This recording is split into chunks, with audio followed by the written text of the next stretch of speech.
For 7 days, a collection of the world's finest mountain bikers and hundreds of amateurs have made their way around the dusty, dry trails of the Western Cape, up and down the mountains, and have this in mind. The goal is Val de Vie estate for the grand finale of the 2022 Absa Cape Epic. It is a glorious day in the Western Cape, and Val de Vie is set and ready to welcome them as heroes here in a few hours' time as they complete the journey, the 8-day journey that is the 2022 Absa Cape Epic. The 18th race, and we have a race to savour on this final day. 68 kilometres from Stellenbosch to Val de Vie, with just on 2,000 metres of climbing. The Simonsberg mountain in the background will play a role today for sure, and then they'll come flying into this beautiful lifestyle estate. Stellenbosch is the start village, the second, or start town, the second oldest town in South Africa. And alongside me,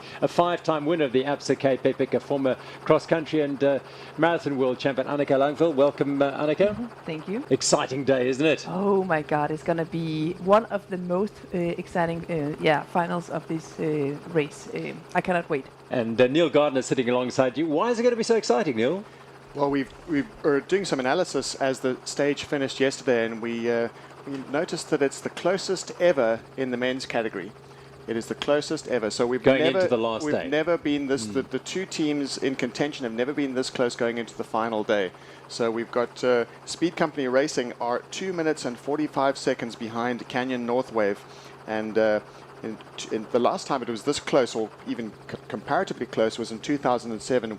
Many will remember the ding-dong battle between Carl Platt and Stefan Sam and Roel Paulison and Jakob Fuglsang, and that was at 3 minutes 33 seconds. So at 2 minutes 45, really all could happen. And if we cast our minds back to that 2007 stage, the final stage, the grand finale, and that was into Lawrenceford, incidentally, there were attacks all morning from Jakob Fuglsang, really trying everything he could. And we saw around about sort of, I guess, halfway through the stage, there was a bit of a truce, but still there was plenty of activity that day, and all to look forward to. Fantastic, isn't it? It's a great day to savour. Stellenbosch is a picture today with the university, those orange-red roofs down the centre of the town. And it was at this town that the race started and finished for stage 6, a trail-laden day full of incident and drama. Let's reflect on stage 6 at the Absa Cape Epic.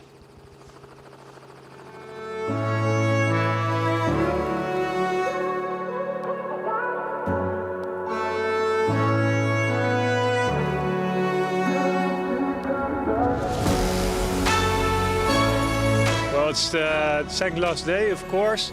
Today we have, it's a short stage, but there are many meters in altitude, so there will be a lot of climbing involved.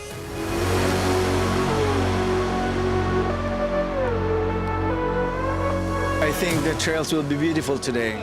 Tired, a little bit fatigued, but it's second to the last stage. A little bit sad because it's gonna get over soon. So. But all in all, it's good.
Today was tough, a lot of climbing, but yeah, especially this finish. As soon as you think you finished, yeah, something else in the way.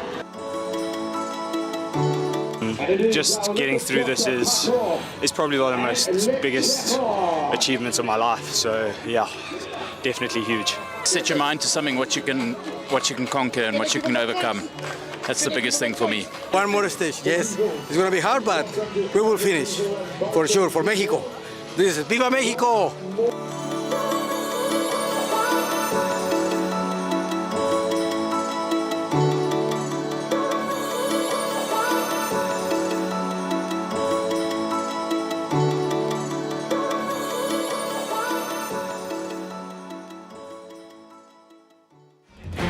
The Absa Cape Epic is an event like no other. It is wild, picturesque and incredibly competitive. Olympic and world champions all gun for the win, but it doesn't come easily. This 8-day mountain bike stage race traverses the Western Cape of South Africa, covering 681 kilometres of rugged terrain and climbing 17,000 metres. The course is identical for the men and women and amateurs, and the teams of two are treated to mountain biking nirvana. Manicured single-track open farm trails and downhills to take your breath away. Today's Stage 6 is a loop out of the mountain bike mecca of Stellenbosch. This legendary wine region is crawling with purpose-built sculpted trails, and it threatens to be a spectacular race. There are no long climbs today, but the relentless rise and fall of the course will sap the legs. They cover 76 kilometres and climb 2,700 vertical metres. In the men's pro category, the current leaders in yellow, Canyon Northwave with world champion Andreas Servold and world number 2 Martin Stosek. They have almost 7 minutes on their closest rivals, 91 Songo Specialized, defending champion Matt Beers and new partner Chris Blevins.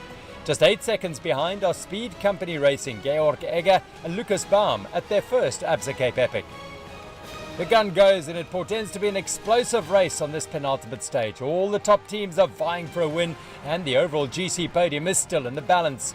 They have 537 kilometres of racing in their legs, and this is the point that cracks start to show. Fireworks from the outset. Just 30 minutes into the race, leader Andreas Servold is struggling with the pace today, and his partner Martin Stosek tries to control the race from the front.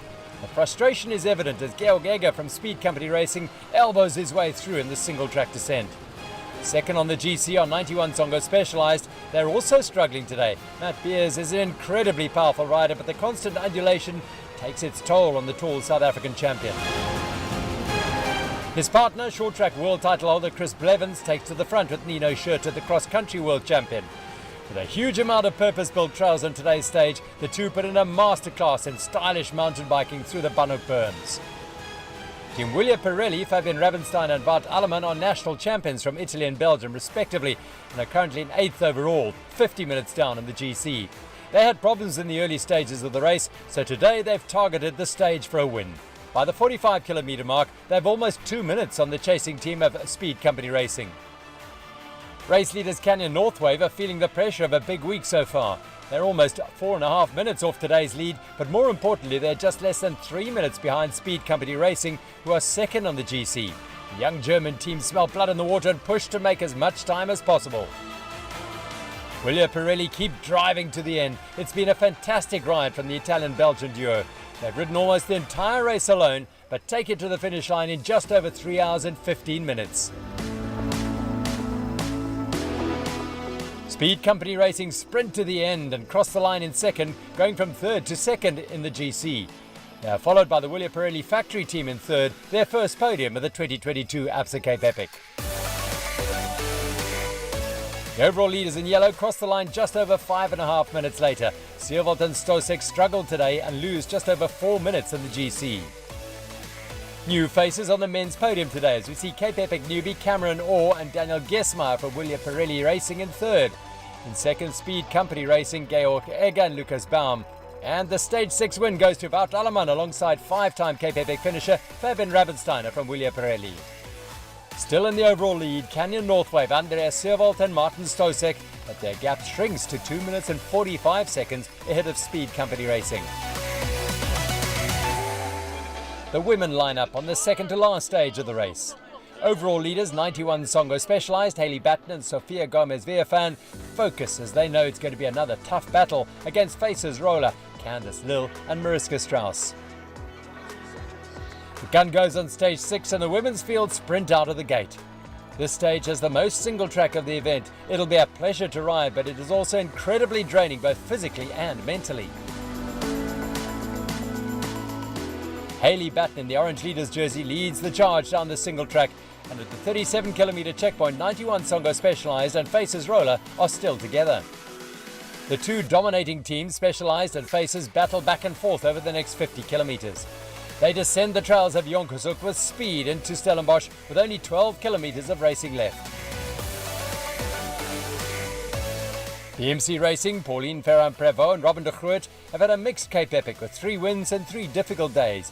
They're in third in GC and almost 27 minutes off the leaders. Enjoying the trails today, they overtake Private Client Holdings, still managing their energy levels for the final stage tomorrow. As the race reaches its climax, 91 Songo Specialized opens a small gap over Faces Roller. In the last few kilometres, they're only 25 seconds apart. Sophia Gomez-Viefan and Hayley Batten push hard and take the win in 4 hours 1 minute. It's an impressive ride from Faces Roller, who finish in second, 39 seconds behind. BMC Racing of Pauline Ferrand-Prévot and Robin de Groot cross the line and take third. On the podium, BMC Racing are on the bottom step. Faces Roller worked well as a team and takes second, and the pair of the day are 91 Songo Specialized. Today's podium reflects the positions on the GC, with Specialized extending their lead to almost 16.5 minutes with just 1 day to go. So it is all coming down to our final stage. We've traversed Lawrenceford, the trails, the rocky and rough trails of Greyton, across to Stellenbosch, a wonderful day of trail riding yesterday, and now the final day. It is stage 7, 68 kilometers, 2,000 meters of climbing, and yesterday's stage is set up today for a mouth-watering battle at the sharp end. So let's have a little reflection on what today is all about. Today's stage over the trails from Stellenbosch. Well, there are no really major climbs today, Annika, but it's full of challenges all the way through. Indeed, it is. There will still be some short, sharp climbs, which can turn out to be decisive for today's race. That and then the trails around Muratie, I think, will be the key sections of today. Yeah, you feel, Neil, that the opportunity to get ahead before the Muratie section, where there are about 11 kilometers of single track, that'll be key for anyone wanting to win today's stage. Well, if you look at Speed Company Racing and the time that they have to make up to get into yellow, it really, there's not a lot of road to get that much time. And of course, we did see Canyon Northwave losing around about 3.5-4 minutes or so to the Germans, to the very animating pair in the race. And today's a relatively short stage. Let's see if when they actually do make that attack, because they've got to make it quite early.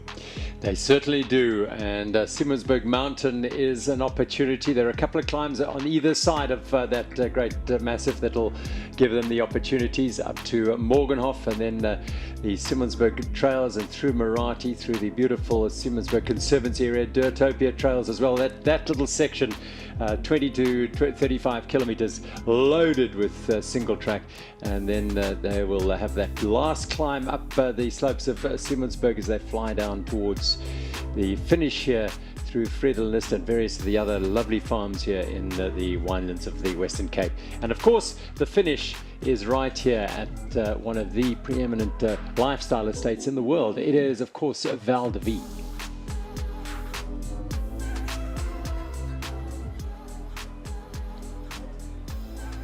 Have a look at that then. This is how it does pan out. Egger and Baum 2:45. It's race on here today. Well, even looking at third spot, Matthew Beers and Christopher Blevins they're at 7 minutes and 40 seconds. They're still not out of it.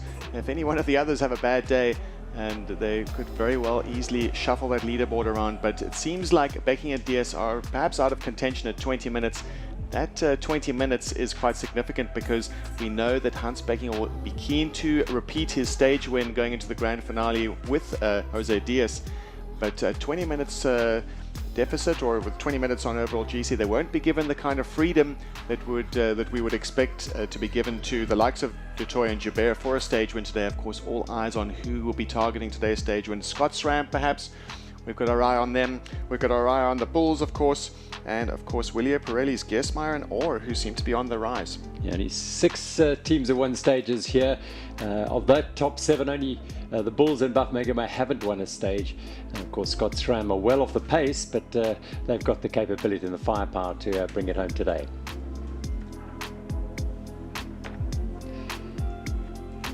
In the CM.com women's category, Hayley Batten and Sofia Gomez-Villafañe did it again yesterday for a 3rd stage win and have consolidated their hold on the orange jerseys. 16 minutes is not going to be made up today.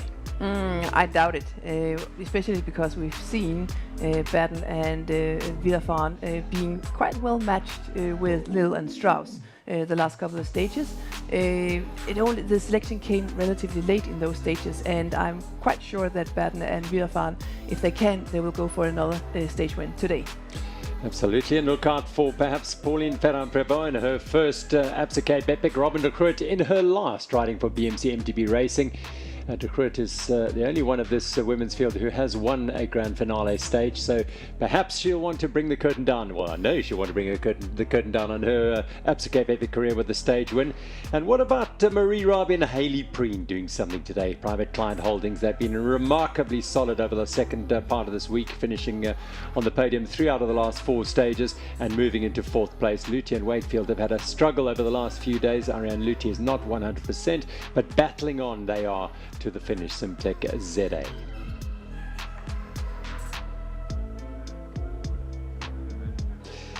So this is the one of the wonderful polo fields here at the Val de Vie Lifestyle Estate. This is the 5th year we are finishing at this wonderful estate just outside Paarl. 2017 was the first year, and 2022 is going to be very, very special at this wonderful place.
Beautiful estate it is, Val de Vie, where we will bring the curtain down on the 2022 Absa Cape Epic.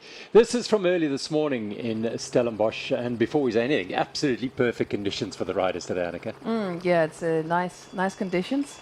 We saw all sorts of weather conditions this week, from brutally hot to a little bit chilly, also a little bit of rain at some point, and yeah, we get a good final day today with very good weather conditions too. Yeah, and lots of wind in that Grayton stage that made that second stage so tough. Yeah, perfect conditions they've had the last couple of days here. So away go the elite men, and very soon on that little kicker away from the field, the Willie Pirelli team, who won yesterday's stage, putting themselves on the front, but very ever present at the sharp end. They've been riding as one almost. Gail Gega and Lucas Baum on the second and third wheel there, yellow jerseys just behind them. And then the elite women's field rolled away a short while later from the start there, and significant that Pauline Ferrand-Prévot right on the front there. They've won 3 stages so far, BMC MTB, through this week, but they've had some dark days in between those. Well, it's all about consistency if you want to make your campaign for the overall general classification. It wasn't necessarily the goal of BMC MTB Racing, although everyone comes here to win. They knew that coming into the race there were perhaps some question marks as to the form, and of course looking at the 91 Songo Specialized team, they looked well poised and very consistent and very well prepared. So we do expect to see more from Pauline Ferrand-Prévot and Robin de Groot today. They didn't go all out yesterday, and there's a direct contrast to the two top contending teams on the overall GC. It's Faces Roller and 91 Songo Specialized, having diced each other for the last 2 days. So perhaps a little bit fresher, Pauline Ferrand-Prévot and Robin de Groot.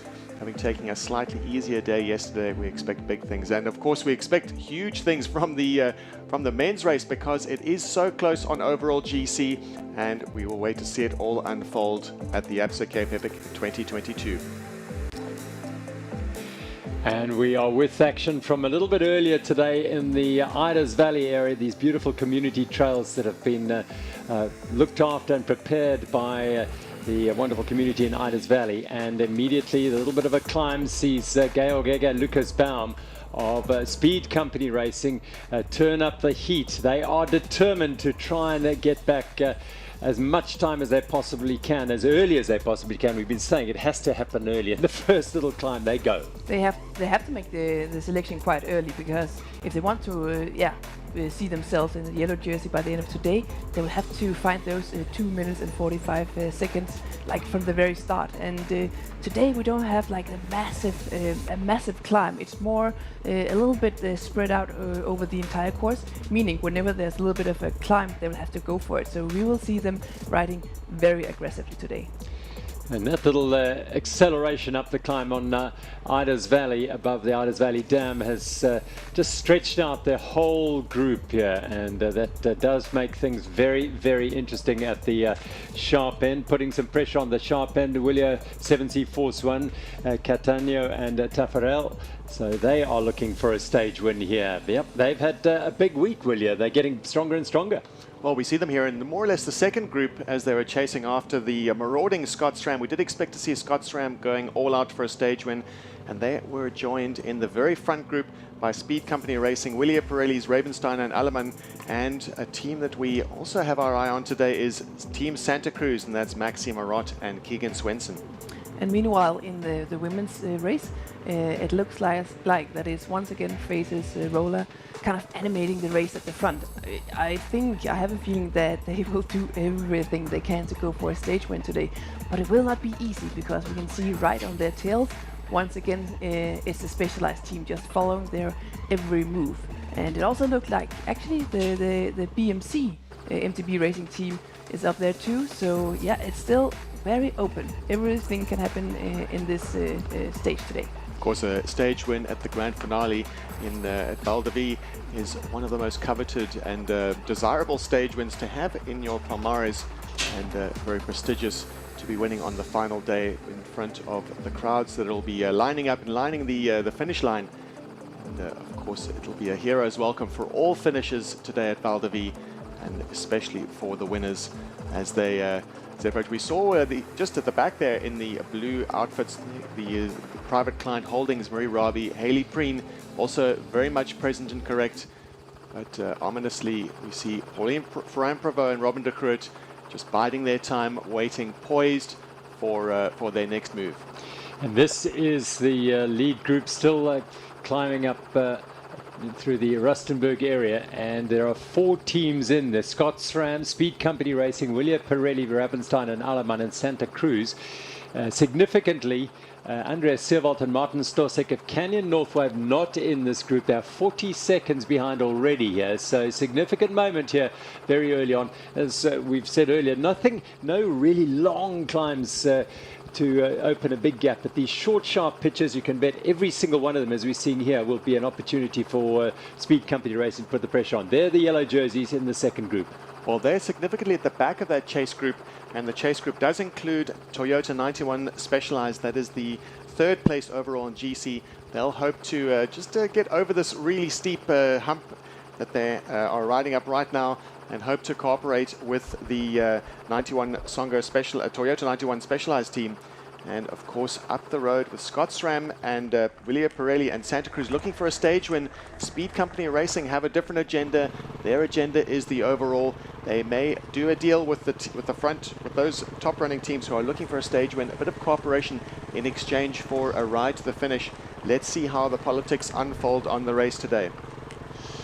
Well, it is all unfolding in dramatic fashion very, very early on as they are going over the little shoulder of this ridge with Rustenberg Farm down below, and they're heading up towards Coin Rock and Norhoek Trails and the Simonsberg Mountain up on the left-hand side. And the yellow jerseys having to work really hard to earn the right to keep those for the year for Canyon Northwave.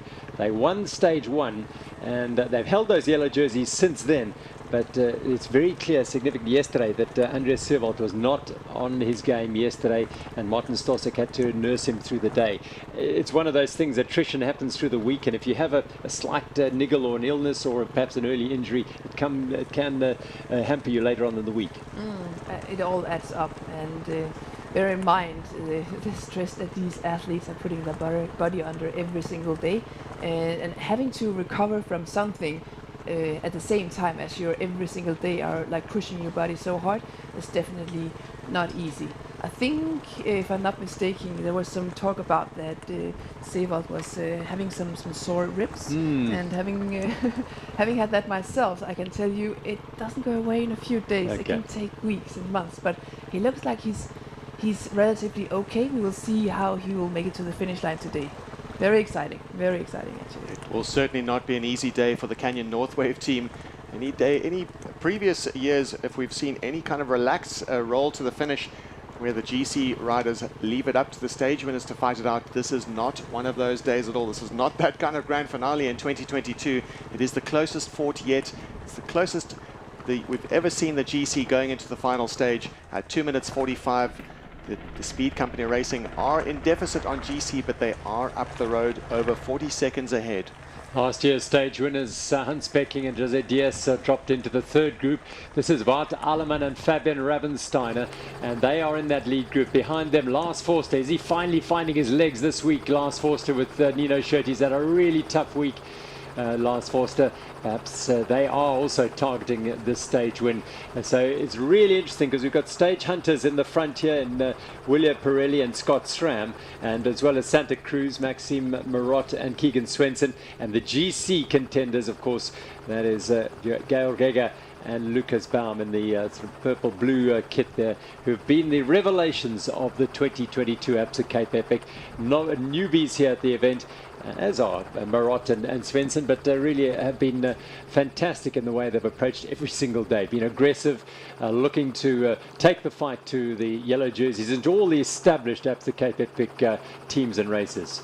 Yeah, they certainly, the brash Germans have made the racing super exciting all week. In fact, they've very rarely, we haven't seen them on the attack. Almost every single day they've been animating the race. And of course, in direct contrast to the established teams, they've arrived with only one team support member. And that is a great story to tell. And an even better story is just how they're animating the stage. No doubt they are benefiting from the agendas of the other three teams in this chase group. They're benefiting from the high pace and the eagerness of these three teams to win the stage.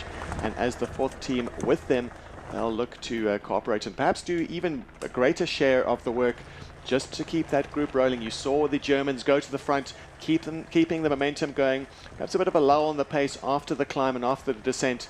They want to keep that gap as big as possible, but we do see the chasing Canyon Northwave team. They're on the front. They've taken the initiative of the race. And of course also getting some help from Christopher Blevins. Blevins also not keen to let Speed Company Racing up the road. And some very good cooperation there. Good politics and good politicians are the yellow jersey wearers, knowing that the agendas are similar and encouraging the third place team on overall to join in the chase.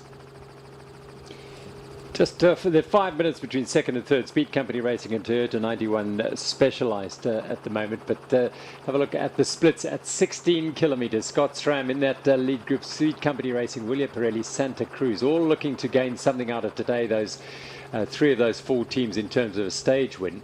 Willie Pirelli have one already, so Scott's Ram, but Santa Cruz not. And they're a team that this sort of day would suit, I would think, Svensson and Muratie. Yeah, I have a feeling it will suit them quite well. We saw them earlier on in this week that they, to some point, were able or capable of matching the speed of Speed Company Racing, but then eventually they blew up a little bit. So the question is, because the Speed Company is not gonna hold back at all today. So the question is if Santa Cruz is fresh enough to kind of match that speed all the way to the end. And today is not as long a stage as a lot of the other stages, so it might just be that they are capable to stay with them all the way to the finish line, and it could be that we are up for a very, very tight sprint finish. Well, look at the difference there, 2:07. They've brought it down by 38 seconds right now. Speed Company Racing narrowing that gap, trying to open it up. And, well, we're only inside the first 20 kilometers of a 68-kilometer stage. So they're doing all they can. And, of course, you know, this is it's the Tour de France of mountain biking, referred to by the great Bart Brenchens early on in the evolution of this race, and it is very similar to that, with one exception. This final day is not a procession, it's a race, and this is a terrible moment for Baf Megamo, the pair of José Diaz and the Dutch champion Hans Becking, stage winners last year, and they have a rear wheel puncture which they're struggling to seal. It might be a sidewall cut, and that is not the sort of start they wanted to their final stage here. They are in fourth overall. They've got they're 13 minutes behind third and nearly 10 minutes ahead of the Bulls. So they're unlikely to lose their position on general classification, but they would have been hoping to repeat their win of last year when they won the grand finale stage into Val de Vie. And an episode like this could really put that under jeopardy, because there is not a long way to go. If it was a longer stage, a longer format stage like we've seen during the week, they'd have a little bit of time to make up that time. But at 68 kilometers there, and especially with the pace that we've seen set at the front by the likes of Nino Schurter and of course Speed Company Racing, it's going to take a huge effort for Baf Megamo to catch up. And if they do, how much energy will they have spent just to close that gap? So it looks like that we could be down to a fewer teams at the front contending for the stage win.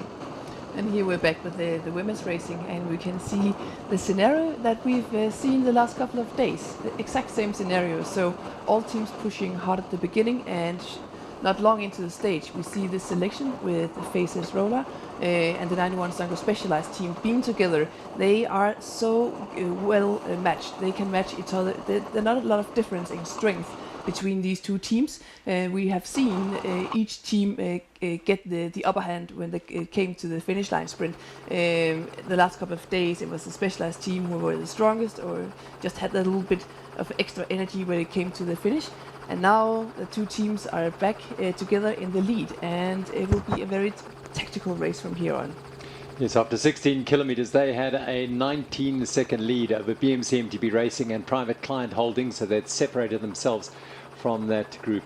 As we head back to the women's race, the men's race, the speed with which these men left the start at Stellenbosch was very similar to a cross-country race. It was unbelievable, the blistering speed they left the field, and they've not relented one bit here. They are hammering it along, and Lars Forster is the man doing the driving on the front of that group, with Speed Company Racing very happy with that, as this is the chase group.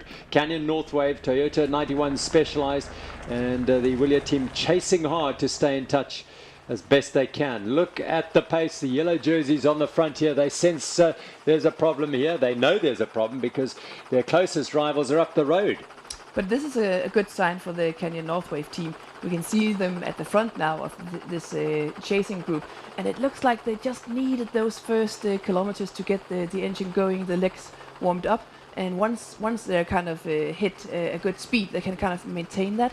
And now they're feeling good, and they know, yeah, today is all about counting those seconds, and if they feel good, they need to go to the front and limit as much as possible the gap to the leading teams.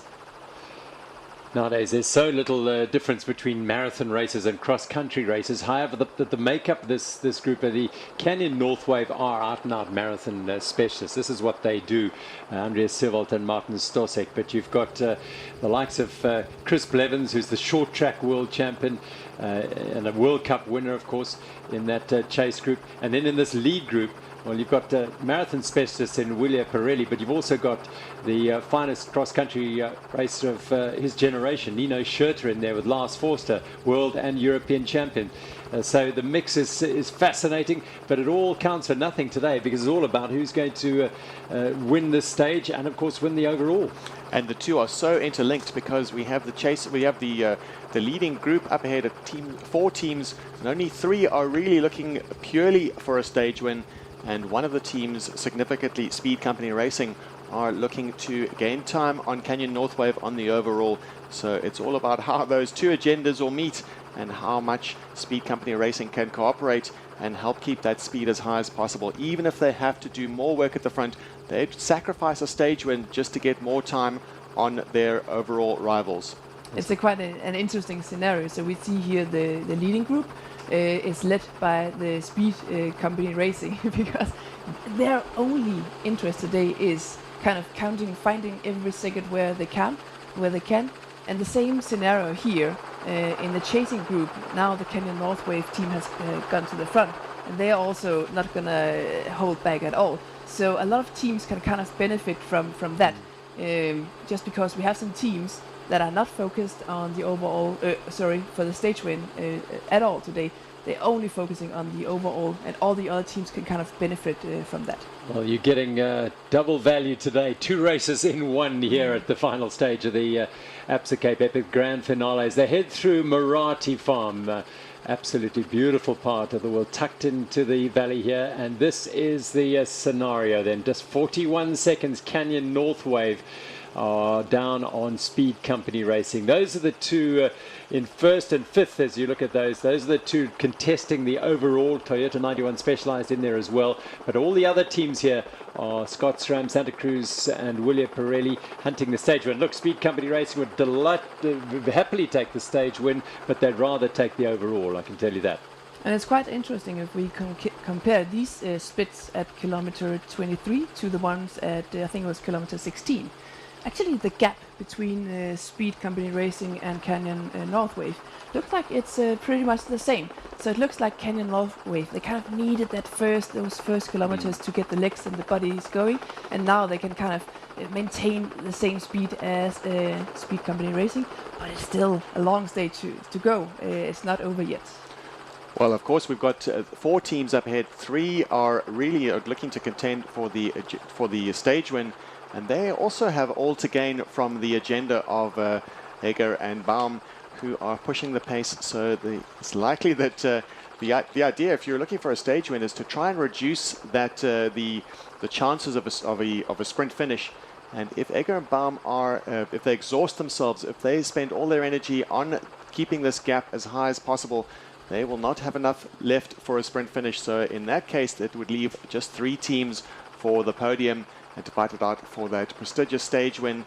We've got very canny riders who have in fact won many stages before. The Willia Pirelli team, the outfitter, always animators in the latter half of the race. We've talked about it in the last week that we expect great things, and Alleman and Rabensteiner they won yesterday's stage and they're clearly on form. They're on the money, and all to gain from Speed Company Racing, pushing the pace and almost leading like a locomotive, pulling this group as far away as they can from the Canyon North Wave team. We've seen that the gap has stabilized, which is good news for the German and the Czech rider. But still a little bit to go on the stage, especially with some big obstacles to go. They've got to pass that major climb still, the 3.5 kilometer climb that is averaging at around about 10%. And then from that point, from around about the 50 kilometer mark, there's more or less an even run into the finish. But that descent off that 3.5 kilometer climb at the 50 kilometer mark is a risky descent, and it'll be interesting to see how many risks the teams do take on that descent, because if you just risk a little bit too much, that could cost could cause a mechanical and of course disastrous for any team that are looking at an agenda for a stage win, and of course for the overall. Also, those 11 kilometers of single track around the Muratie is a significant point in this race, because if, as we speculate, Sebald is struggling from sore ribs, I can tell you, having been there myself, it's harder to navigate, to be smooth and fast and efficient on the trails if you're having sore ribs. It's different if the injury was something different, but I have a feeling that we could see Sebald struggling a little bit on those single track sections, simply because he has pain in his ribs. It's harder to be stable on the bike. Well, they're heading across the road that links Muratie and Delheim Farms, and they're heading into that section of single track. This is where it all starts. The wonderful trail network around Muratie is quite simply fantastic, and it's a climb now. They'll have to head up here. There's the gap you saw the leaders go through a short while ago, but around about 11 kilometers of single track, which doesn't offer a great deal of opportunity for passing, but there are certain moments, and the riders who know the trail, who are alert, will and if they need to, will take those opportunities. But you can bet that the men on the front aren't going to be trying to pass anyone, because they are just going flat out. They won't want anyone ahead of them. The team of Speed Company Racing. Well, Speed Company Racing don't really have a lot of opportunity to put major time into their rivals in these single track sections. The gap, we don't expect the gap, all being even, if there are no mistakes and no major blow-ups and no mechanicals, we don't expect the gap to grow or shrink that much, or not significantly anyway, perhaps by a few seconds. But where gaps really start to open up are on the steep climbs, and also on the open roads, where it's likely that the teams will cooperate. And then if it is say 4 teams versus 1 chasing team, then there could be some significant gaps opening up. But all eyes on that descent off the 50-kilometer mark, and of course around about just approximately 10 k's of flatlands going into Val de Vie, into the grand finale, into the polo fields. There might be a section there where Speed Company Racing might want to put the hammer down, but still autoplay for these trails. It's all about getting through each section in one piece, and Speed Company Racing they haven't been off the front for quite a while. They are absolutely charging. They won't want to be off the front, I think, at this stage. They don't want to risk any of the other teams playing any games at all here. The others will hitch their wagons to their tails and fly up this trail. We just see Alleman really struggling with this immense pace that Speed Company Racing are setting, and that is a sign as to how fast Speed Company Racing really are going. They are riding this stage as if it's really the last stage they ever do, and in fact it is really the last stage of the Absa Cape Epic, so it's clear that they are all in. They have focused all week on causing a huge disruption in this race, and not just for the sake of it, because they have an agenda to win the overall, and they can just smell it.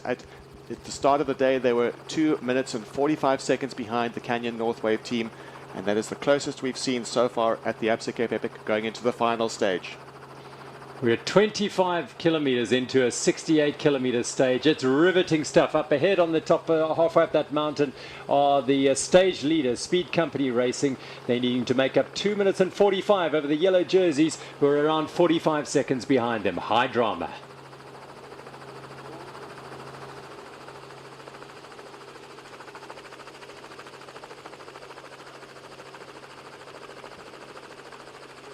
Winding up this single track in Muratie. There's no let up from Georg Egger and Lucas Baum. Nino Schurter sitting on their wheel with Lars Forster behind, and they are holding nothing back. Santa Cruz, one of their riders, just yo-yoing off the back there. Wout Alleman and Fabian Ravensteiner have been shed out the back. They're just on their own there, and then the yellow jersey group around, as we said, 40, maybe 45 seconds back. Such has been the intensity of the pace up here. Just looking at the pictures here, the speed that they're going, it looks like they're going the same speed as in a cross-country race, which is something it's only 1.5 hours, and you do that race well rested. Well, these riders have already 7 brutally hot days in the legs, and they're going at a speed that I've never seen on a final stage in this race before. It's It's impressive. It's fantastic racing, isn't it? Yeah, it says something for these riders. The very best in the world have brought their great condition in preparation to the Absa Cape Epic, and it's got to last all week, of course. It's no good firing rockets out on the first couple of days and then running out of steam later on. These riders have kept their powder dry, and it'll be fascinating to see who has got it left in their legs and in their minds and in their bodies come the last 20 kilometers or so, because this is going to go to the wire at Val de Vie through the bush tunnels here of the Muratie Trails. Absolutely beautiful trail riding, but these riders won't be keeping too much of an eye on the trails. All they're focused on is the rider's wheel in front of them, and for Speed Company Racing, they'll just be making sure they don't make any mistakes. They made a mistake 2 days ago when they missed a route marker and went off, herring off in the wrong direction, and then had to backtrack, and they lost almost 4 minutes on that day, but still managed to get back to the lead group and be involved in the battle for the stage honours. They finished in third place on that day, so they are keen not to make any of those mistakes.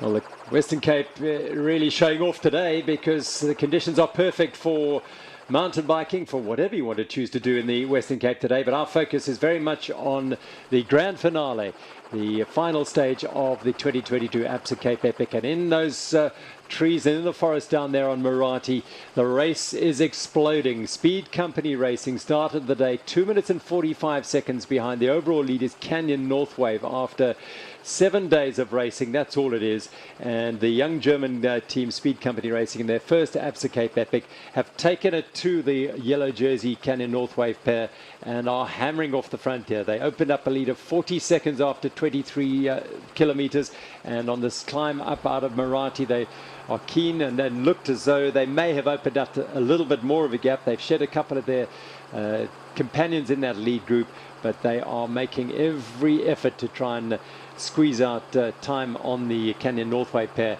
as they make their way through this 11 kilometers of single track. And their trails here, those of you who have ridden these areas will be familiar with the ABC, the Ho Chi Minh Trail, Platoon, as well as Nebuchadnezzar, Saki's Run, and Galuli's, and of course Serendipity, Full Metal Jacket, all familiar names to riders in these parts, but they'll be making their way through this maze of trails.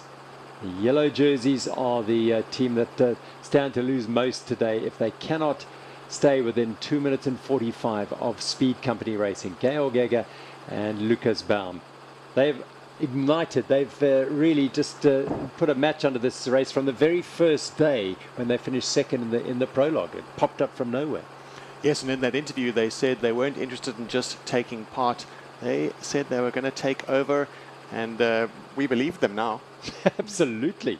They said it with such confidence and belief, Georg Egger and Lucas Baum, who come here, and of these all these big trade teams at the sharp end, they have the smallest support group. Lucas Baum's father is their solitary supporter on the route. He drops off the bottles where they need to be. He is at the finish for them, but that's it. And Lucas Baum and Georg Egger had their shock service midweek, but other than that, they're looking after their bikes. That's how they've gone: 2nd, 7th, 5th, and then that stage win on stage 3, and then they've been right virtually every single one of those stages. They've been never more than perhaps 2 or 3 teams from the sharp end in the first 30 or 40 kilometers. Really aggressive. Yes, it's super impressive riding, especially taking into the fact that they don't have the same support system around them. It means that there are more things that that can go wrong, because they have less people to make sure that everything is going right. But it also just shows that sometimes you can get away with a small setup. You don't always need those big setups. Of course, you need the basic stuff, like someone to take care of your bike and making sure you have what you need. But other than that, sometimes you can get away with a smaller setup. But if they want to come back and do this race another time, I have a feeling they're gonna approach it maybe a little bit differently, with a little bit more staff and support system around them, because it's a good safety to have just some more people around you to help out. And of course, the all-important backup team that so many of the teams have brought with them, just in case there are mechanicals out on the trail. We don't have, it's not like road cycling where the riders can put their hand up and get a wheel. So they often have another team, a backup team, a support team that ride as fast as they can so that help will be on hand. And we saw that with Nino Schurter and Lars Foster. When Nino Schurter had a puncture on stage 1, his support team of the Scotsram Douai were on hand as quickly as they were riding really well, so they were on hand and were able to swap that wheel quickly. But let's see Speed Company Racing, let's see what they're going to be doing this year. That's the most important thing, and all eyes on them next year, and hopefully we'll see them again very soon. Yes, absolutely. Yeah. Just a word of credit to our crew up in the air there. I tell you what, keeping an eye on these riders in the forest there. The old hand Mark Leroux with the camera in his hand, and the young buck Ploffy, the pilot, keeping an eye on them, and the bigger helicopter up there, Skulk and Jonathan, trying to track these guys through the forest. They're doing a great job keeping an eye on them as we track them there. Look, Speed Company Racing might well have attracted the attention of some of the big trade teams as well, because they only really put this trip together quite late on. They were scrambling to get the finances to come out here, and they made it work, and they put their names in lights every single day, and they are igniting this final stage in sensational fashion. That's them at the sharp end, Gail Gaga and Lucas Baum. Oh, we've seen them such an electrifying performance all week. We'd be forgiven for thinking that they had gone all in for the Absa Cape Epic.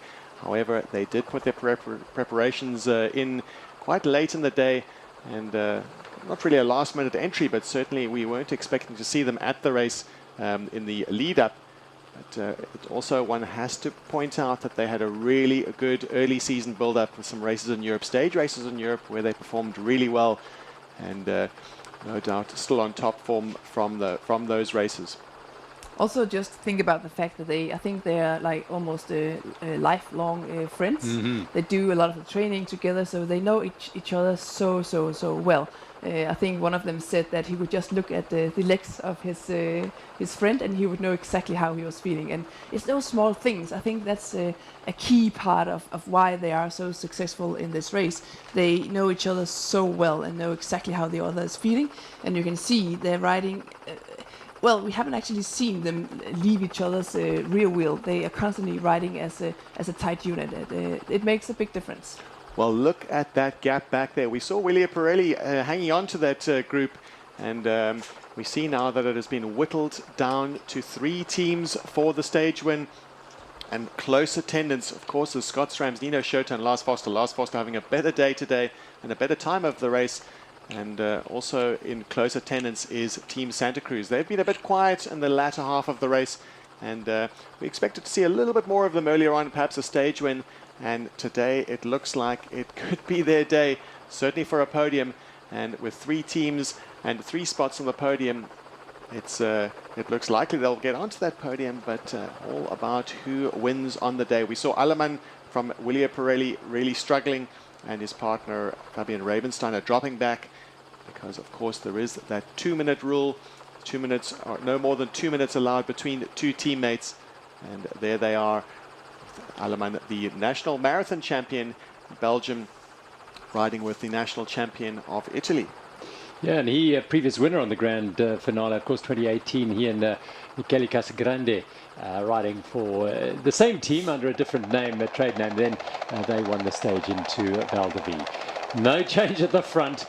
It is Egger and Baum who absolutely thrashing it here. The Scotsram team are holding on. That's Nino Schurter and his partner Lars Forster, and Santa Cruz, Keegan Swenson and Maxime Marot are benefiting from this aggressive attack up front. But it is blistering pace. There's a section up at the top of this mountain they call it Clapham Junction, because the trails is intertwined and crisscross all over the place. And this is part of the network in Muratie and the Simonsberg Conservancy that makes this such a wonderful place to ride mountain bikes. If you're not sure where you're going, you can get a little bit confused, but the riders here will be following well-marked trails, and they'll have every opportunity to take advantage. And the other thing is here, you can't see the riders ahead of you, so that'll be something of concern for the yellow jerseys. Oh yeah, indeed. it makes life a lot easier when you have your competitors within a visual distance, and being out of sight is almost sometimes a little bit like out of mind. It leaves you kind of in the unknown. And here we can see actually Rabensteiner and his partner Allemann is just about to be caught by this chasing group, which is now led by Christopher Blevins. Who's doing all the work on the front of this chase group, Chris Blevins of Toyota 91 Specialized. They are in third place overall. There's Matt Beers, Blevins' partner. In between them, of course, the yellow jerseys, who will be quite happy if Specialized do all the work there. Well, Specialized were doing that. They are cooperating with Canyon Northwave, it looks like. And a 1 minute 23 gap back to the chasing group. That is hugely significant. We didn't expect it to be this much. It has grown from 40 seconds at the last time check to 1 minute 23. A absolute urgent chase is now required from Canyon Northwave, because they do really only have a 1 minute and what would that be? A 1 minute and 20 second buffer right now on the virtual GC, and there's still quite a bit of road to go. They've got a good 25 k's to go, and we need to get that kilometer marker to understand exactly how far they have to go. But of course, looking at that profile, there are still 2 obstacles to go, and of course that dangerous descent, Freda and Lust, before they head into the Val de Vie polo fields. This is not a good sign for the Canyon Northwave team, especially since on these trails where overtaking is quite difficult. We saw Chris Blevins at the front, and in this chasing group we actually saw his partner Matt Beers at the very end of that group. It could be that Matt Beers is not feeling 100% today, and Chris Blevins is going to the front of the chasing group just to try and control the speed. And that is not a good thing for Canyon Northwave, because that means they can't really chase maybe as hard as they would like to, because Chris Blevins is kind of blocking the road a little bit. We're not sure about the tactics, but I have a feeling that could be the reason why we see Chris Blevins at the front of the group and Matt Beers at the very end. Not sure, but it could be something like that. Well, this is where they headed, the Val de Vie estate. We're awaiting the races here. It is just boiling up into the most enthralling final day. And well, if you'd like to be part of the Absa Cape Epic, it is one of a kind, this event, the race that measures all. It's the race that all these pros, I mean, that's why we're seeing this heat at the front there. Everyone wants to win the Absa Cape Epic. As a top professional racer, you want to win this. And the amateurs, well, they just want to finish it. And there are hundreds and hundreds making their way towards the finish today. So you can enter from tomorrow at 3 o'clock Central African time and get your entry in for the 2023 Absa Cape Epic. But you better be as fast as Speed Company Racing, because those entries sell out very, very quickly indeed as they head around the winding trails here. There are lots of short, sharp, steep little pitches. 2,000 meters of climbing in 68 kilometers after a week that they've had here is certainly a really, really tough challenge for these riders, but they are holding nothing back. Well, tactically, the other 2 teams, that's Scott SRAM and Santa Cruz, have all to gain from the agenda of Egger and Baum, who've been on the front for several kilometers now, perhaps even 10, 12, 15 kilometers now. And that's not necessarily the right tactic if they're in for the stage win, but that's not their agenda. Their agenda is the overall general classification. At the moment, very much secondary is a stage win. But of course, for Scott SRAM and Santa Cruz, they're going to be all out for that stage. Scott SRAM have already won a stage, Santa Cruz yet to win a stage. And Maxime Marotte, a well-known campaigner on the World Cup scene for over a decade now, and the young Keegan Swenson will be also just as motivated to win a stage at the Absa Cape Epic, especially the final stage.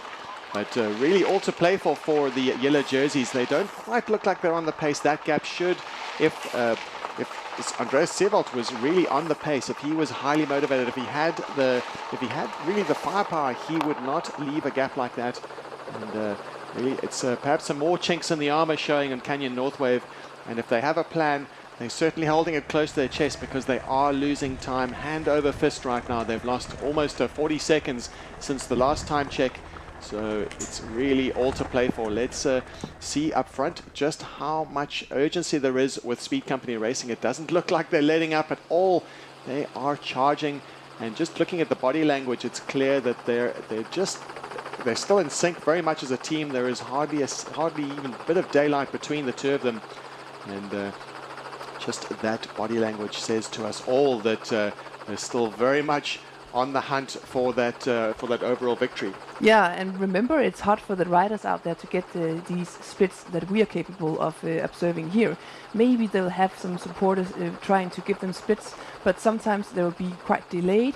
So Speed Company Racing won't actually know kind of how this gap is changing. So they'll just think, okay, we have to gain as much time as we can throughout the entire stage. Every second matters, every kilometer matters, and we have to be as fast as possible all the way through. There's really no holding back. Yeah, they won't really be interested in what the gap is, really, will they?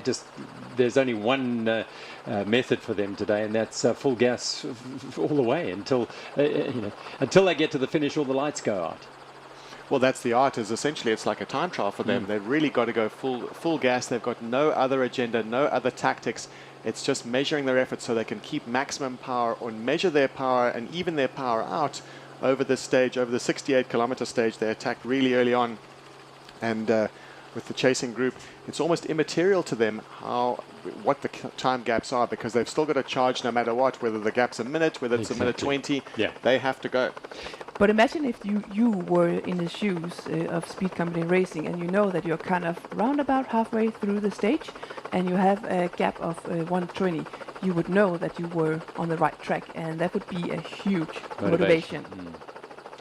Absolutely. Well, just a quick reflection on the week. If you haven't been with us through the week, I know some of you aren't able to be with us, but the prologue won by the Toyota 91 Specialized team. They took the yellow jerseys that day. They lost it the next way, and Canyon Northwave took the yellow jerseys by winning stage number 1 after the prologue. And then Nino Schurter and Lars Forster, after their troubles on the stages prologue and stage 1, they won the stage integrate in stage 2. As we're flying down this descent, it's sketchy. Can we hear? Well, perhaps we will. When we can, we'll hear from our man on the e-bike there, Stefan Sam. But there goes Canyon, at least Speed Company Racing, who did win stage number 3, and that really did ignite things for them. They realized they could mix it and be in the mix for the overall here. 91 Specialized won stage 4, and then Ibuko Type Dev, the South African team, won the stage from Greyton to Stellenbosch on stage 5, and then Willie Pirelli winning the loop around the trails of Stellenbosch on stage 6. 6 different teams have won stages. It's been dynamic racing all the way around this week. What happened to Nino Schurter and Lars Forster? Punctures on the day 1. They lost 4 minutes on the prologue, and that really did scupper their hopes and put them on the back foot very, very early on. Well, not only put them on the back foot, losing time actually repairing the punctures, but also chasing back. That deficit would have definitely taken its toll on the team, and perhaps more so on Lars Forster. And that didn't set them up well for a campaign throughout the early part of the week. And of course, Lars Forster, we did see him ailing a little bit, but there is no sign of the ailing right now. They are very much on the fierce pace set by Speed Company Racing. It's easy to say they've got a free ride, but they've still got to match them pedal stroke for pedal stroke. And we saw that Willie Pirelli, Aleman just couldn't quite match them. So it's all to play for that group at the front. And we just don't see that kind of urgency coming from Canyon Northwave. Perhaps they're waiting for that obstacle along the way. From Marianne Wines, there's a 3.5 kilometer climb. They could be leaving it too late, though, because there is not a lot of time to make up that deficit, and it's clear that gap is growing. And the terrain that we see that riders are on right now will suit Speed Company Racing a lot better than the Canyon Northwave team, especially because I think that the issues that Sevald is having is actually some sore ribs, and having to navigate technical trails with a lot of corners with sore ribs is actually it's super painful, and you're not as efficient as you would be if you were 100%. So I have a feeling that this gap will only open up a little bit more, and we get just exactly that confirmation that now it has opened up just a few more seconds, so it's almost 1 minute 30. And we're about halfway through this stage. I tell you what, it's going to come down to, and if the Speed Company Racing team manage to keep it all together and don't explode at some stage, they are going to bring this race down to Val de Vie, to the most enthralling finish in the history of this event. It's never been this close for the general classification on the final day. Quite often it's been a fairly comfortable lead for the overall leaders, and then the battle has always been about who's going to win the final stage. But today it's a two-pronged race, stage win and the overall at stake. Well, it really leaves with Canyon Northwave a minute and 15 seconds to play with, which is virtually nothing at the Absa Cape Epic. Anything can happen within that minute buffer. And we're just looking at Speed Company Racing again, haven't left the front.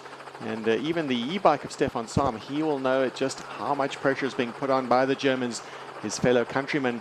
And we saw earlier some shots of them going through the forest, and the camera on the e-bike, it was like a Jedi Knight going through those sections. Almost imagine if the picture was in 3D, we'd all be dodging the branches as they were coming towards us. But fierce pace set by Egger and Baum at the front.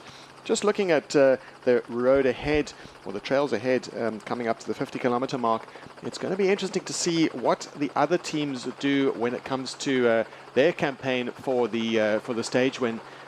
No doubt the two agendas will conflict at some point, and that great cooperation that we see, that's, I guess, where the two agendas do mesh, that cooperation we see where Speed Company Racing are at the front, and with the other teams gaining a lot from this fierce pace set because that gap is opening up.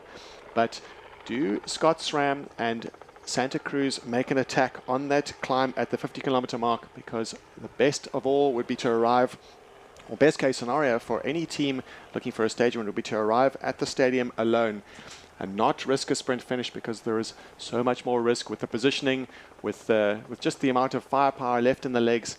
Risking a sprint means risking a prestigious stage win. So they'll be looking to, each team here will be looking to arrive at the grand finale, at the venue alone. So perhaps on that last climb, Nino Schurter and Lars Foster will attack and then leave Egger and Baum with just one less team to cooperate with. A lot of single track in the middle of this race, and the heat at the front is incredible. The intensity, hydration is key here, eating is key. It's something that sometimes can, and these are professional athletes and they won't forget, but you don't get quite the opportunity you want to take on as much as you need. So these guys, particularly Egger and Baum, are going to be mindful of that, have to be mindful of that as they head to the summit of this long drag up the single track and towards the finish. I mean, and there they are. They are still, they're stretching this lead group. Schurter and Foster, and the pair behind them, Muratie and Svensson, having to work really hard to stay in touch with them. They're on the top line, and this is the chase group below. And we did see Speed Company Racing having, wouldn't say issues, but they were forced to stop relatively late in one of the stages where other teams could just ride through the feed zone, because they were running out of hydration and they needed to refuel their bottles. So that also shows the difference between having a huge setup and making sure you have enough staff to have people at every single feeding stations. They were a little bit more on their own, and that's why they have to stop and lose a little bit of time in that feed zone to refill their bottles. I'm not sure about today, because it is a relatively shorter stage, so maybe it won't be the same issue, but for sure it's something that they have to be very careful about. And of course the Speed Company Racing won't have necessarily the nuances and the insight into how to tactically deploy the hydration packs. We've seen some of the other teams, including the top teams in the race, deploying hydration packs at strategic points in the race. Not every single water point do they have them on, and we've seen that. So that's could also play into the hands of Canyon Northwave, but it doesn't look like Speed Company Racing are showing any sign of letting up. They know exactly what they have to do, and they're sticking to that plan, and all credit to that team. They have not let up at all. They have shown that fierce urgency that is required to win the Absa Cape Epic. That's what it's all about. When it comes to long-scale stage racing, it's the universal truth is you have to win the race rather than defend, and they certainly have shown that they are prepared to actually go out and grab the race by the scruff of the neck and actually win it. And just as we're talking about hydration and nutrition, you can see here now that it opens up, they're coming out of the trails, riding on a Jeep truck now. We can see here, just caught a glimpse of the Speed Company Racing, reaching to their pockets, grabbing a gel, a bar, and having a sip of their from their bottles. So they are aware that there's still a bit to go, and if they are not that careful about hydration and nutrition, it can be devastating for them. So for sure they have focused on that and will remember that. It's not often you see Nino Shirt at the front of a race in the heat of battle, sitting third wheel, just following a wheel. There are two very different races going on here, and that's the beauty of this. In the front there, Speed Company Racing chasing the overall, and then the next two teams hunting the stage win. And they effectively are racing Santa Cruz, if you like. Scott Stram, Schurter and Forster racing Marot and Svensson for their the stage win. Stefan Sam is on the Bulls e-bike. Can you hear us, Stefan? Yes, loud and clear. This is Back at the front. incredible racing here, Stefan. It's unbelievable. It's like they are being pulled by a rubber band or something. They're just winching themselves to the finish, like not getting to, or not missing one pedal stroke. It's crazy. They're doing everyone all the hanging on. Yeah, the pace is insane. I mean, the pace that put in there. Absolutely insane. Like the effort, but it's the right thing. They have nothing to lose. They're going it's up just a perfect example of how you should be racing. They're going 21 kilometers an hour. How do you know? You probably don't know how far we are into the stage of this, do you? Quickly checked. About 38 kilometers. 38 in. Yes. Okay, so that leaves us with about 30 k's to go, and they hold on? Hydration, eating, feeding, all that key here. I'm not sure if they if they have the time for eating and drinking at the moment, but I mean they're all professionals, so let's hope they make the best out of it and don't miss the crucial parts. There hasn't been a closer final day since I think you might have been involved with Carl Platt and was it Paulison? Exactly. Yeah, I mean we had a similar situation in our first epic, like 2007. And how did you approach it? Do you remember what the lead was? About 3 minutes or so, three and a half minutes, we believe. But they went on to win that race, Carl Platt and Stefan Sam. Of course, they won 3 Absa Cape Epics together. Carl Platt riding this year with Christoph Sauser, the 2 riders in the men's category who've won 5 races each, and they're riding in the NTT Masters. This is a long drag. They were going about 21 k's an hour up this drag, and well, there are the leaders, and you just saw the yellow jerseys down below. Yeah, and it was quite a crucial point here because what we see is now that I think it's Seval trying to catch back onto the rear wheel of Stosek, his partner, and up until this point we've actually seen that Christopher Blevin, he was actually leading this pack through the trails. Maybe it kind of made it more difficult for the leading teams here, the Canyon Northwave, to be on the front and set the pace. And now that it opens up, we can see this urgency to hunt down the chasing group. So yeah, I wonder if having Chris Blevins on the front actually forced this team to lose more time onto the Speed Company Racing team. Interesting, yeah. Through that single track, it was clear that he was setting a pace, but perhaps it wasn't quite what Stosek and Seewald were looking for. Fascinating. The marathon world champion is the man in the white helmet there. His partner Martin Stosek is ranked number 2 at the moment in the marathon rankings. These are the top 2 marathon races in the world, and they are hunting down an Absa Cape Epic victory here. They're in the yellow jerseys for Canyon Northwave, but it is tenuous. It's hanging by a thread there. Hold on those yellow jerseys. They've got away from the chase group of Blevins as well as Beers in that group, the pair of William Pirelli also in that group. So they've decided they've got to take this fight on themselves. They cannot rely on anyone else to try and save them their yellow jerseys.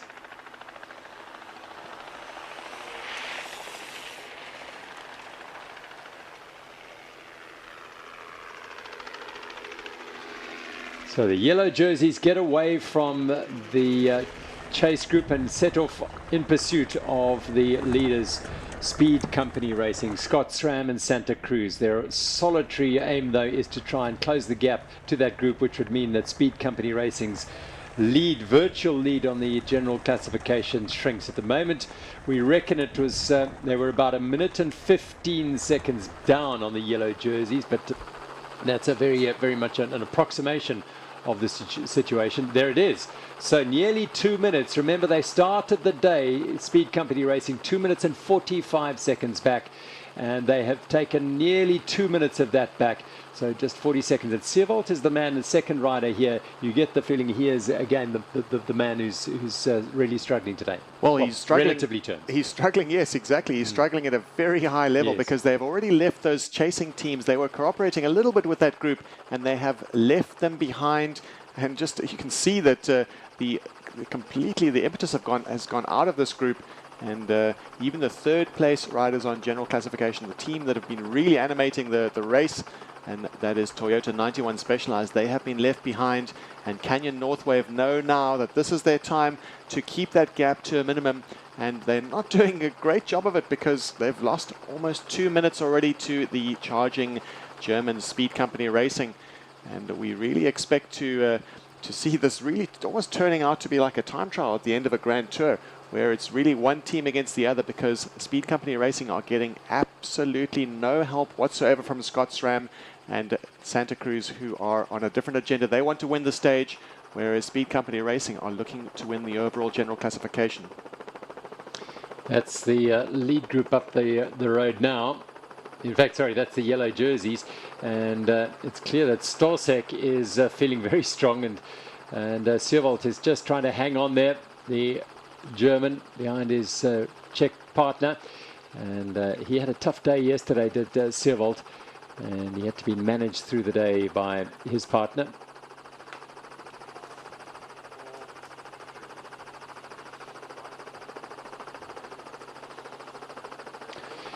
The yellow jerseys have broken away from the chase group as they hunt down the leaders in the front of this final stage of the Absa Cape Epic. Speed Company Racing are their main rivals in the general classification. They're up the road by nearly 2 minutes, which means they've narrowed the gap to the yellow jersey on virtual general classification to around 45 seconds.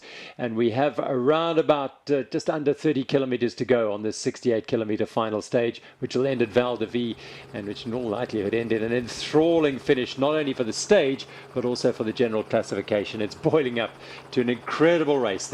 It is an incredible race already. Yeah, it's one of the most exciting or thrilling final stages I've ever observed. It's truly something spectacular here. And we midway through, or just a little bit before, I got the sense, that the Canyon Northwave team was kind of riding the same pace, or the gap to the Speed Company Racing was kind of staying stable. But now it looks like once again the Speed Company Racing is capable of opening up this gap. It looked like on the trail section that we just had here that Canyon Northwave was almost a little bit held back by the Chris Blevins, who was going to the front.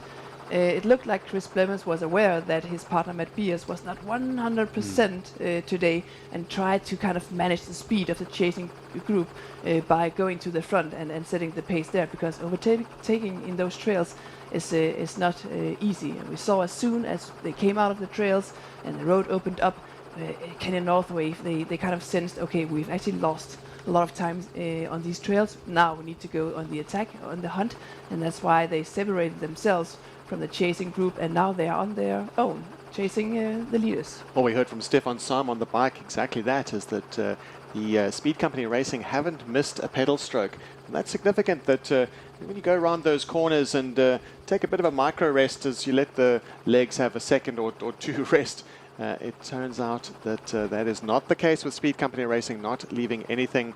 It's all to play for the German team, the Upstart and the Disruptors, who are absolutely going full blast.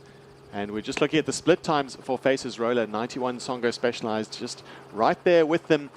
the overall leaders. Faces Roller holding the Absa Africa jersey leaders, and we've seen those two teams dice it out. But now it seems that there's 3 teams in the race for the stage win. And 91 Songo Specialized defending that lead and looking like they're in commanding position on the general classification, but still with 3 teams in the mix going into the final stage. Who will win that prestigious stage win at Val de Vie, the grand finale?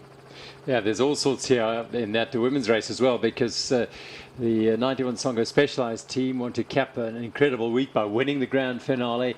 The South African pair, Mariska Strauss and Candice Hill, have won one stage, but it's not since 2007 that an all-South African team has won a grand finale stage. And of course, the emotional side of it is with BMC MTB, because Robin de Groot in her final Absa Cape Epic, Pauline Ferrand-Prévot in her first. Well, I think Robin would just dearly love to cap her Absa Cape Epic career with a second grand finale win here at Val de Vie. So there's plenty going on there as well, which we will bring you as the race unfolds for sure. And remember that all these women, they are racers by heart. None of these teams are gonna let any of the other teams win if they can avoid it. It's gonna be tight to the very finish line, and none of these teams are gonna give anything for free today. That's for sure. Well, we're passing through the beautiful landscapes on the slopes of the Simonsberg mountain, which is on the left-hand side. They're just revealing there. The Simonsberg Conservancy is through this area, around 4,800 hectares, and there are 21 farms who are curators of the Simonsberg Conservancy, which was founded in 2004, and it is a spectacular part of the world. And the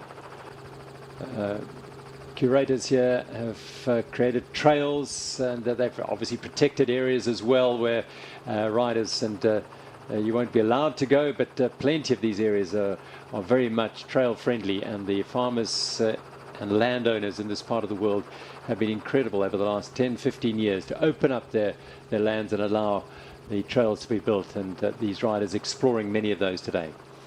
Well, it is the absolute battleground that we're seeing unfolding today, and the beautiful trail network in the region is open to riders. But today it is all about the Absa Cape Epic, the grand finale going into the last stage, into Val de Vie. And with two races going on right now, there's the race for the overall and, of course, the race for the stage in both categories, both the men and the women. And the race is really unfolding now. And just a quick recap on the situation at the moment. We have Team Speed Company Racing up ahead, and in tow Scott SRAM and the Santa Cruz team. And of course the Canyon Northwave team, who started the day with a 2-minute 45 lead. Already 2 minutes have been torn into that lead by Speed Company Racing, as Canyon Northwave chase alone after the Speed Company Racing team. They will be approaching the next checkpoint at 42.5 kilometers. We weren't able to get checkpoints. There was quite a large gap for about 20 kilometers because of the terrain they've been riding through now.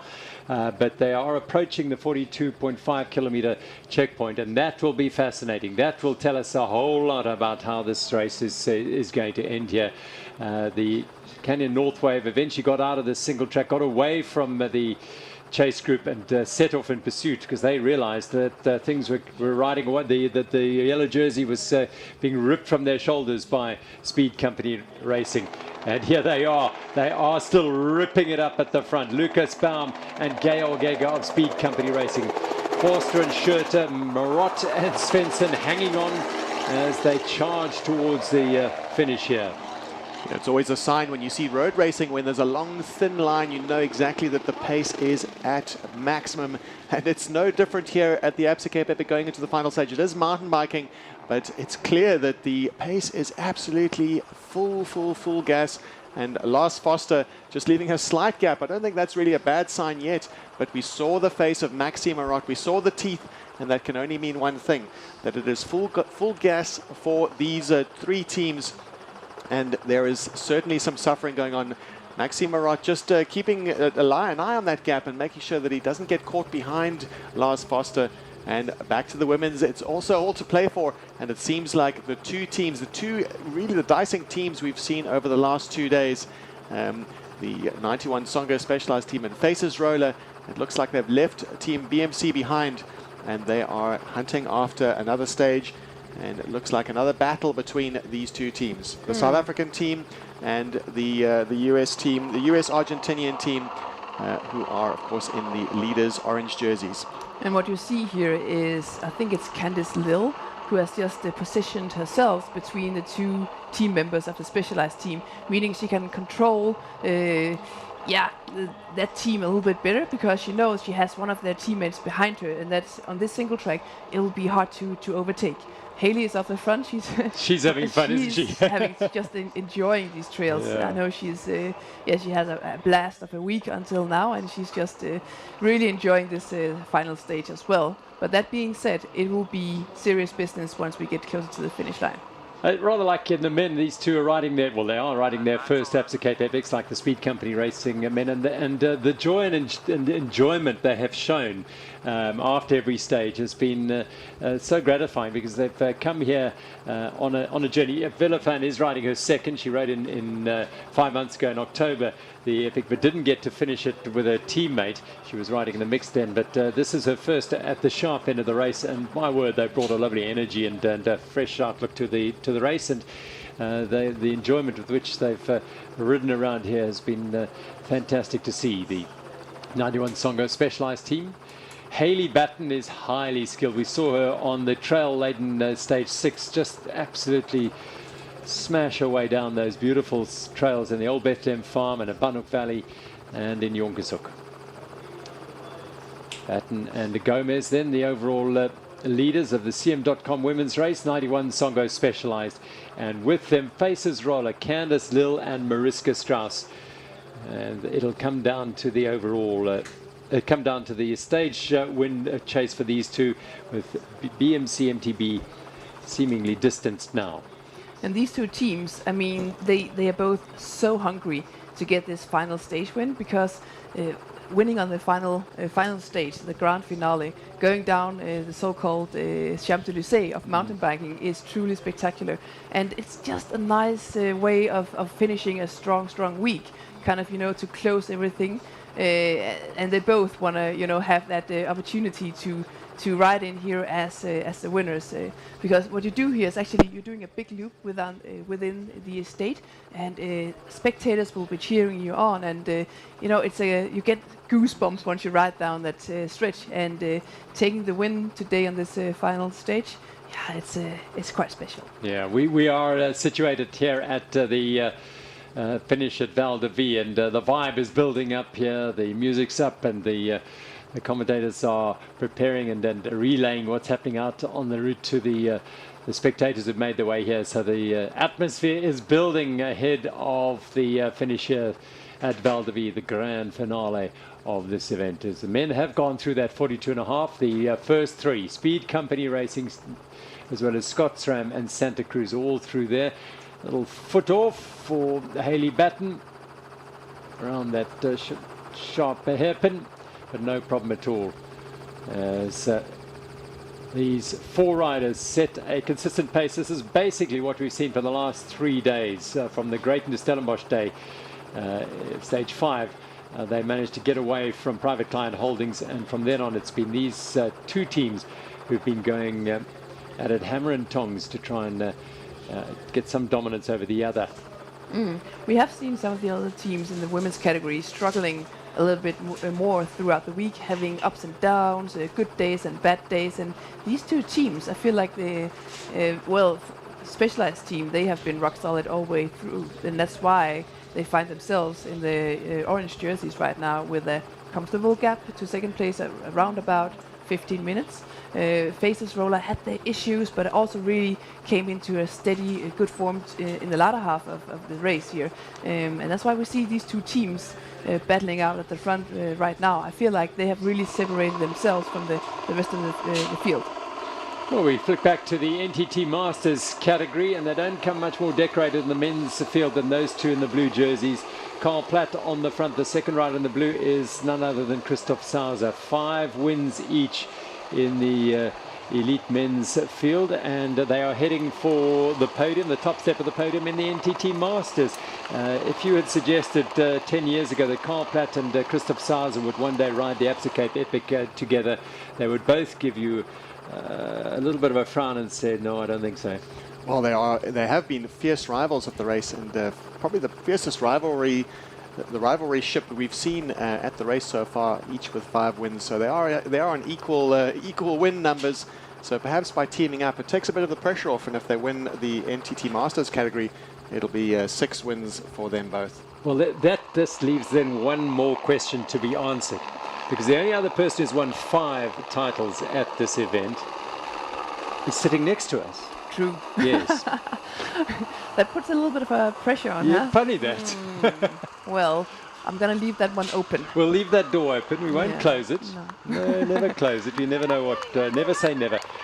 Look at this. Never say never ending again. In fact, it was a trail they rode today here on Muratie, part of Murrundwoord's incredible network of trails.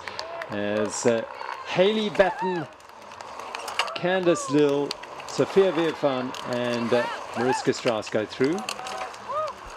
Well, talking about time checks, we see right now there's a little bit more impetus from the Scott SRAM team, and they are riding together, and now that Speed Company Racing get some cooperation, they get some help from the Scott SRAM team, who are looking to make a bit of a move on this section now. They are approaching Murray and Wines, and at that 42-kilometer mark, it is very bad news for Canyon Northwave at 2:57. They are chasing alone, which makes it even harder for them. And 2:57, that puts them out of that leader's jersey virtually. So they have effectively lost that leader's jersey. If the race were to stop now, they would have just under a 15-second deficit to Speed Company Racing. And the way the race is going at the moment, with the pace taken over by Lars Foster and Nino Schurter, it's a very bad sign for the German and the Czech. Absolutely. So the Foster Schurter Express train, and now for the first time almost today, Egger and Baum are sitting behind. So that, as Neil has just said, that's if they stop the race, Speed Company Racing would be the 2022 Absa Cape Epic winners. As we know, they're not going to stop the race now. And Canyon Northwave are chasing. And how much have Speed Company Racing expended? How much energy have they expended over that first section? Are they able to maintain it all the way through to the finish? They'll be motivated. There's no question about that. But physically, how much of a beating have they taken?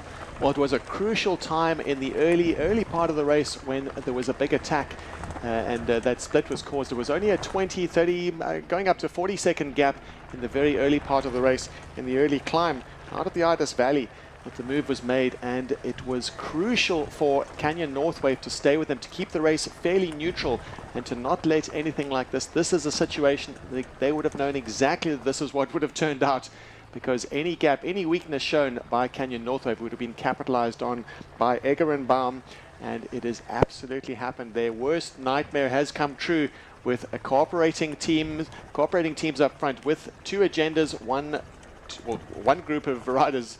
The 2 riders we see now, Scott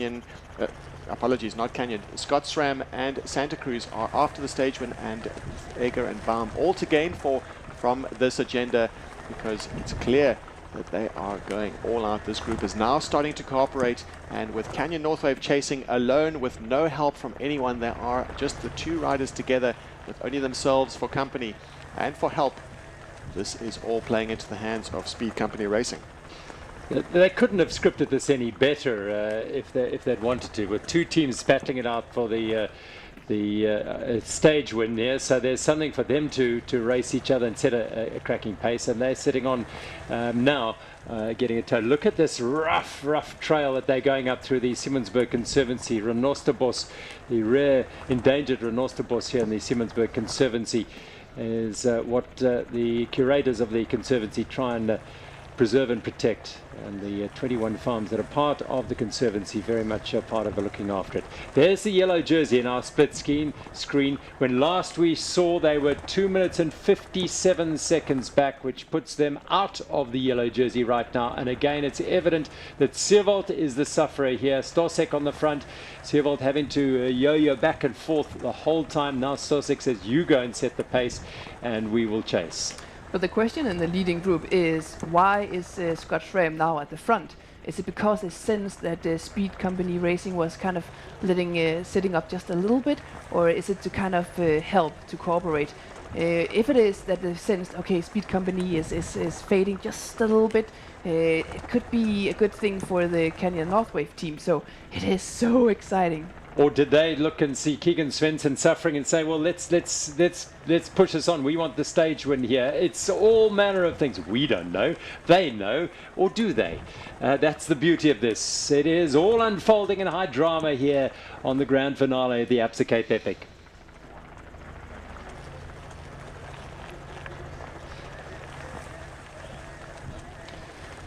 Well, the drama is all over the course here on the final stage here, with the team up front. Scott Schramm is starting to open a bit of a gap to Speed Company Racing, and Santa Cruz also just swinging a little bit off the German pair here as they climb this brutally steep and rough trail in the Simonsberg Conservancy. And that done for the time being. We'll perhaps see them come back together, who knows. But Scott Schramm are on a motivated drive now.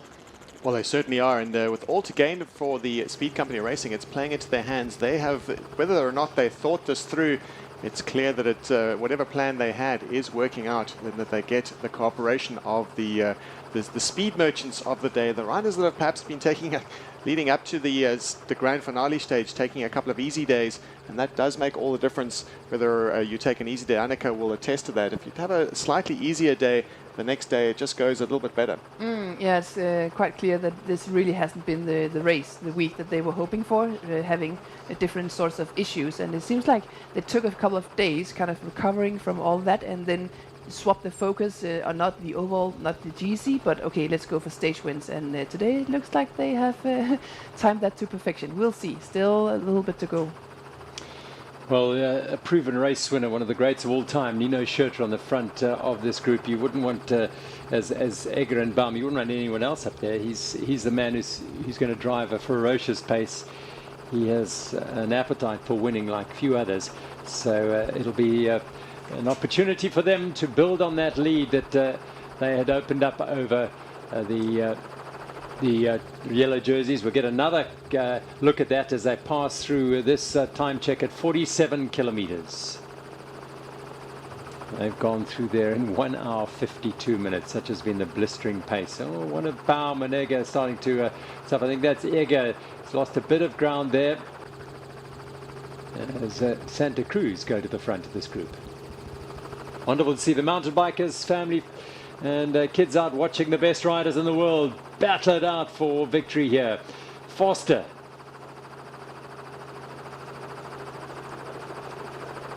This is the lead group of 3 teams chasing victory here at the Absa Cape Epic, chasing 2 victories if you like, with Speed Company Racing in the predominantly purple-blue tops there, looking for the general classification, and the other 2 teams, Santa Cruz and Scott Schramm, chasing a stage win here. This is the leading 2 teams in the women's CM.com women's category. In the orange jerseys, 91 Songo Specialized, Haley Batten and Sophia Gomez-Vierfan, and South Africans Candice Lill and Mariska Strauss of Faces Roller. There's 16 minutes between the 2 teams on general classification. That's not going to change today. At stake today is the honor, the glory of winning the final stage. Well, these are clearly the 3 strongest teams in the race on overall general classification and in general stages. The last 3 days we've seen this exact scenario where the leaders on the overall GC are battling it out for the stage win, with Mariska Strauss and Candice Lill, the all South African team, in their Absa Africa jerseys. And very well. We just see a little bit of a weakness there from Lars Foster. We saw on that last climb, just on their way up to Marianne Wines, it's just leaving a little bit of gap, Lars Foster. And we saw earlier with Nino Schurter imploring his teammate to catch up, get back in touch, because it's all about what happens on that Babylonstoren climb. This will decide the stage, and perhaps it'll decide the overall, depending on how hard Speed. Look at the attack by Speed Company Racing. They are leaving nothing to it. They really want to go all out and create as much, keep the momentum going as much as possible. They won't necessarily have time gaps. back to the chasing Canyon Northwave team, who seem to be out of the virtual GC, having lost over 3 minutes already at this point, and still the urgency is all definitely absolutely visible with Speed Company Racing. They are not leaving a single opportunity for any of the teams to really take a turn at the front. They've just not let any kind of respite, any let off of the pace that we've seen from Santa Cruz or Scott SRAM. Speed Company Racing have got to the front and kept that speed going, all very important in their chase for the overall GC. They're not necessarily going for a stage when, if the opportunity presents itself, they will no doubt sprint for it, as there are true racers. As is indicated by all week, they've been very aggressive, but clearly the agenda of Scott SRAM is to win the stage. Well, we can go to the trail. I can tell Stefan that in fact Sewald and Martin Stosek are now 3 minutes and 35 back. So Stefan, you're riding with the virtual yellow jerseys up the front there. This is another just insanely hot climb, and they're flying up here. Yeah, it's crazy. So it's fact now, they are 3 minutes back. Yeah, 3 minutes. Unbelievable. I think Sewald is suffering really a lot with the broken or the bruised ribs. It's horrible on those twitchy single track and stuff, so you can't really move your body. But we saw Scott SRAM go to the front there for a moment in this Yes. group. Yeah, it was just Lars that just missed the turn off and got stuck in a fence and had to catch back just before the water point. So there are two races going on here with Santa Cruz. Of those two, Marot and Svensson, who's looking... I think Keegan is looking really strong. Marot is super fast on the downhills, but struggling a little bit on the steep climbs. Have you seen any chinks at all in speed? So I would go for it. I would feed something at the herself. You haven't seen any chinks at all in Speed Company Racing today? No, nothing. They're just keeping it simple, pushing as hard as they can. Come on, catch up. You're way behind. I am a little bit.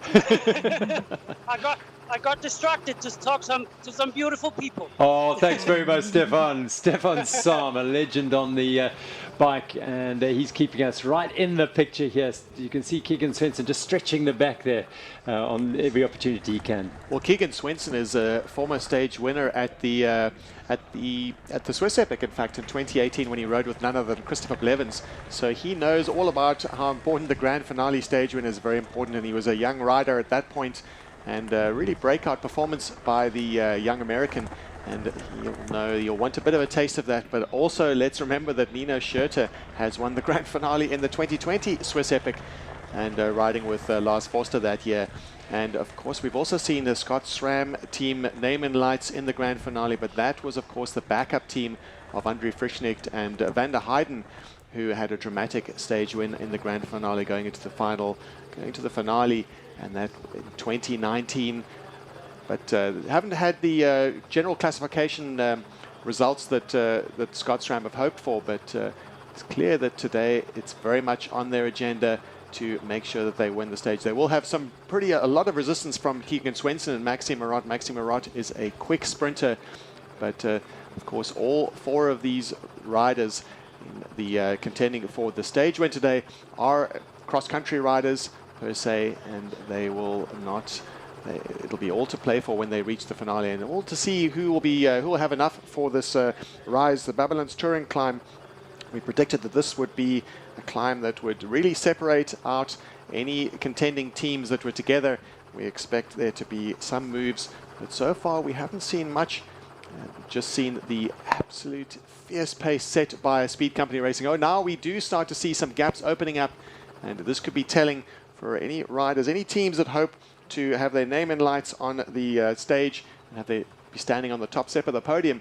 This Babylonstoren climb is 3.5 kilometers long in its entirety, and around about a 10% gradient, and it tops out at some pretty steep sections in as they really start to reach the finale of it. But of course there is that last 10 kilometer flat, the run into Val de Vie's estate single track, and these are Val de Vie's own trails, and it'll be all to play for at that point. If all teams are together, there'll be some tactical maneuvering, but there'll be absolutely no tactical maneuvering from Speed Company Racing. If they are still with that group, they will be keeping the pace high. It'll be like a locomotive, a bit like a lead-out train you see on the road cycling, and in the finale of a race.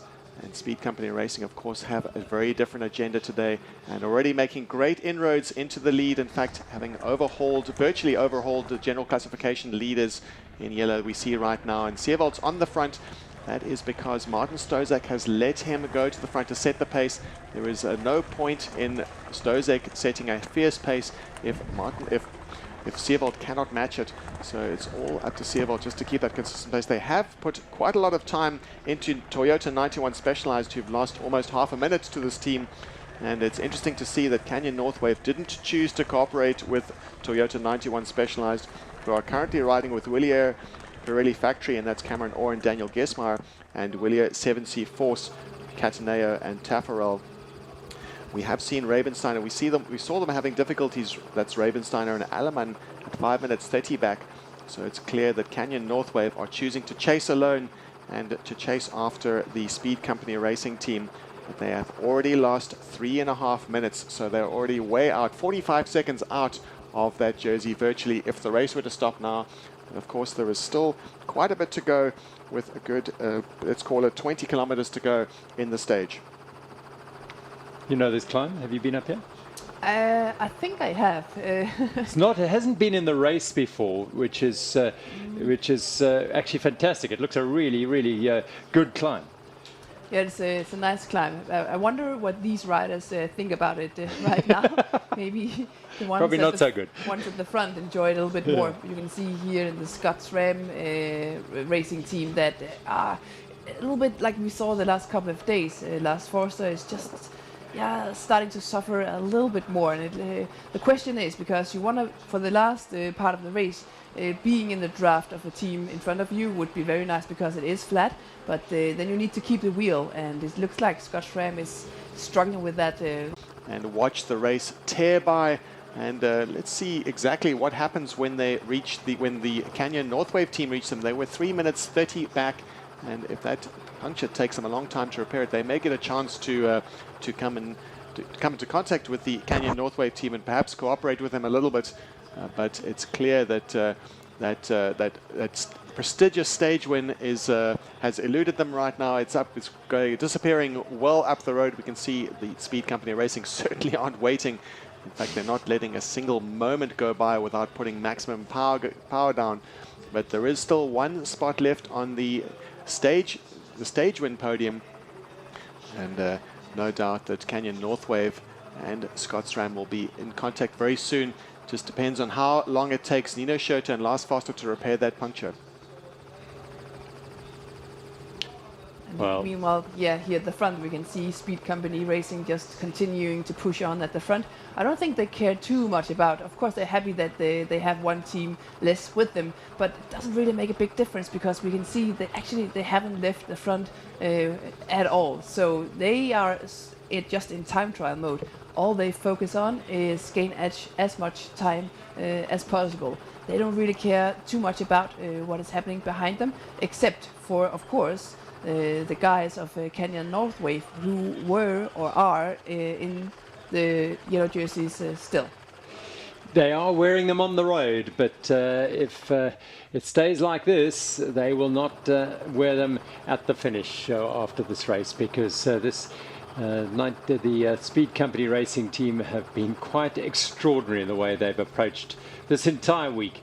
They threw down the gauntlet after the prologue when they finished second there, and they have just taken the fight to the yellow jerseys, to all the teams throughout this week, being aggressive at the most unpredictable moments. They've raised eyebrows all over the Absa Cape Epic by the way they've attacked at sometimes illogical areas in traditional terms, but they've torn up the race handbook and decided this is how they're going to race it, and isn't it paying off in the most handsome way here today so far. And the pace they're sitting right now, you can see it's so high that actually even the Santa Cruz team here is struggling to keep the wheel. It looks like now they're going into a descent, or is it still kind of, yeah, it still continues to climb. So, yeah, the question is if they will manage to, we know that there's a descent coming, and if they will manage to go into that descent alone, maybe they can keep this gap all the way to the finish line. We have seen that they're good in every single aspect. They can ride the technical trails, they can ride uphill, they can ride flat. So if they can kind of keep this gap and be alone out in front when it comes to the final 10 Ks, which are more or less flat, well, that's a good thing for them. Especially because we know that there still are a lot of trails towards the finish line, and with Fabled of the Canyon Northway team having some bruised or sore ribs, he will not be able to navigate those trails in the same way as if he was injury-free. So yeah, it looks like they are capable of just opening up the gap even more and more on all sorts of terrain. Well, this is Andreas Seewald right now. We see in the picture in the foreground, and just not able to close that gap and to keep really. Martin Stozek has been the stronger partner in the latter half of the race for sure, and just a bad sign for Seewald. And they will know, they will sense that yellow jersey is being wrestled off their shoulders virtually as we see the race unfold. And we see the German team, the Speed Company Racing team, putting huge pressure on Santa Cruz. And Santa Cruz right now, if they want to win the stage, they will be desperate to hang on until the peak of this climb, because they know at the peak of the climb there is a long descent through Freda and Lust and some flat sections. They know they're struggling on the climb a little bit. If they can just stay in touch, stay within a few seconds, they'll take a couple of risks on the descent, on that small downhill, on that long downhill section rather, as they head through to the trails of Val de Vie. And if they can just get back in touch with those that incredible pace set by Speed Company Racing, they will have a chance at a stage when they might not get any resistance when it comes to a sprint finish. So it's all about just staying really as close by as possible and getting a free ride into the Val de Vie estate. Lucas Baum, whose father is their only support staff, and Gerl Gega, friends for almost 15 years, are combining here to put together a quite extraordinary week of racing and cap it all with an overall win at this stage. That's what it looks like as they turn up yet another of these switchbacks and head up skywards here. This climb on Babylonstoren really is a toughie, as the last major climb of the week. And a perfectly placed and highly selective point in the race, where we have the gradient at around about 10%. Of course, that doesn't say anything about where it maxes out. And what really puts the riders under pressure, especially the ones that are struggling a little bit on the climb, is where the climb starts to really ramp up, and the gradients beyond 15, 16, 18% will put pressure on the likes of Keegan Swenson. Maxi Murat looks like he's more or less in touch, but Keegan Swenson seems to be ailing. And we're back to Scottstram. They had their puncture issues. They seem to be back on the bike and having repaired and put them behind them. But of course, they are seeing their chances of a stage win disappearing up the road. We would safe to say that just from the agenda of Speed Company Racing, it pretty much that chance of a stage win is out of the picture now. Yep, they, quite often, this is the chase group. Chris Blevins sitting at the back of this group with his partner, South African champion Matt Beers. They are third on general classification, and they're unlikely to lose that because the next team behind them, Buff Magama, are over 17 minutes back. So they're quietly getting through the stage here in the company of the William Pereira factory team alongside them. But up ahead through the helicopter, you see this pair. Shirts zip down. They are in race mode, business mode for Baum and Eger. Their agenda pretty simple at the start of the day, the tactics, I'm sure, hard, race hard from the start. They had no other plan at all other than to go as hard as they possibly could, as early as they could, to try and snap the elastic to the yellow jerseys, and they have seemingly done that now in spectacular fashion. Well, you saw the zip-down jerseys, and just looking at the temperatures, the current temperature at Val de Vie, we're sitting here at the grand finale at the in the polo fields now, in the grand finale, and it's 27 degrees already. It's 10:30 in the morning, and it looks like the temperatures will reach around about the early 30s. And clearly, it's not just the racing that's white hot; it's also the actual conditions, the race conditions. And it seems that the elastic has snapped back to the Santa Cruz team with Maxi Marat and Keegan Swenson losing touch. Back to the Scotsram. This is really the race for third on the podium for the stage win. That will not satisfy the likes of Nino Schurter, who's very much used to standing on the middle step. And Lars Foster right behind him in close touch, but those tyre issues have plagued them all week, and no doubt they'll be ruining that as they reflect on this week of racing. But anyone who's going to reflect on this week of racing with the smiles on their faces will be Speed Company Racing, and living up to that promise, more than living up to the promise of saying that they're going to be taking over, not just taking part. They plan to take over the race, and nothing could be more true right now. And they look on track for a stage win, and not only a stage win, but also an overall victory, having already put just under 4 minutes into the leaders on the day. Before we went into today, Canyon Northwave had a 2-minute 45 gap, so that gap has been absolutely obliterated as the riders head for the peak of the Babylonstoren climb. Stunning climb it is. It's been winding up the northern slope, the sort of shoulder of Simonsberg Mountain and the Simonsberg Conservancy area. And this pair have made it their playground today. Well, that's the yellow jerseys we see now. And there's still a little bit of a gap back to the so-called chasing group, and that Matthew Beers in that chasing group. And they would perhaps have done better to cooperate with them, but they were just racked with that sense of urgency to reduce that gap, or keep that gap to really under control to Speed Company Racing. They know how well Speed Company Racing have been going over the last few days, but clearly Andreas Seewald's issues with his bruised ribs have been coming back to play game almost every day. We saw just a couple of chinks in the armor early on in the week, and today it is being amplified as the German, the world champion in the marathon discipline, is struggling. He's used to hard races, he's used to really selective races, but clearly he doesn't look comfortable at all. In fact, let's say he looks in a world of pain. He truly looks in a world of pain, and really great respect to Seewald to actually be able to soldier on, because these are some pretty long days, and if he has to get through every single stage with pain, such pain in his body, it's definitely not easy. So yeah, no matter what happens on today and the entire week, it's quite impressive that he's capable of getting through this with the pain. Well, Matt Beers now draws level with Andreas Seewald on his left-hand side there. Seewald, as we've observed, is really suffering today. And you've got to look, as we saw Stosek go through the corner a little bit earlier, that look on the face was exhaustion, but also almost a sense of resignation that the race is disappearing. The jerseys are being ripped off their shoulders by Speed Company Racing. Chris Blevins in his first Absa Cape Epic on the right-hand side there ahead of Matt Beers has been exemplary this week. He clearly, well, if he has a, if he chooses to, he has a future here at the Absa Cape Epic as a racer, and he and Matt Beers will be back, I'm sure, in the future. Who knows? But they certainly look as though they get on well and they ride well together. Truly, Chris Blevins has come into this race on good form. We know that his main focus this year will be the cross-country World Cup, and actually the first round of the World Cup is in just 2 weeks in Brazil.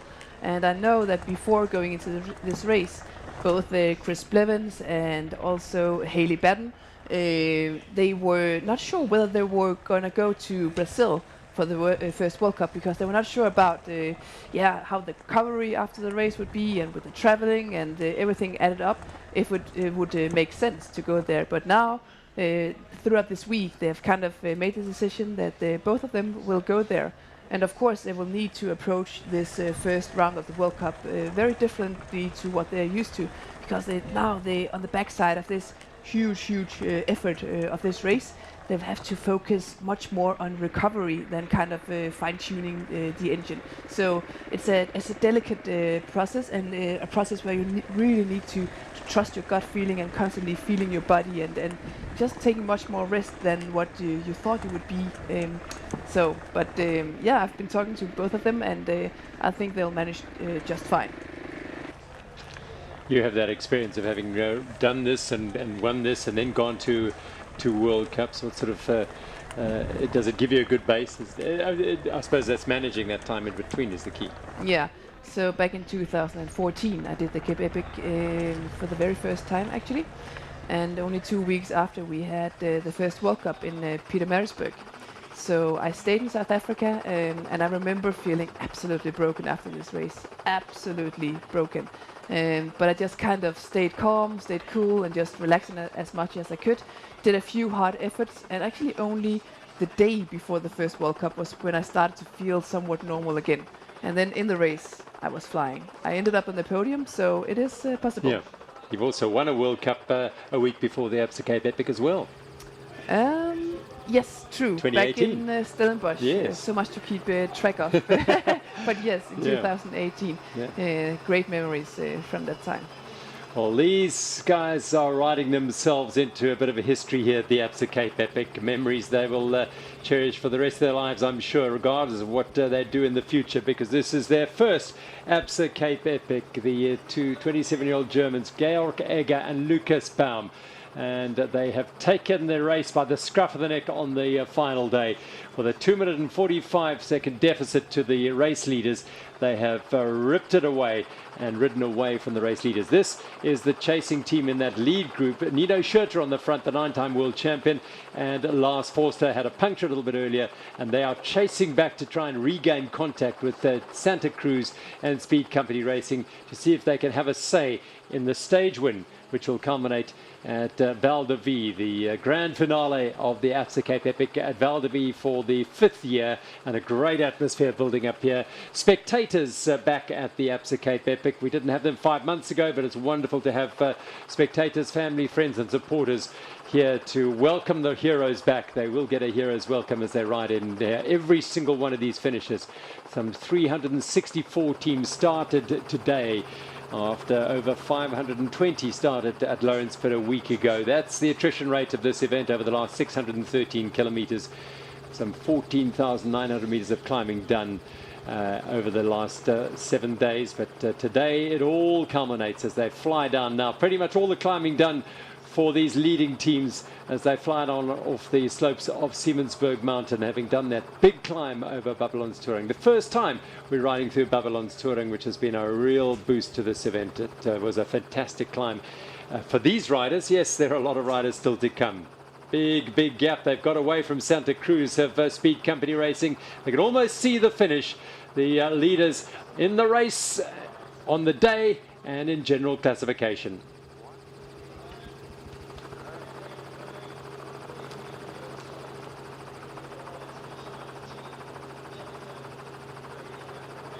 It's not often that Stefan Sam is left behind. These guys are hammering it down the single track, Annika. It's absolutely impressive, the effort that they're putting down here.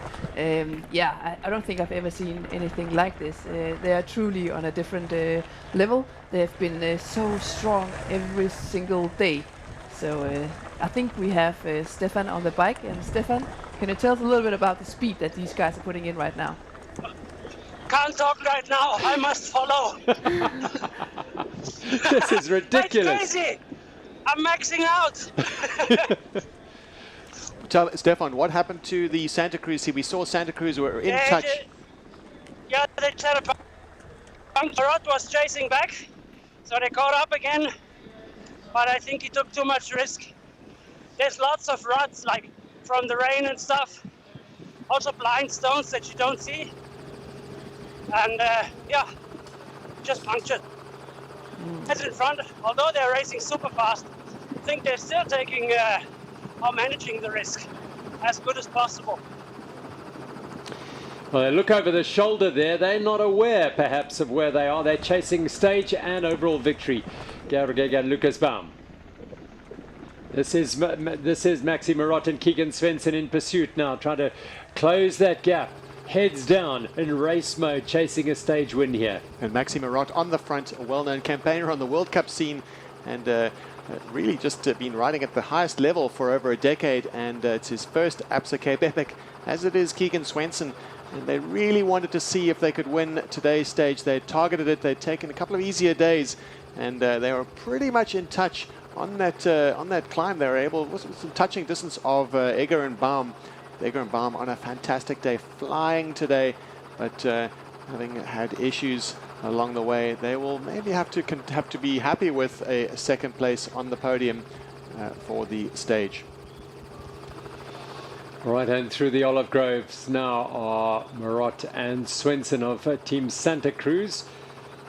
Swenson going to do a turn on the front as they try and chase back to the leaders. Speed Company racing behind them. They'll be chased by the Scots-Rand pair of Nino Schurter and Lars Forster. But this pair have been untouchable today in a quite extraordinary performance.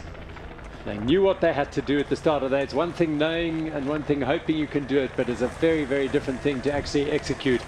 And thus far, inside the last 10-12 kilometers, they are the team of the week.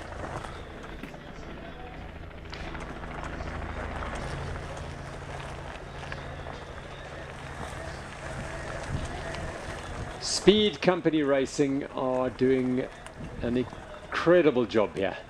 We just saw them earlier on just dicing a little bit with Nino Schurter and Lars Foster on that climb along with Team Santa Cruz.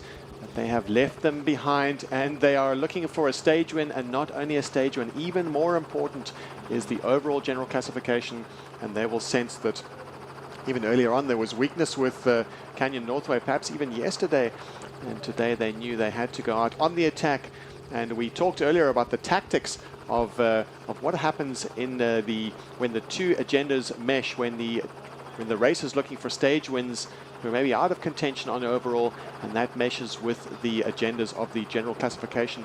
That really, we thought the tactics would play into the hands of Egger and Baum, but it looks like tactics have got nothing to do with it. It's all about firepower. This team right now, they led the stage pretty much all the way from really early on, from the 10-kilometer mark, and teams were just barely able to hang on, and we're back with the women now. Again, two teams very much in contention, a carbon copy of the last few days we've seen, and some tactical maneuvering early on or later on in the stage with the finales, and last two stages won by the leaders on overall GC 91 Songo Specialized, Faces Roller, the Animators, and definitely looking to win the grand finale, the prestigious grand finale stage at the Absa Cape Epic in 2022. And it looks like the women now are on the Babylonstoren climb, one of the longest climbs on today's stage, and we'll see who brought the best climbing legs. I'm sure that if any team feel like they're able to make a move, they're going to do it on this climb. And here we also see the BMC MTB racing team not as in sync as we see some of the other teams are riding, so it looks like they're a little bit further back. Well, we just saw the hand pushing the Sophia Viafan just to keep them in touch, and we'll be keen to see how this plays out in the race. Race leaders in the women's race in the orange Chivita leaders jerseys, Hayley Batten and Sophia Gomez-Viafan, and the Faces roller pair of Mariska Strauss, who looks to be on a really strong day today, and Candice Lill. And they are really animated. They want to win this final stage to Faces roller. They're not going to win the overall today, but they are desperate, I think, to try and win at Val de Vie, the grand finale. Well, Hayley Batten definitely taking up the role of supporting her partner, Sophia Viafan, who is still very much in touch and able to match the accelerations and the moves from Faces Roller. Faces Roller know this is a highly selective point in the race. It's a 3.5 kilometer in its climb in its entirety, and an average of 10%, which is a very hard climb this late into the race at the 50-kilometer mark. 18 Ks or so to go. They'll look, oh yes, just some, as the trail narrows, it's not all straightforward. It looks like an open road, but there are undulations, there are ruts all over the place, and the riders will need to take great care and pick their lines very carefully. The surface isn't completely even.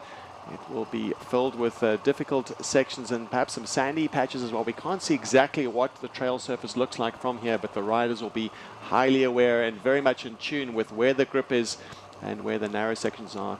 But just a bit of a show of, not necessarily of dominance, but show of the ability to match the pace of Faces Roller. He's just riding alongside them. There's no real need for this, but it just sends a very important message to Faces Roller that all their efforts are really in vain.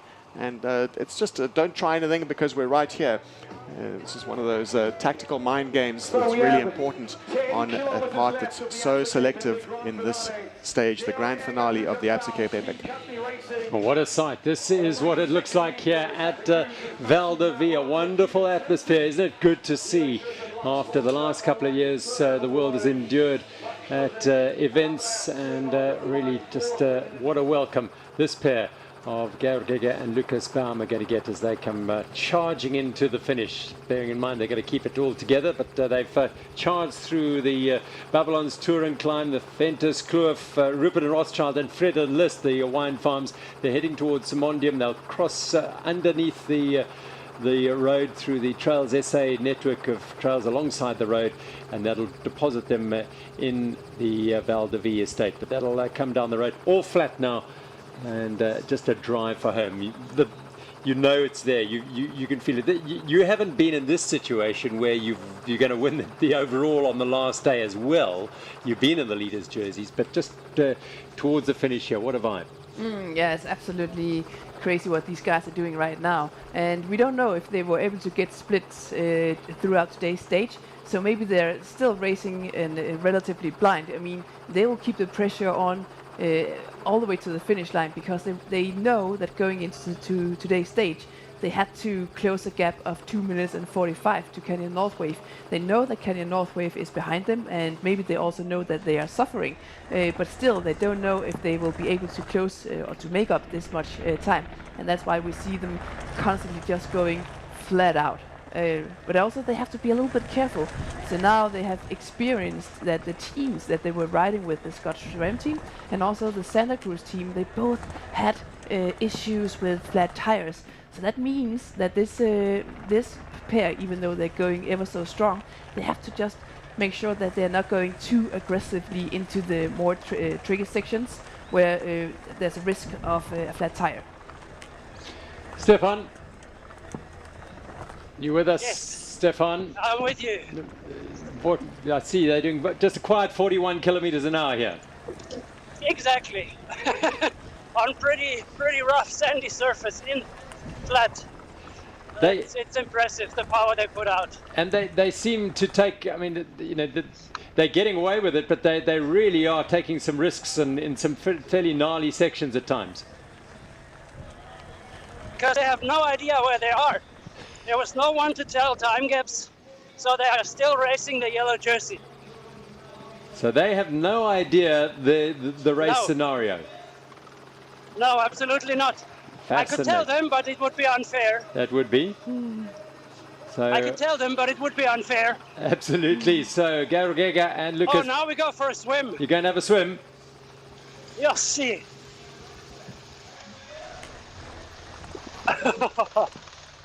Ooh. Higger just powers through. Baum is running his bike through the Berg River. They've done this a few times during the race. And look at that Bull's e-bike. No problem at all for Stefan, just like a steamroller pushing out the water there. Well done. And they're back up and racing. And the chasers, this is Santa Cruz. And so look, they're Scott's closing Ram. up. So Scott's Ram and Santa Cruz about to, well, Nino Schurter is going to ensure that they do get together, perhaps at that river crossing. Scott's Ram punctured, so did Santa Cruz. They are 40 odd seconds back, Santa Cruz, of the lead pair. But it is the Scott's Ram pair, Nino Schurter and his man Lars Forster, who are chasing for all they're worth to close the gap and battle out for the place on the podium there, second place. Just plunging into the river here. And it looks like it's just a matter of a few seconds before these two teams are back together. But it doesn't look like at this point, at least, that they're going to be racing for or sprinting for the stage win. It looks more likely that they will, if they get back on, that he'll be racing for second position on the stage today. Last checked at 59 kilometers, Maxime Marot and Keegan Svensson are 43 seconds behind Speed Company Racing. But the key factor and the key figure here for Speed Company Racing at that checkpoint, 59 kilometers, inside the last 10 kilometers of the entire race, they were 5 minutes and 13 seconds ahead of Canyon Northwave. So the race is effectively in their bag. Well, it's now, we thought it would be a close race, but now it's not even close. We thought it would be a close race with just really, with Speed Company Racing just maybe perhaps either edging out Canyon Northwave or narrowly missing out. But it's very clear that it's not the case with 5 minutes back to Canyon Northwave. They are cooperating with Toyota 91 Specialized. Clearly, we heard earlier that they were going to cooperate to keep Speed Company Racing under control, but that's proved to be almost impossible to keep these the absolute disruptors, the animators all week, the partnership of Egger and Baum. We've called them a lot of things this week, but in not too long we're going to be able to call them champions. Well, absolutely, and they're going to be writing themselves into the history books of the Absa Cape Epic, and it's very rare that newbies get to win this race, especially a pairing like this. Both of them newbies at the Absa Cape Epic. Not inexperienced, certainly, but definitely as newbies of the race, there is something special about the Absa Cape Epic and about the difficulty, about the trail conditions, and about the competition. What happens in the group, even early on in the stage. It's just it's most competitive mountain bike stage race in the world, and with that comes a whole bunch of learning. But it's clear that they've torn the rule book up, these two, and just pin their ears back, and they're just going for it. They're onto the trails here at Val de Vie, and Speed Company Racing are charging towards an improbable victory halfway through the week, but here they are, and not only have they taken the yellow jersey, they've ripped it away from Canyon Northwave today with a ride for the ages. It really has been amazing. 2:45 at the start of the day. They now lead the Canyon Northwave team by 5 minutes and 13. As Neil said, they've not just edged in front, they've ripped it up, and they are well clear onto these trails at Val de Vie, the lifestyle estate in which this race is finishing for the 5th time. Well, they're so close to home. In fact, they can probably even hear the announcer and the music from the race village or from the final. And just chasing, we've seen Santa Cruz and Scottstram. They're cooperating. They know there's 2 spots left on the podium. The most important one at the top step is all but taken by Speed Company Racing. And with Canyon Northwave, William Pirelli Factory and Toyota 91 Specialized over 5 minutes back. It looks pretty secure, but they will really be ruining those difficulties they had on the trail, those punctures, as the Germans just forge ahead, just not leaving a single watt unapplied. It's like every opportunity they have, they just are putting power down. Not a single, not even a micro rest as they go around these trails. They have already passed through the Frieda and Lust trails, and now into the estate trails that the residents get to enjoy. And it's going to be interesting to see how much that gap really is. They've put down a maximum power. They've almost ridden off their competitors. We saw earlier with on that Babylonstoren climb, the 3.5 kilometer climb, they were pretty much distancing the Santa Cruz team. So clearly the strongest team on the race, not only for the stage, but for the overall. Speed Company Racing's Egger and Baum, and it's a bit of a swim time for the chasing team. Perhaps they sense that the race has already gone up the road, the race is lost, but they will no doubt keep fighting, because the general motto at the Absa Cape Epic is never to give up. Never give up. And even though I think it's highly unlikely, the Speed Company Racing up the front, they could be a victim of and a very unlucky flat tire. But we see this happening to these 2 teams that we have in picture now. They were with the Speed Company Racing until the point where they both had to deal with flat tires. So even though they're close to finish, well, I don't think it will happen, but we see surprises all the time in this race. Speed Company Racing is so close now, and with that 5 minute lead over the yellow jerseys, even then they might be able to run themselves home, as the chase for second place on the stage is red hot, with Santa Cruz, Maxime Marot and Keegan Svensson, and Nino Schurter and Lars Forster on these trails through Val de Vie, the lifestyle estate, where the 2022 Absa Cape Epic is finishing with the grand finale. Well, just really, they haven't got a visual on the marauding Speed Company Racing. So that's always an advantage where you can see the riders in front, but there is no such luck for these teams. And they will be left out really to fight it out for the final 2 spots on the podium. Still a prestigious thing to be able to stand on the podium at the grand finale, but that great prize of stage win, and of course overall looks like very much like it's going to go to Speed Company Racing. Exciting finale here at the Absa Cape Epic. Well, these 4 riders, of those 4, 3 of them have spent a lot of time riding over in this part of the world over the years and know the terrain, know the trails, have an idea of what to expect. Georg Egger and Lucas Baum came here and they've ridden the entire week pretty much blind. They've had no clue. They hadn't built the Absa Cape Epic into their year's program. Really, it was a hope, maybe if we could get the money together and sponsors together. And they pitched up here, picked up a camper van at the airport, and have been living in that with Lucas's dad.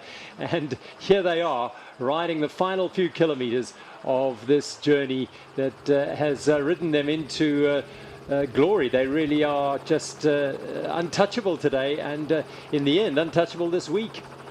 Well, it's always great to see such exciting racing at the Absa Cape Epic, and we would hesitate to say the phrase ignorance is bliss for this team, but without focusing too much on the ignorance part, they came into the race as a little bit of an unknown quantity and made themselves known very quickly in the prologue. They got a 2nd spot in the prologue.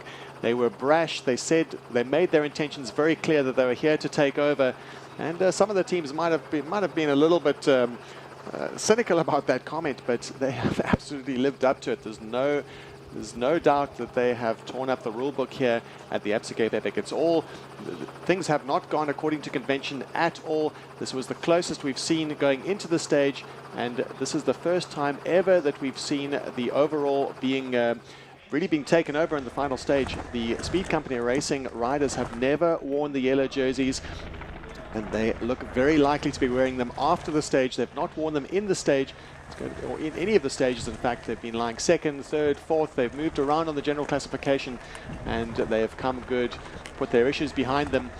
And although when we say issues, those issues have been still at a very high level. If they've had issues, they've been still able to control the damage, which is what it's all about at the Absa Cape Epic.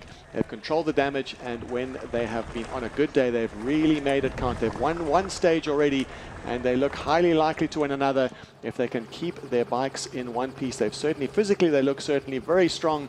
No doubt as to how hard they are going and how hard they've gone the whole day. They've really not let up for a second, and it all just comes down to whether they can look after their bikes on the way to the finish. Which is getting ever closer and closer, and they know that. And also keep in mind that these 2 guys here, they've been riding this whole stage so-called blindly. They haven't had the chance to know that the gap that they were opening up on the Canyon North Wave, how big it was. So we will see a very exciting moment once they get to the finish line, and hopefully get the information that we have been knowing all the time, that this gap that they managed to pull out, that has just been growing and growing.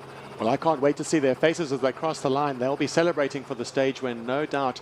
But the first thing they'll do, once they've done the fist bump and once they've celebrated, they'll be looking up at the clock, and they'll be asking members of the supporters exactly how much time they were gaining throughout the day, and it'll be great to see it dawn on them as they realize that they have put in the performance of a lifetime, and definitely for them a career highlight, having won the grand finale and certainly putting themselves in contention to win overall. And it looks like if all stays as it is right now, they have all but won the overall general classification at the Absa Cape Epic. Remarkable story it is, Egger and Baum. Truly remarkable. This is the first time that they are here at the race, and it only all came together, I think, just just 1 week or something before the race that they found the funding to go here, and then they took off, and yeah, they have just been ripping this race apart. It's quite impressive. Absolutely, as they're on the final couple of kilometers in the Val de Vie estate, putting the finishing touches to this week and this incredible final day. No one can attest to what they're feeling now, because no one's had done this before. No one's won the general classification on the final day, having been in deficit. They were 2 minutes and 45 seconds behind the leaders Canyon Northwave, and they roll onto the banks of the polo field here with a lead that will ensure they will take the yellow jerseys. They don't really know that at this stage. As far as they're concerned, they are going to win their second stage at the 2022 Absa Cape Epic. They will get across the line and then look at the clock, as Neil said, and wonder and hope and pray that it is all as it seems and as they would have been told by their supporters. And haven't they garnered some support over the last week here? Having arrived here as relative unknowns. They did have some great results this year, and we've got a world junior cross-country champion in this combination in Lucas Baum. But as marathon stage racers, they arrived here with very little pedigree in terms of the Absa Cape Epic to suggest that they would finish at the top of the podium. And they will roll off the first polo field and onto the second one very shortly and come to the finish. Georgega and Lucas Baum, with our man Stefan Sam in their wheel, has well, he's been taken along on an incredible ride today. Well, Stefan Sam, ironically, has witnessed the most exciting race we've seen yet at the Absa Cape Epic. He was no doubt one of the duo that was part of the second most exciting, you could say, arguably, race of the Absa Cape Epic in 2007. So a great moment for Stefan to be able to see this, and his fellow countrymen, the Germans, Egger and Baum, with Egger on the front.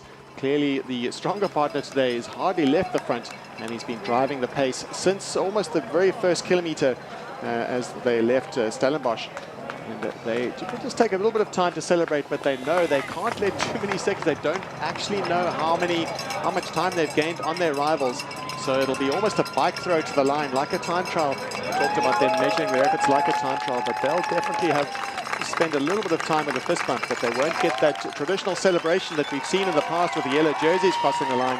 They are in the virtual yellow jerseys, and as they round that final bend, they come in. It is Georgega and Lucas Baum who will win the final stage, the grand finale of the 2022 Absa Cape Epic. The crowd are loving them. They've generated such interest and such following. They cannot believe it. They have won the grand finale. And as the clock ticks beyond 2 minutes and 46 seconds, they will know they have won the Absa Cape Epic in 2022. The celebrations at the moment a little muted as they wait to see what happens behind them. There's a race for second and third, but Georgega and Lucas Baum's second stage win here, the most prestigious perhaps and the most meaningful of their entire careers, is one that'll put them in the yellow jerseys for 2022 at the Absa Cape Epic, as we are going to welcome home very shortly the second and third teams. These two riders will enjoy the adulation. They rode away from their competitors on the very first climbs up the early ramps up the Simonsberg mountain, and can you believe these two lifelong friends from Germany are celebrating. This is the race for second place. Santa Cruz, Maxime Marot on closest to camera, on the far side Keegan Swenson, and Nino Schurter just edges ahead, puts himself with Lars Forster as the fourth rider here. It's going to be a little bit of a battle as Forster just forces his way to the front, the European champion, the Schurter, the world champion. These guys are racers to their bootlaces. Schurter goes round the berm and onto the second last little straight. Marot and Svensson digging deep. Schurter and Forster are the two men who've got the aces here, as Marot is the man sitting at the back there, and it looks like Nino Schurter and Lars Forster driving for the line. They are going to take second place. Schurter and Forster of Scotsram. Third on the day are Santa Cruz, Maxime Marot and Keegan Swenson. They'll congratulate the Speed Company racing men on a job well done today, as the clock is ticking all the while. And 1 minute and 45 to these two, so another minute, and you will see Georg Egger and Lukas Baum really celebrate. They're waiting on the finish line, waiting to see the next teams roll in to the finish here. And there they are, the yellow jerseys. Fantastic sportsmanship we saw from Nino Schurter, just to congratulating. He knows what it means to win the race. He won in 2017 and 2019. But Egger and Baum will really be very much focused on celebrating, sure, but they've also got to look back at that clock. They'll probably be hearing from people around them that they had over a 5-minute gap at the last time check, and they'll just be looking at that. They know they had a 2:45-minute deficit at the going into the stage, and just counting back, there'll be at some point they'll know very clearly that that they've actually won the race. But as Annika knows, you don't listen, you don't believe anyone on the side of the road really until it really is apparent on the clock. True, you wanna confirm it yourself, but right now it's pretty easy. They just have to take the time when they cross the finish line, the Speed Company Racing, and add another 2 minutes and 45 seconds. And I am sure that we will hear a massive roar once those 2 minutes and 45 seconds have passed. Well, actually, it just has elapsed right now. Over 3 minutes have elapsed since Speed Company Racing have crossed the line. So yes, indeed, they have won the race in dramatic style in the very first time in Absa Cape Epic history. The race, the general classification race, has been won on the final stage. Quite an extraordinary day of racing in the Absa Cape Epic, and an extraordinary week of racing, because this is the culmination of all that has gone before in the last 7 days of the Absa Cape Epic. The nip and tuck, the thrust and counter thrust, and the race, and it has just been remarkable how Georg Egger and Lukas Baum have capitalized on their strength and their preparations and taken advantage of any weakness in the other teams at the right moment to make it count here. Canyon Northwave and the Toyota 91 Specialized team rolling in here. They'll be second and third on general classification. The defending race champion Matt Beers won a year ago with Jordan Saru. And Canyon Northwave, well, Andreas Servolt and Martin Stosek, third. They'll be second overall. Well, a year ago, they didn't finish as a combination with Stosek having to withdraw after winning stage 3 with Andreas Servolt, and they looked serious contenders in that year, in that race, not a year ago, 5 months ago. But unfortunately, Stosek taking ill. This year, it is Servolt who suffered over the last couple of days, and as a result, they weren't able to defend the 2 minutes and 45 second lead they had. And there is the disbelief on the faces of Georg Egger and his partner Lukas Baum, the winners of the 2022 Absa Cape Epic. And absolutely saw the emotion on the faces of the Germans, and they realized that they have achieved the dream, the race of a lifetime. And still, all credit has to go to these two teams. They've brought the fight to the race, and certainly Andreas Servolt has emptied himself on the stage. He's left nothing out. He's left everything out on the trail and left nothing left in the tank. It's clear that he has done absolutely his best, and credit to the German and to the Czech partner of his. Well, the defending champion Matt Beers crosses the line second, at least on the stage here with Chris Blevins. They aren't able to defend the title. Their trade team won a year ago. Brave. They had the yellow jersey after the prologue, and then the team behind them took the yellow jerseys, but they weren't able to retain them through to Val de Vie. On an unprecedented day of racing, it is Speed Company Racing's Georg Egger and Lukas Baum who will raise their bikes under the finish arch here at Val de Vie as champions in 2022. For Martin Stosek and his partner, it's disappointment, but glory for this pair of Germans as they celebrate as winners of the Absa Cape Epic in its 18th race, the 14th pair to win the title here. What a week it has been for this pair. Finishing right behind them, a huge welcome to Daniel. There's Daniel Gesmeyer and the Cameron Orr right across the Willia Pirelli factory. Well, usually we see trade teams win this and all manner of riders, but that's Lukas Baum's father, who is their only support staff, and he just wants to go and celebrate with his son and his best friend, but he's had to wait a little bit.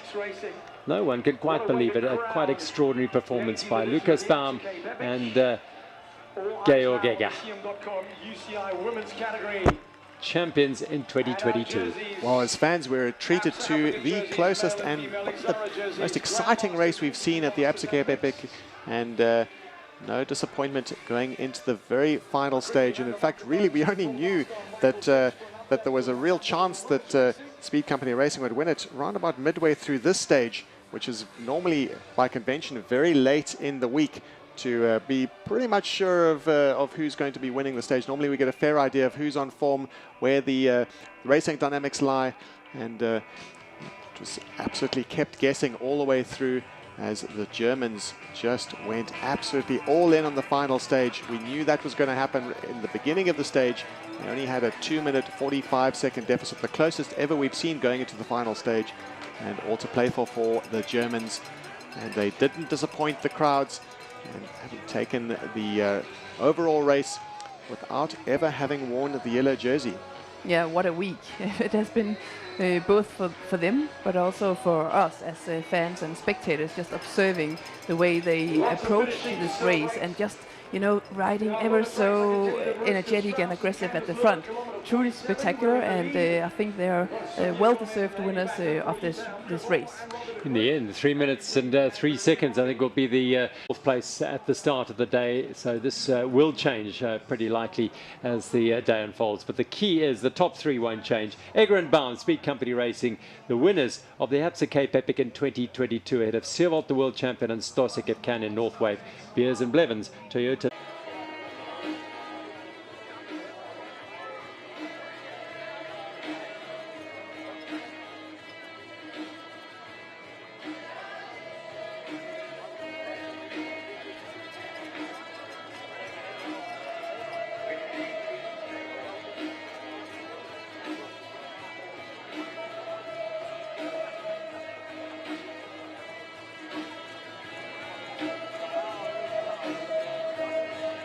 So 10 teams across our finishing line.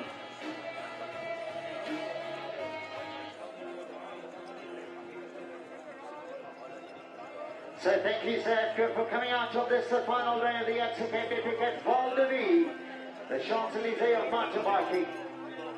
Just a phenomenal turnout. We thank each and every one of you spectators for making such a great noise, showing the world we love our mountain biking, showing the world that this is one nation that can make the rest of the earth vibrate when we get action and men and women like this over 8 days of brilliant mountain biking.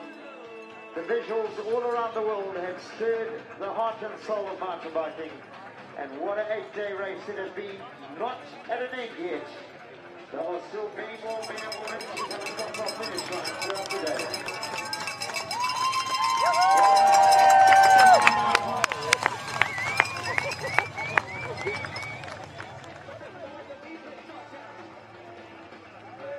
Our next team, the leaders of the Absa African jersey, Peter de Toy and Marco Jabert. What a Marco, they have led the Absa African jersey throughout the week. And well done to America Top 10 team. What a brilliant race from Peter de Toy and Marco Jabert. Just behind them, the Bulls team of Urs Huber and Simon Schneller.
on their way to a victory in the grand finale here, because they seem to have got away from the 91 Songo Specialized pair of Haley Batten and Sophia Gomez-Villafan. Well, the Frida and Lust section marks an important part for these two, because it looks like they've really on a fantastic day out, and they have won one stage already. Very clever fashion as they position themselves brilliantly for that sprint finish that we all witnessed, and some tactical canniness, and it's clear that they've made their move even earlier in the stage for that prestigious stage win.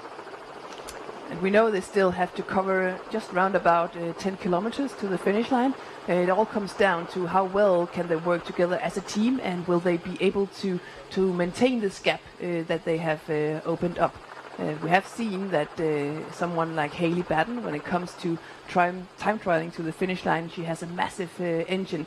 And the question is if this team can match that engine, and will they be able to maintain the gap?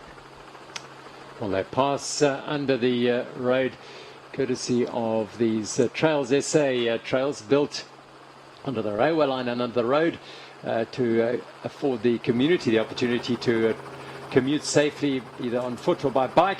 And then now the Absa Cape Epic riders, the best riders in the world, exploring those trails, which is fantastic. The communities here benefiting, and the Absa Cape Epic races. Well, it's clear that this team here, the Faces roller team, Mariska Strauss and Candice Still, made a fantastic move on the Babylonstoren climb. We don't have all the details as to what happened on the race, but it's very clear that Candice Still and Mariska Strauss are on a fantastic day. We're now with the third placed women on the stage right now, and of course on overall general classification too, Pauline Ferrand-Prévot and Robin de Groot.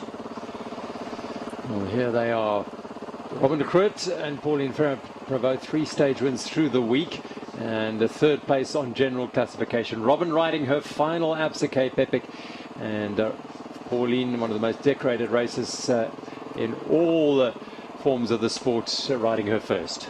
And we can see how this team has really grown over this week. They did not know each other before the race, and they actually only started to get to know each other once the race started. And it's a special situation to be in, because the way, the intensity of which, or the speed in which you kind of, get to learn each other is quite intense. And it's one of the things that is truly spectacular about this race. You grow together, your friendship grows together in a very fast rate in this race, because you see each other for so many, or you spend time together so many hours every single day. You go through ups and downs, and you share a lot of emotions, and it's quite unique. There's a split Faces roller now, 2 minutes and 28 clear of 91 Songo Specialized, who are just leaving the Frida and List area, and they're going to turn under the road and railway line very, very shortly. So Faces roller are looking like they are heading for a famous win on the grand finale here. Well, this will be their first time. They've won a stage together already, and an all South African win, a historic all South African win for these two. And the first time in almost a decade and a half. And Faces roller look to make history again in the grand finale. And with a 2 minutes and 30 gap, that looks pretty likely. They just need to keep their effort consistent, and of course keep their equipment in one piece, air in the tires. That's the most important thing right now for this team that we see on the road right now, looking very much in contention for a prestigious win.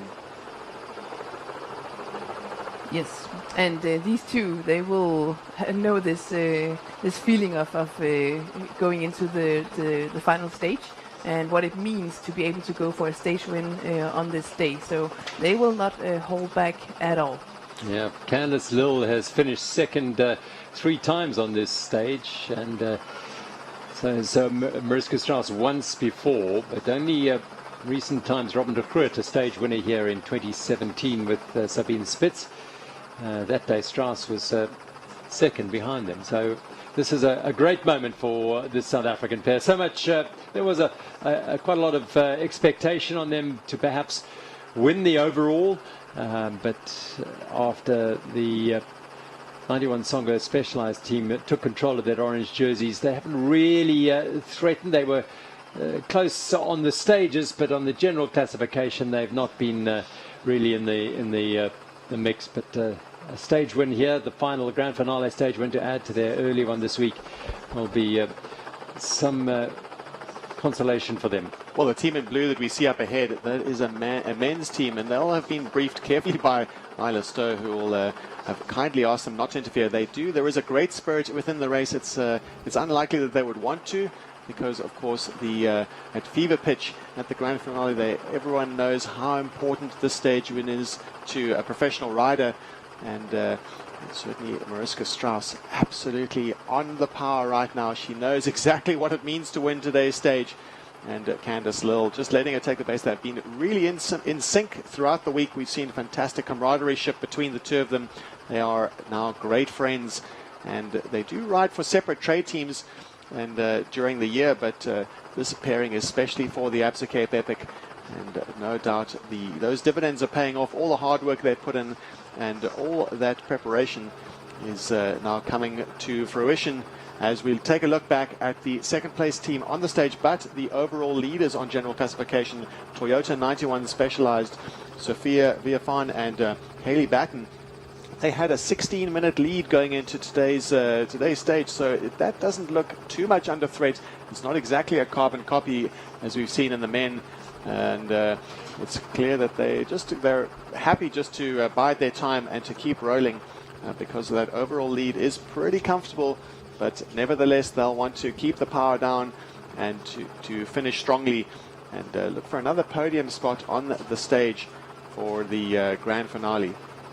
And here we see the women, the leading team, navigating through the Berg River, managing to ride the whole way through. It is quite tricky to ride into deep water like this, both because there's a lot of resistance. It's almost like your bike is coming to a standstill, but there can also be rocks and something under the water that you can't really see clearly, but they are navigating their way through here in prime fashion.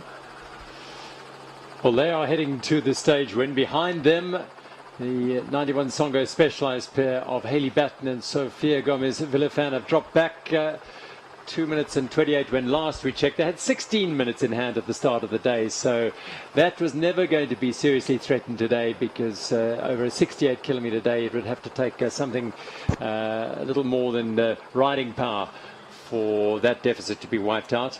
And for Hayley Batten and Sophia Gomez Villafan, an opportunity to savour their week. And it has been an amazing week again for the trade team that has been the most dominant over the last decade of this event. 6 wins so far, and this will be the 7th in the last 8 years. Yeah, true. And in a comparison to someone like the Speed Company Racing, you can't really compare the setups of the two teams. And also what we saw the Speed Company Racing talking about, that it felt quite special to come into this week with knowing, okay, we do not have anything like the support systems of the top or the more professional teams, and still coming in here and winning is quite spectacular. But on the other hand, it also leaves almost a little bit of pressure on you, because if you're here with a huge setup, like so many people doing everything for you, you know, you need to perform. Why didn't you win? Exactly. There were 3 people in their team, and you couldn't beat them. That's what questions that the big trade teams may be asking themselves. Well, that's the beauty of the race, is that it's all about the disruptors, and disruptors throughout life, in fact, are what makes it all so interesting and so exciting. Is just that rule book, that tradition that we've seen, all of those essentially those learnings we've seen from historic Absa Cape Epics, all of the chapters, the 17 chapters, the 18th chapter just turns everything on its head with the conventional wisdom having gained from watching all of these races unfold.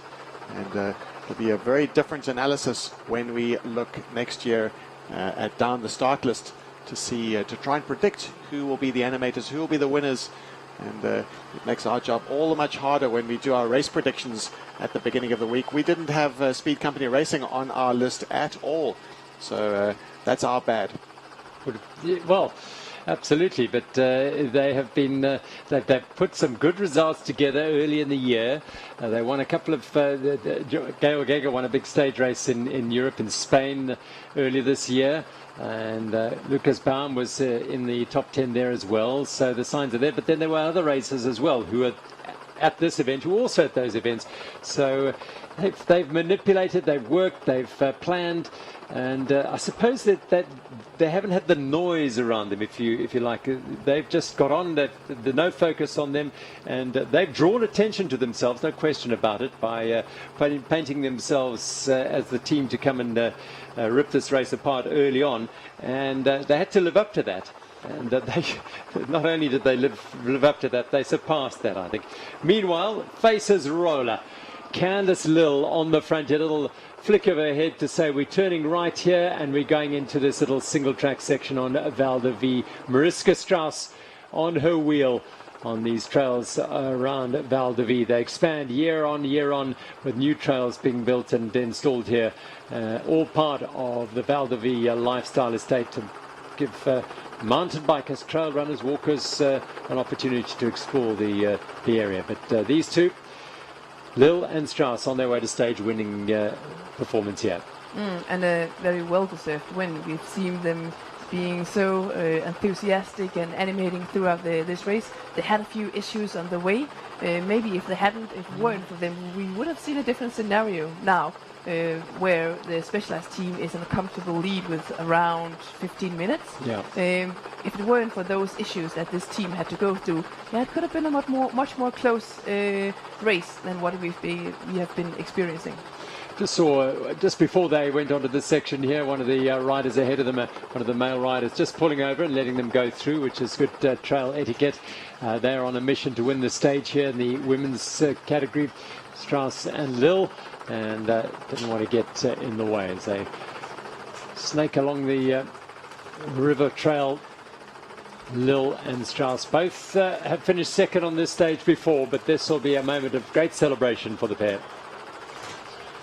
Indeed, the build-up to this stage has been quite intense and long. They've been here before more times, riding for second position, and now they find themselves actually riding for the stage win on the grand finale. So that is something quite unique. Absolutely.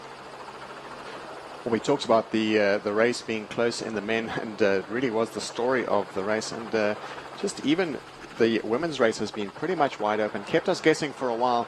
It was the imperious 91 Songo Specialized team that really started to show their dominance.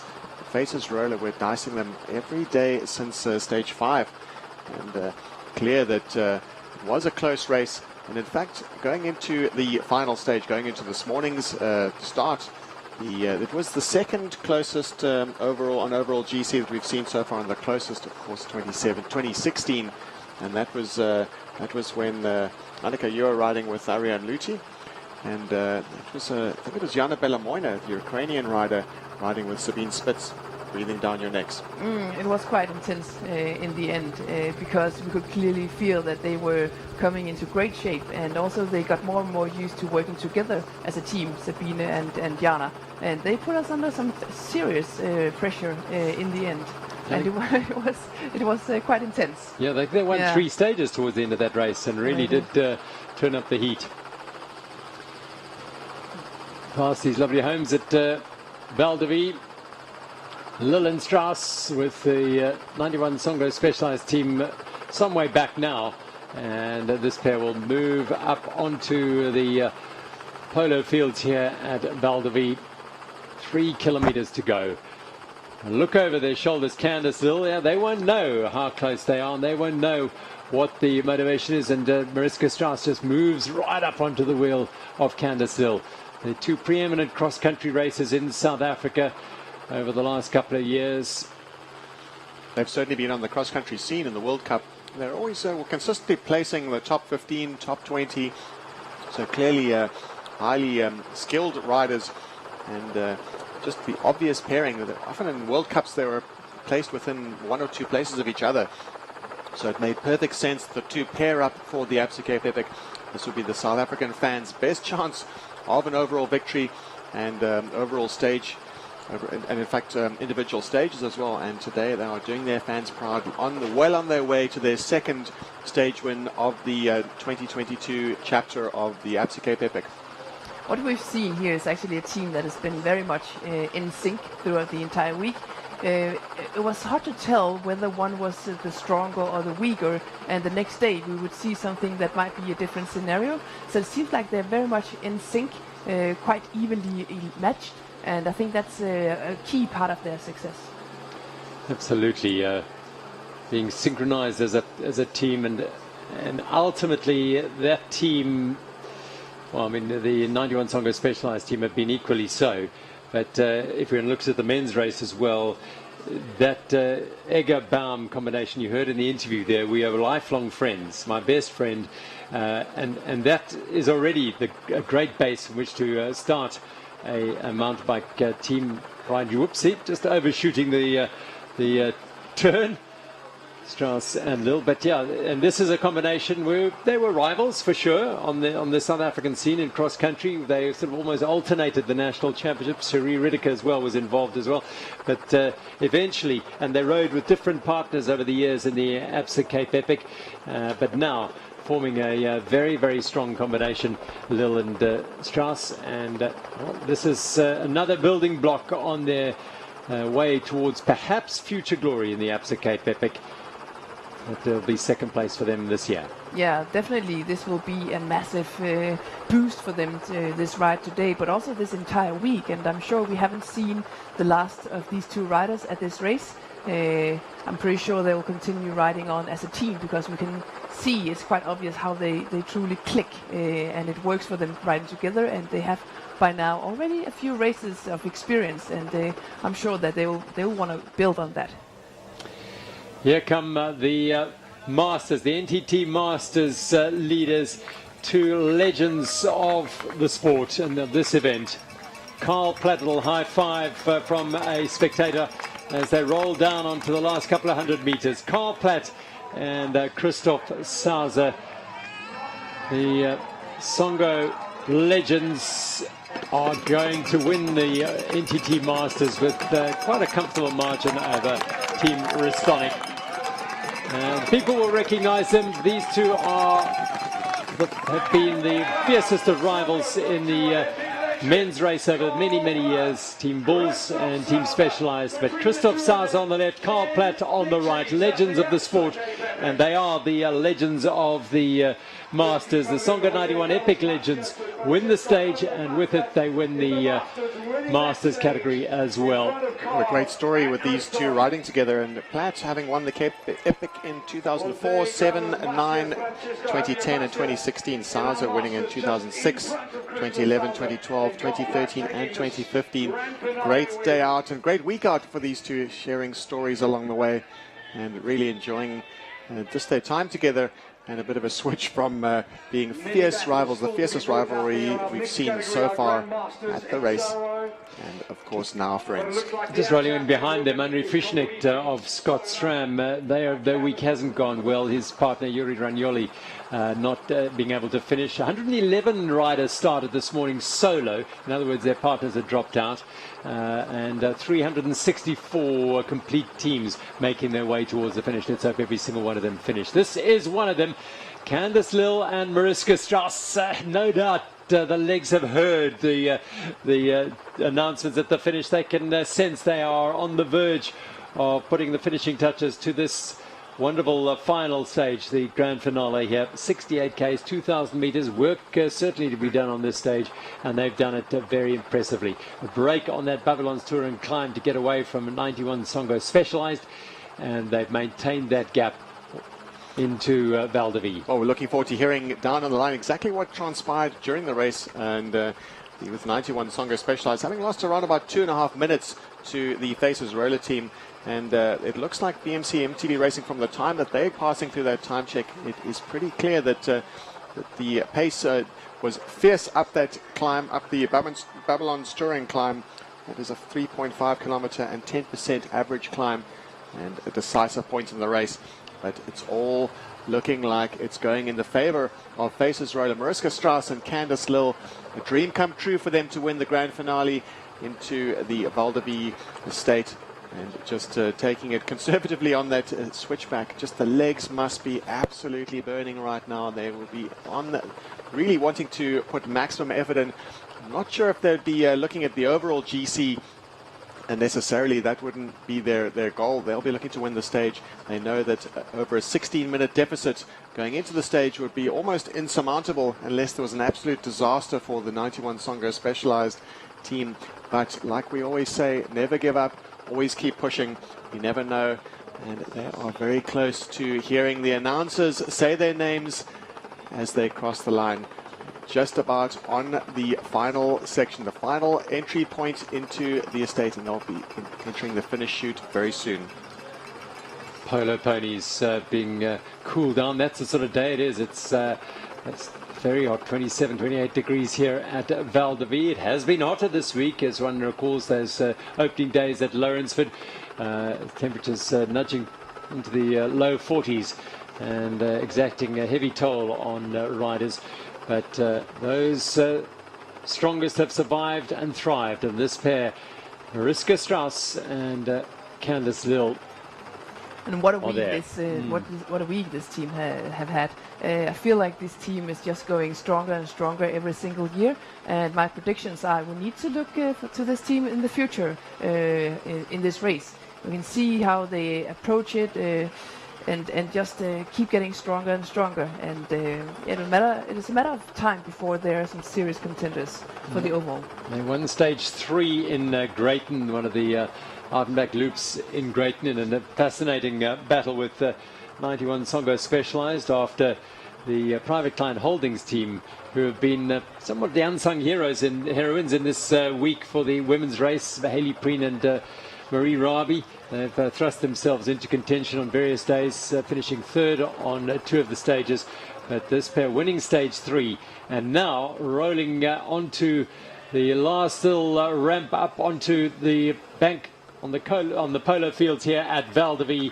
Strauss and Lill, the ride to glory on this final day for the pair from Faces Roller, the Absa African jersey wearers and leaders. Well, they won't know exactly what that time gap is, so they're just having a look around just to make sure that gap is secure. They'll be looking for that stage when they know that maybe the GC isn't necessarily something that they would be able to chase with that deficit going into the stage. But the smiles will no doubt start, and that celebration will begin likely before the line. If we know this enthusiastic pairing are really, it is a dream come true for the all South African pairing. Isla Stowe has been following the women's race on the Bulls Media e-bike. She will pull off now as Candice Lill and Mariska Strauss. She was still looking over her shoulder there, Candice, not sure. Now the smiles, now the waves for the South African team. Mariska Strauss on the left-hand side, Candice Lill on the right as they roll towards the finish of the grand finale here. They'll be second overall, but they'll become only the second South African team to win the grand finale, the first since 2007.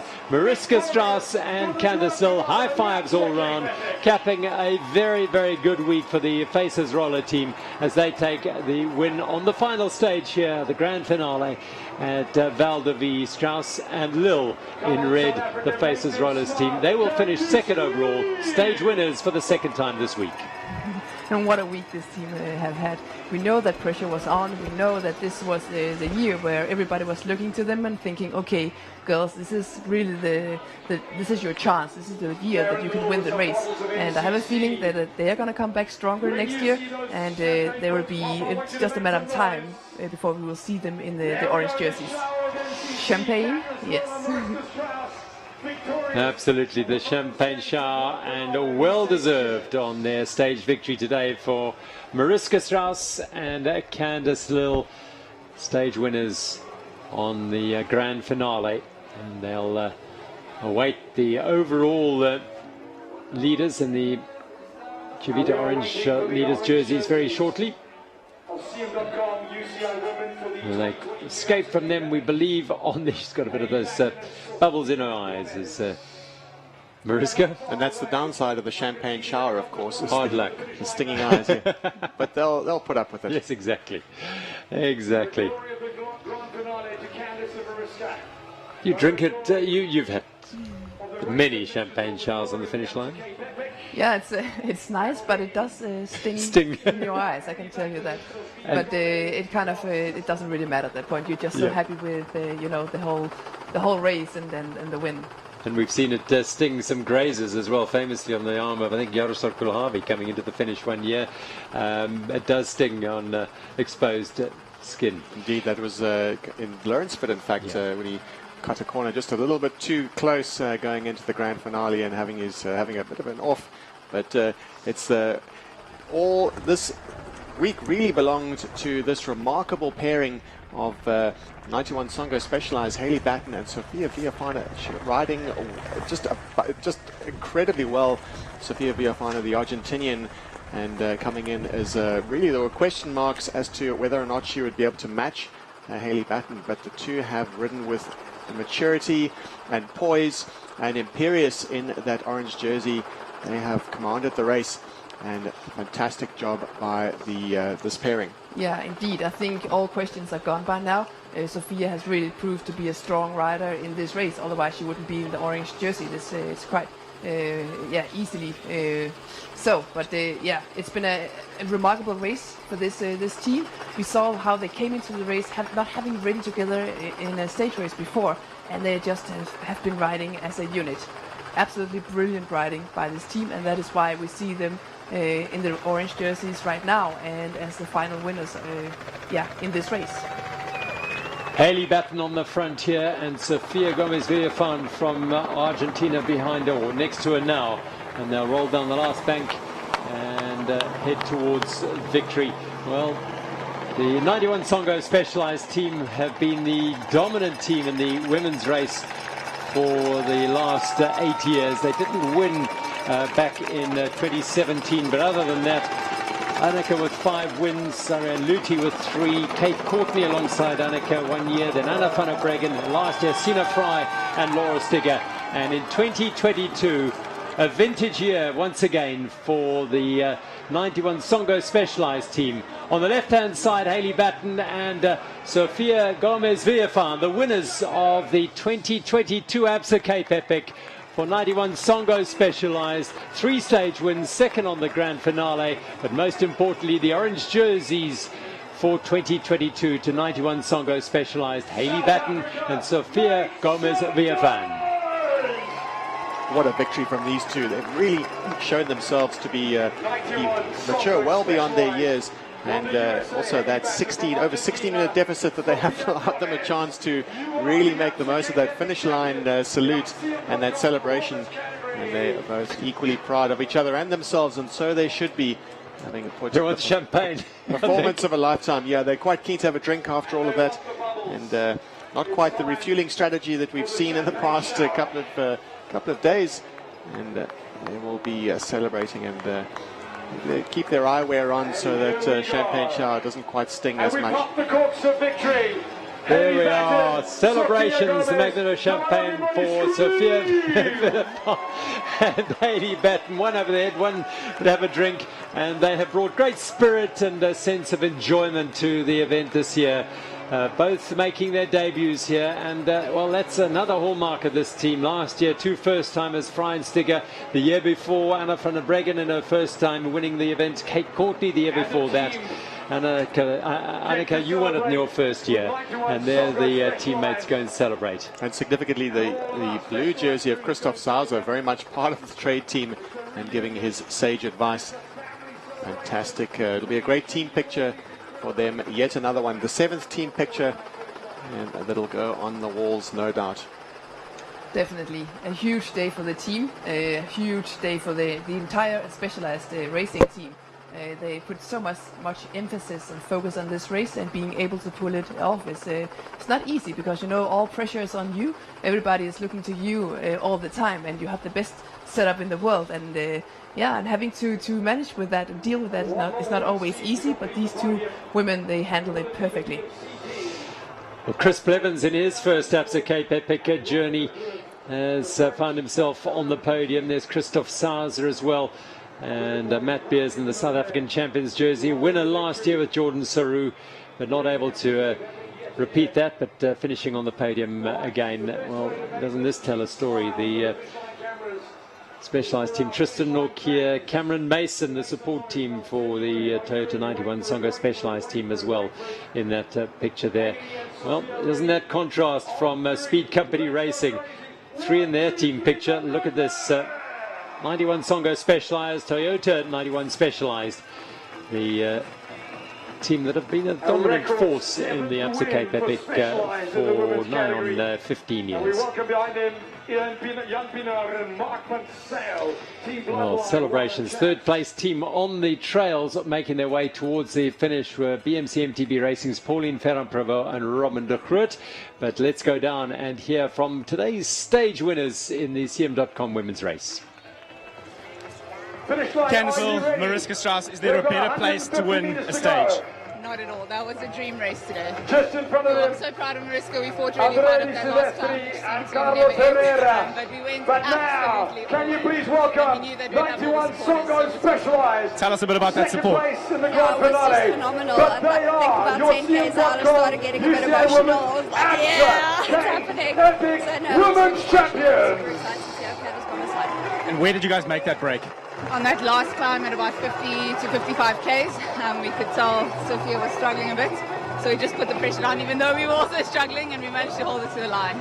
Amazing job. Well done. Thanks. It was great to see. Thank you. Cheers. Mariska Strauss and Candice Little, stage winners here on the grand finale day at Val de Vie, doing the bubble dance on the finish line. And here come the third place team today and on general classification, Pauline Ferrand-Prévot and Robin de Groot. And you know, if one were to look at it, an unlikely combination in as much as Pauline is she's a multiple champion at all sorts of different disciplines. However, she is in the middle of a very successful career. Robin is raced on the road. She's raced a marathon championship. She's a multiple South African champion. She's a bronze medalist at the World Championships.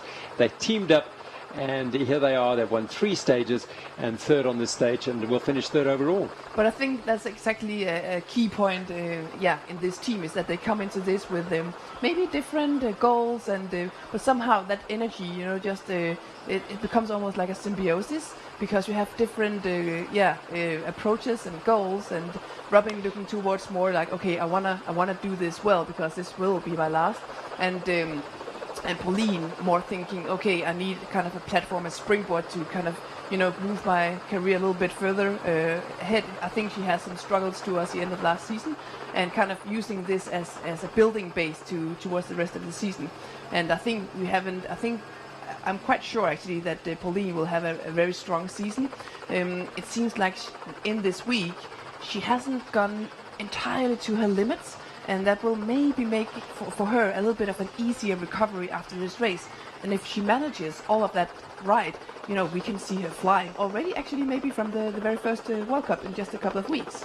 Absolutely. Well, perhaps also the building blocks for a future here at the Absa Cape Epic for Pauline Ferrand-Prévot to return. She's had a taste of the Epic, as Robin told her after that stage 1 where she really did suffer. She wasn't alone in suffering that day, mind you, but she after the prologue, they were brought down to earth pretty sharply with that brutal first day. Well, certainly a multi-dimensional taste of the Absa Cape Epic. They've tasted the sweet part, and they've tasted the bitter part. Bitter being stage 1, when Pauline Ferrand-Prévot had to actually stop, and losing several minutes on that day, but coming back the following day, winning a stage, and then winning a further stage after that, and just getting all the experience needed to launch a campaign in future years on the overall general classification. But no doubt about that, these two women here, they are racer. We saw that every time they had a good day and they could go for a win, they grabbed that chance and really just went for it. And it was wonderful to observe. Let's hear from the race winners at the 2022 Absa Cape Epic. Sophia, Haley, you just won the Absa Cape Epic. Unfreaking real. Yeah, it's pretty crazy. I mean, after 8 days of racing, you have to really, everything has to go right, and we're lucky we only had a couple mishaps, and we were able to be strong even our weakest days and just fight through. And even today, after 7 days of racing, like, it's tough out there, but it's who wants it most, and I'm so proud of our effort together and to give such a strong fight. And it's really only because of the team behind us that we were able to recover and really fight every single day. And it's hard work out there. This is no joke of a race, and it's pretty amazing that we can still come out on top and land on every single podium on each stage. And you dueled it out with Faces Roller for most of the day. Was there sort of one stage where it was it was kind of a case of jobs done, we can sort of sit up now? I mean, this one wanted to win today, and I was like, I don't know if I have the legs, and we tried, and I thought we made it to the top once we started descending this like pavement, and then all of a sudden it kicked up, and I had just kind of checked out, and she kept me positive. We just kind of did my very slow pace up the climb, and it wasn't slow, I promise. It was still a really good fight. Yeah, and then we kept it smooth on the descent, and once we started to get into the Val de Vie trails, we just really started to enjoy it. And you know, that's the beauty of the stage race. We had built such a massive gap leading into this that it allowed us to be able to back it off on the last stage. And yeah, we're just super thrilled to come out with the overall win and continue the Specialized legacy. And describe the feeling and the support here on the finish line in Val de Vie. Oh my gosh, there's nothing like it. You know, I've been to a lot of World Cups and a lot of races internationally, and there's something special about this race, and I think it's because there are so many amateurs and racers out here, and they know how challenging this event is, and we're all celebrating just what an accomplishment it is to come across that finish line after 8 days of really hard racing. Well, go and enjoy the rest of the celebrations. Cool, thank you so much. Thank you. Well, whilst Sophia and Haley were talking there, it was a wonderful view of the third place team, BMC MTB, Pauline Ferrand-Prévot and Robin de Groot rolling across the line. A hugely emotional time for Robin as she finishes her final Absa Cape Epic. Her smile was as broad as the polo field, and she had great company in one of the greats of the sport in Pauline Ferrand-Prévot. But Robin bringing the curtain down on a wonderful Absa Cape Epic time. She didn't win the overall at any stage. She has won this final stage in her time, but today third on the day and third overall for Robin de Groot. Lovely moment. So the Absa Cape Epic is an emotional see today here at Val de Vie as riders roll into the finish here to enjoy the moment, enjoy the celebration of finishing this 8-day journey. For some, it is a dream achieved, an accomplishment that they thought they might never do. And for others, well, it's just part of what they do. It is the Absa Cape Epic. It's part of their DNA. Like three of our last lions, Mike Nixon, John Gale and Hanla Steyn, who are still riding towards the finish here, their 18th Absa Cape Epic. Sadly, Craig Beach, the other last line to start this event, had to abandon after stage 2, very, very sadly, so his hopes of doing all of them have gone. The general classification in the men's field, it was won this year by Georg Geiger and Lucas Baum of Speed Company Racing. The German pair won stage number 2. They then brought that firepower all the way through the week, attacking it every opportunity. They came into the final day 2 minutes and 45 seconds behind Canyon Northwave on the general classification, and they used every opportunity today to attack the German-Czech combination, and it paid off handsomely. They win by 3 minutes and 2 seconds. Matt Beers, the defending champion, the South African marathon champion, and Chris Blevins, the short track world champion, teaming up as Toyota 91 Specialized. They won the prologue and they won one more stage during the week, but they weren't able to overtake Seewald and Stosek or Egger and Baum, finishing on the podium in third place today, and they have done themselves proud today. A combination that, well, in the future could be a serious threat to the general classification. Becking and Diaz half an hour down in fourth place. Uber and Schneller, the former champion Uber, in fifth place, 42 minutes down. Cameron Orr in his first Absa Cape Epic, joining at a later replacement to join Daniel Gesmeyer, a former stage winner here, William Pirelli Factory. Having a great day today, and Fabian Ravensteiner and his partner winning a stage yesterday. Batten and Gomez Villafan winning the general classification. The CM.com women's race here at the Absa Cape Epic, ahead of Candice Dill and Mariska Strauss of South Africa, who won the final stage to add to their earlier stage win during the week. Pauline Ferrand-Prévot and Robin de Groot, third overall for BMC MTB. 3 stage wins during the week for this combination. One perhaps at the start of her Absa Cape Epic career, and Pauline Ferrand-Prévot, and the other Robin de Groot at the end, finishing off by finishing third this year. She'll be delighted with that performance and with the 3 stage wins here in the Western Cape. Well, it's all coming to an end here at Val de Vie, the 2022 Absa Cape Epic. But remember, you can be part of the 19th edition of this incredible journey, the race that measures all. It's the race that all amateurs aspire to ride and all professionals dream of winning. And you can enter right here on the Absa Cape Epic website. Go to it tomorrow on Monday, that is at 3 o'clock Central African time, and get ready to put your names down and take part in this incredible journey. Well, it's been a great week of racing around the Western Cape. The team not only here in the commentary box, Neil Gardner and Annika Langfeld, thanks very much once again for being part of this journey. It's been wonderful to share your knowledge and insight, and the entire team out there as well, the cameras, the helicopter flyers, the motorbike riders, everyone out there have brought you a great production. Join us next year. Cheers.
Well, the Absa Cape Epic here at Val de Vie, the grand finale, is building up. Of course, just a very small portion of the teams into the finish at this stage, and the majority of riders still making their way from Stellenbosch to Paarl and Val de Vie here.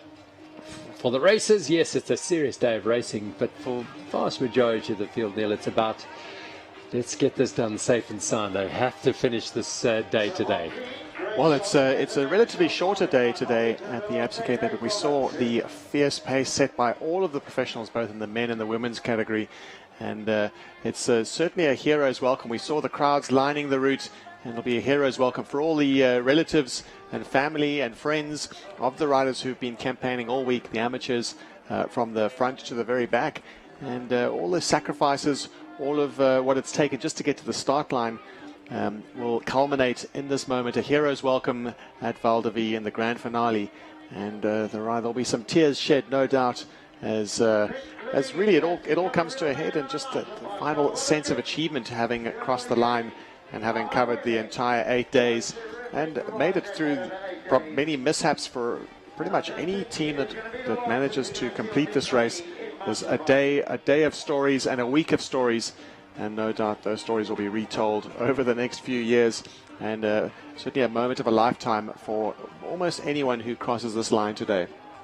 Annika, we did hear Hayley Batten speaking about what it means. I mean, both she and Sophia, it's a major moment for them in winning this race. They would have heard from yourself and from other specialized team members what this event was all about, but they don't have a true understanding of what the race is until they actually finish, get to it and finish it. And we'll chat about it in a moment as we look at Scott Schramm celebrating their week here. It's not been the best of weeks for them, but they've celebrating nevertheless.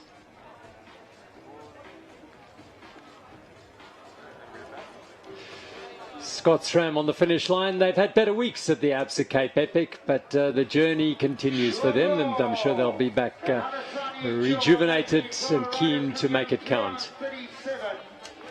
And behind them, the Exaro category winners are just rolling in now. Moment for Silala and Ndebele, the overall winners of the Exaro category. They've done a great job here.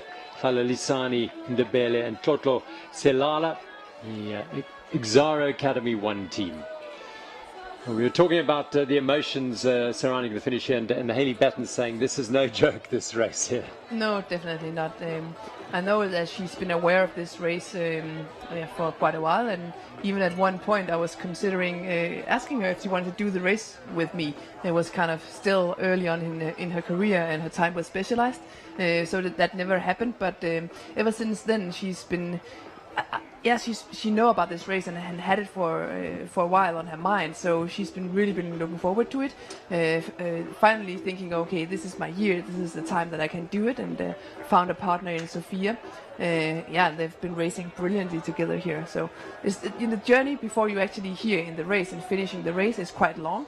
Build up to the race. First you need to know about the race, and then you need to start the preparations because you need a good fitness and a good base for this race. It's no joke, and you need to come here prepared. And for a lot of riders having focus of the lead or of the top riders having a focus more in cross country World Cup, you can do this race as part of your winter preparations, but you need to arrive here already with a good shape and a good base. And if you do everything right, and also the recovery afterwards, if you do that right, you can actually gain a lot from this race also on the physiological side.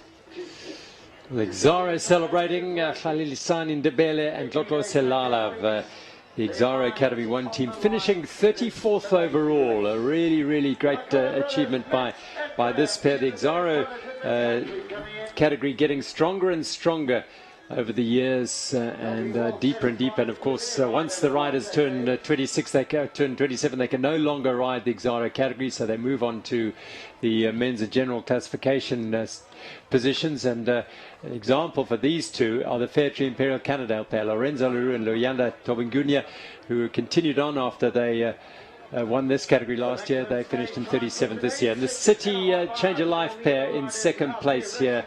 Ntlantam Tembu and Luvuyu Siyasi were in second place in the Exaro category. Great program for the riders, and really a proud moment for them as they cross the line. And for the riders, in fact, to cross the line here, an opportunity of a lifetime to ride the Absa Cape Epic. And we go down. Well, great achievement for them, and plenty of opportunity for them to ride on in the future. The Bacala Academy awaits them in Europe, and great prizes for them. Let's now go to the finish line and hear from the third place team, BMC MTB. Robin, Pauline, got the umbrella here. Was it hot out there? Definitely some hot sections, but fortunately there were some shady parts. I didn't notice the heat actually. It was more just the fatigue.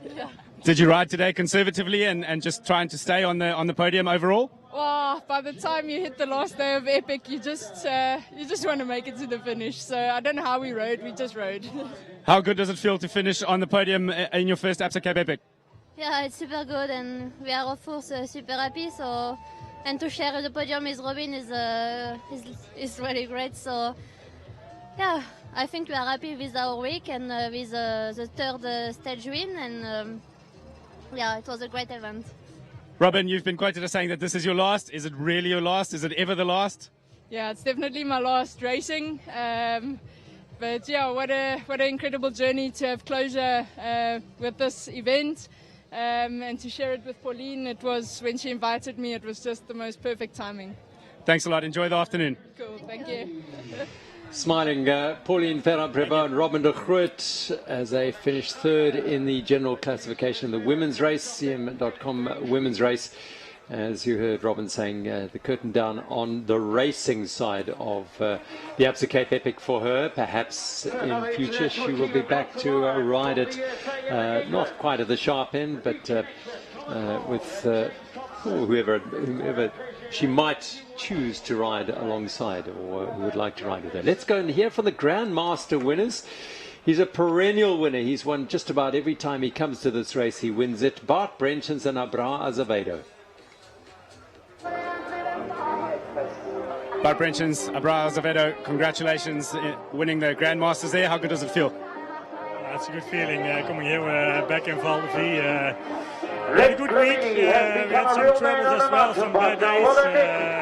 Not feeling so well, so healthy, but today was good again. We both quite strong. And I don't think it is going to be the last that we're going to see us very strong in the in first few mountain days, biking. and in the middle it was a bit less, but at the end it was strong again, so we finished it quite well. And does it make it a bit more special when you had a couple of bad days and then still finish? Yeah, then even you respect Cape Epic more.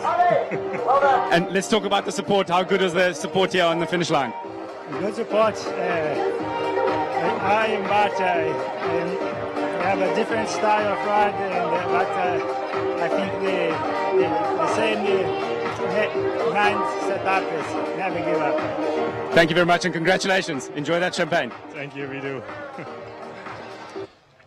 Bart Brench and Abrao Azevedo, winners of the Grand Masters, the 50-plus category. I'll tell you what, they'll have to open up a few more categories in the age groups in the years to come, because Bart's not going to get off his bike for any time soon. No, he's showing absolutely no sign of giving up. He's absolutely loving the Absa Cape Epic. He just keeps coming back for more. He's only missed two so far of the two editions of the race, and we have asked him in the past if he's keen to race in the mixed category, because he really would then have a full spread of jerseys, leaders' jerseys in fact. And, but time will tell if he does take up that challenge. Have to find a suitable partner. As here we go, someone who's prepared to suffer, because Bart is notorious for being a bit of a partner breaker. Well, he has in the past. He had a different partner every year when he was racing in the elite category, but he seems to have settled in very nicely. They have very different styles. Abrao Azevedo. Him and Azevedo have got a true symbiosis going on. They may be very different, but that seems to work for them, and has worked for them with the number of titles they've taken in the Grand Masters category. And in fact, the Masters category too. One of our lone leopards, HB Creer, Harvey Creer, riding for the Valley Electrical Titan Racing Team. Unfortunately, his partner Matt Kaiser had to abandon the race very early on, and Harvey, who lives down the road in fact from Paarl, is finishing as a lone leopard, wearing that unique jersey. Well, it's not that unique because there are a few of them around, but yeah, it's not a jersey that you really want to wear. It's when your partner abandons, particularly in the racing category, you get given a lone leopard jersey. You're not allowed to involve yourself in any of the racing, but you're allowed to roll to the finish.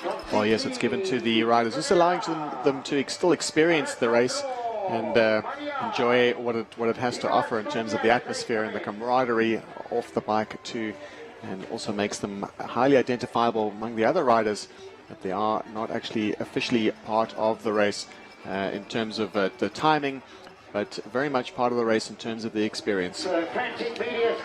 Well, it is an experience that only those who have completed this incredible event will be able to relate to. The difficulty is trying to explain it to those who haven't ridden it, and Kenneth Chikudu and William Majapolo from Exaro Academy 2, third place in the Exaro category, so well done to them. They're winners. The winners of this category are speaking to Jazz right now. Winning the Exaro jersey, how good does that feel? I'm feeling very happy today. I'm very, very happy to win the jersey. And how was the final day? How do you approach it? Do you go out guns blazing, or do you sort of just consolidate your lead? Well, it was about playing safe and not taking unnecessary risks. So we kind of took it easy for today. And how is the support here on the finish line? Can you describe what it feels like to come into Val de Vie and win the green jersey? It feels quite awesome, to be honest. It's our first win, and me and my partner, we tried last year to get a win, but we came second. Today, it's one of the changing moments in our lives. Well, congratulations and enjoy the celebrations this afternoon. Thank you so much. Well, Exaro got behind the Exaro Academy, the Exaro category. It's a category designed to encourage and develop and nurture future champions, and the Exaro Mountain Bike Academy providing first and third this year. And it's an opportunity to introduce riders or youngsters to mountain biking who perhaps come from difficult circumstances, historically disadvantaged communities and the like. And Those two are, Ndebele and Selala, are two of the bright young stars of the future for sure, winning it for the first time. The prizes they will receive are significant, way beyond sport. The option of winning a bursaries for youngsters from grade 1 to 12, or a post-school study opportunity with Stadio. The other is with Curo Schools. Back to the start this morning. It seems like a long time ago. So much has happened today. This was the start at blistering speed away from Stellenbosch, 68 k's ahead of them, and they were look as though they were doing a criterion.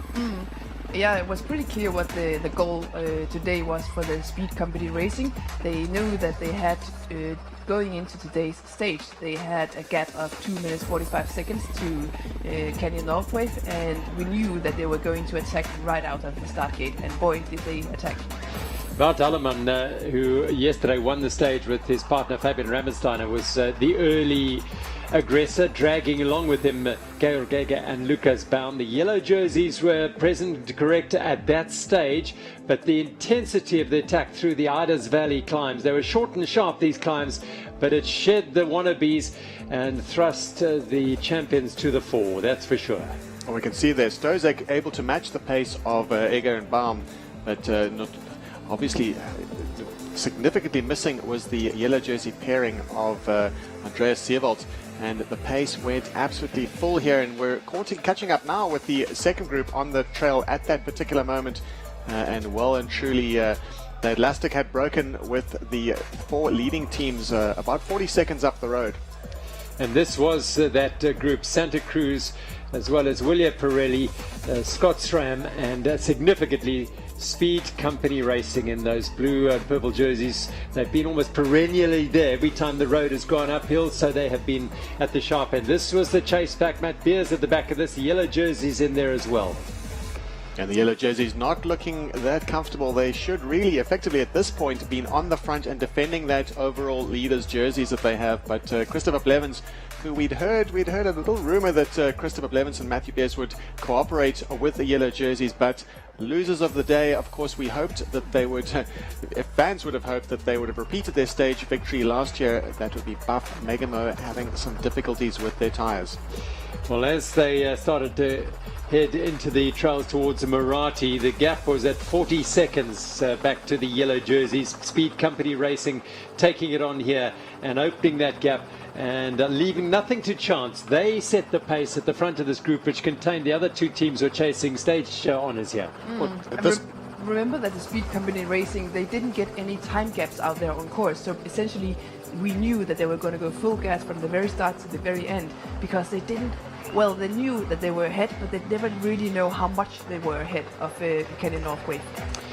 Yeah, they just put all their faith and confidence in their own ability to set the cracking pace. Nino Schurter, the man behind there, Lars Forster, Maxime Marot and Keegan Svensson, all superstar cross-country racers. And eventually Bart Alleman's lights went out and they rolled back to join this group of Chris Blevins and Martin Stosek. Stosek and Seewald around about this time in the Muratie Trail started to become a little concerned that they had lost too much time, and they managed to get away from this chase group to try and close the gap to Speed Company Racing. But at the rate that Egger and Baum were going, that was going to be a task that would in the end prove to be too difficult to do. And we also knew that Seewald, the reason why he was a little bit off was due to some sore ribs, and we saw it also whenever they reached the single track sections, he would have more difficulties because it's a massive strain on your body, and just navigating through trails with really sore ribs is not easy. They're the leaders, and this was the yellow jersey group. If they glanced to their left, they could see the yellow jerseys flying off their shoulders, and flying were Speed Company Racing. Seldom off the front today. There was a brief moment when Schurter and Forster got to the front, but other than that, this pair had only one thing in mind: set a pace so fearsome that the yellow jerseys would be burnt off the back. And in fact, not only were they burning the yellow jerseys off the back, they were burning their rivals for stage honours here, because Lars Forster starting to lose contact here, and Speed Company Racing, well, just forcing their way back to the front and they did not want to leave anything to chance. Yeah, just keeping that momentum up was all important. Of course, they needed to cooperate with this team, right, with all these teams that they're with, right, other two teams of Santa Cruz and Scott SRAM. But we really expected, with that gap growing, that there would be some cooperation from the riders that had an agenda of winning the stage, but the potential stage winners, and that just how the two agendas would mesh, we really expected to see some cooperation from Scott SRAM and Team Santa Cruz, but it was all out for the Germans. They really didn't leave the front of the race except just for brief moments, but we did see Scott SRAM having yet more puncture issues with their tires. It has been a bit of a theme of the week for them, and we were hoping for them to be animating the stage and looking for a stage win. Santa Cruz did try admirably to try and stay in touch on that 3.5 kilometer climb. It averaged at about 10%. This section here is paved, which is of course not necessarily making it easier, because of course when it's paved it's a sign that it is so steep, and just managing to stay in touch just near the top. But at the very top there was a bit of a gap that was forced by Speed Company Racing. They weren't interested in waiting for anyone. They weren't interested in any cooperation. They'd be doing the lion's share, 90% of the work at the front, with the Team Santa Cruz also having a bit of difficulty. They had a puncture at one point in the just in the chase, as the Germans were going full gas and taking perhaps a couple of risks on the downhill, but just wanting to not leave a single opportunity where they weren't putting down power. And they really applied power the entire way through. They had no idea about the gap. They only knew that they were out there in the front, but they didn't know by how much. And that is why we saw them so eager throughout the entire stage. And actually it's quite impressive at this point of the race. You have already 7 super hard days in the legs, and they were going at a speed as if this was day one. As they were heading into Val de Vie, the yellow jerseys were crossing the Berg River. The gap had swollen out to over 5 minutes, and they weren't to know Eger and Baum, but they were now the virtual leaders of the Absa Cape Epic. Within 2 kilometers of the finish, they rolled onto the lawns of the polo field at Val de Vie to surge to victory on the stage, collecting their second stage win of the week to add to their win on stage 3 in Greyton. And then they waited. It was an extraordinary performance by this pair. 2 minutes 45 down. They put over 5 minutes into the race leaders, and that without knowing at all at any stage during the day what the damage was that they were doing to the yellow jerseys. They were emotional at the finish. At that stage they thought they just won 2 stages of the Absa Cape Epic and would finish on the podium. Little did they know that they were the overall winners at that stage. Here is Scott SRAM taking second on the day, and Santa Cruz third. Some of the world's finest mountain bikers giving congratulations to their rivals today, and Nino Schurter going across and genuinely warm hug to Georg Eger and Lucas Baum. They won the stage, they won the race. The congratulations for a massive performance as they look back clock to see what they had done, the damage they'd done to Canyon Northwave. And back to the women's category, it looked like it was going to be a battle really for the 3 teams, the BMC MTB racing team, Faces Roller and 91 Songo Specialized. And the race was unfolding quite early on, and we really expected to see another stage win from the pairing of Ferran Prevot and De Groot. And as it turned out, riding in the beginning of the stage, it was all together, and no doubt the racing, we realized very soon that there was a bit of cooperation between the teams, a bit of a lull in the pace, and that the racing would heat up sort of in the second third of the race, and we weren't to be disappointed. But we knew also in this group of riders there's a lot at stake for today, because it is a prestigious stage to win.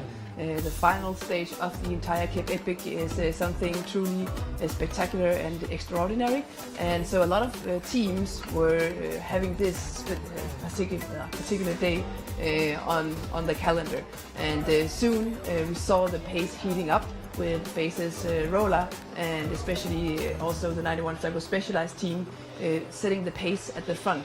At this point, more teams were able to follow, but it wouldn't take long before a selection would happen, leaving the 2 jerseys at the front, the women's category leaders and the Absa African jersey leaders. And it became for the third day in a row between these two teams, as Candice Lill and Sophia Gomez-Villafan, as well as Mariska Strauss and Hayley Batten, got to grips with dictating terms on this race. And a bit like the men, it would come down to the last of the big climbs today to determine it. Further back, Pauline Ferrer-Probo and Robin de Groot were secure in third place. Private Client Holdings enjoyed another good day. They were rolling along in fourth place. As Mariska Strauss today did look really strong today. She looked to take the race to Hayley Batten here, who just said, no, I'll lead this up this climb. Then Candice still said, you two go ahead for the time being, because the shots will be fired on this climb. And the ruts, Sophia just trying to avoid the ruts in, nearly rolling into Hayley, who just controls thing, no problem at all. And this was the lower reaches of the climb on Babylonstoren, and it was here that you may have heard at the end of the race, Sophia Villafan saying, no more. And they decided they couldn't chase down that aggressive attack from the Faces roller. Further back, third place, Robin de Groot, and ahead of her, Pauline Ferrer-Probo, doing another solid job here and securing their position on the podium. Meanwhile, it was Strauss and Lill who are rolling into Val de Vie to take a famous win for a all South African women's team here. A significant win for an all South African team, the first in 15 years. And just a great move from them on that Babylonstoren climb.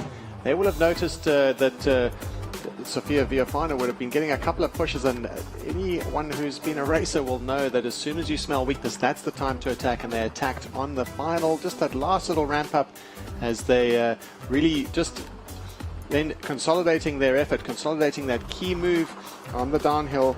And as they were just through, once they were through Frida and Lust, they were ready to go through the river crossing at that last time checkpoint. They were over 2.5 minutes ahead, and the deficit that the 91 Songo Specialized team had was not cutting into their overall general classification lead too much. No big threat to them. All they had to do was just keep their effort steady and defend the overall. That was their agenda, but clearly the agenda of the day was a prestigious stage win in the grand finale for Faces Roller. Candice Lill and Mariska Strauss, by now they hadn't also had no idea how close Batten and Villafan were, but they realized now that they had the stage to take for themselves. A second stage win for the Faces Roller team to add to their stage 3 victory. Mariska Strauss and Candice Lill taking victory here in 3 hours and 23 minutes on this final stage. For the second time this week. Showing a promising form for the future. And we really haven't seen the last of this team. I'm sure that this will be a team to contend for a contender for the orange jerseys. And meanwhile, we have the race leaders crossing the finish line, knowing that they have done it. They've won the race, and it's been a long race week for this team as well. And they have just been proven to be absolutely dominant all the way through.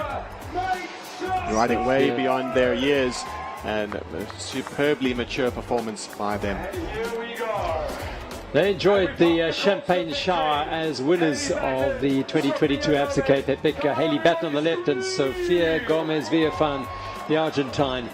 First-time riders, first-time winners for 91 Songo Specialized, who make it 7 wins in 8 years at this race in the women's race, the CM.com women's race. And a final race for Robin de Groot alongside a first-timer in Pauline Ferrer-Probo. They finished third on the day and third on the stage this year.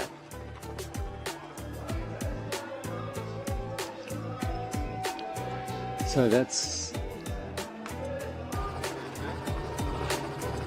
all that Paul Rock, the Pearl, presiding over this beautiful town in the Boerland, and that's high up above the town, courtesy of our beautiful helicopter shots. They've done a grand job today in bringing in, all week in fact, bringing you the images. Our pilots Skulk and Fluffy, and the cameraman, and of course Jonathan piling the big chap around the last couple of days as well.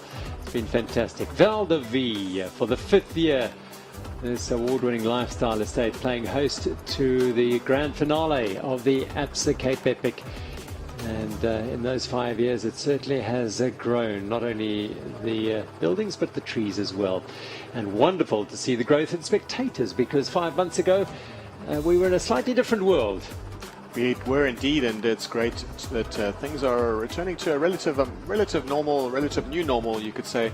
And if you look, you can probably see us down there, just under that Bedouin tent in the foreground, as we've been presiding over the race. You could say for the entire week. It's been a fantastic week for us. We've thoroughly enjoyed the racing and just the experience from this end of the microphone and this end, just watching it all unfold and just being witness to really the most exciting racing we've seen to date at the Absa Cape Epic. Yeah, there's no doubt about that. It has delivered drama all the way through from days 1 and 2 in Lawrenceford, those intensely hot tough days, the prologue 24Ks and then the 92K stage 1, always a tough day at the Absa Cape Epic, but it certainly took no prisoners that day. That saddle climb, well, it dictated a lot of this week's progress for a lot of the riders. As teams roll in, these are riders who've finishing very high up. They've done a great job here. As Ulrika Hansen, Pretorius, and Lehani Oosthuizen for the Barrier Breakers team have done a great job as well in finishing in the Absa African Jersey category in second place. Just finishing a few moments ago from the Capetta Enduro Front team. You are done. Well done, John. Well done, Peter. The finish line of the 2022 Absa Cape Epic is on the polo fields of the Val de Vie lifestyle estate here in Paarl. That's Simonsberg Mountain in the background. The riders came around that and made their way towards the finish here as they completed the 8-day journey. It is a not insignificant journey, this a really hard race for every single one of these riders, and Javier and Miguel Torres Lopez, PRDP Bike and Coffee, have completed their journey around the Absa Cape Epic successfully. It's a medal hard earned. Every year there'll be discussions about what was the hardest year, what was tougher than the other. Every year is tough. Yeah, there's no really...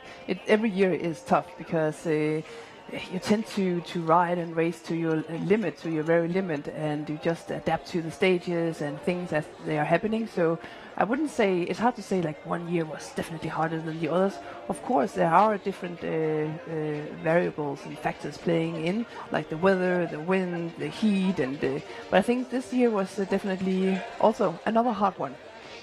Yes, it certainly was. Absolutely no question. This is a really tough ride. Will you ride it one day? Well, there's a chance for you to ride it by entering tomorrow morning, if you, or tomorrow afternoon, in fact, here in South Africa, if you enter at 3 o'clock or you get online at 3 o'clock. Get your names on the list to be part and to have the potential to write your names into the book of legends as finishers of the Absa Cape Epic. And let's remind you that 3 riders today are riding towards the finish of their 18th consecutive Absa Cape Epics. John Gale, Mike Nixon and Hanle Steenkotze, they are the only riders to have completed every single Absa Cape Epic. The only other one who had the chance of doing that, Craig Beach, unfortunately having to abandon at the end of stage 2. Some doing that, 18 in a row. Yeah, I can imagine it must become kind of a life rhythm, you know, constantly looking ahead to the next Cape Epic and kind of setting everything up for, you know, when it happens. Yeah, that's quite impressive, I must say. It just becomes part of your DNA. Let's just prepare for the Epic every year. I mean, there are multiple endurance events around the world that people do year in and year out. Armand and Patrick from Switzerland, congratulations at finishing the Absa Cape Epic.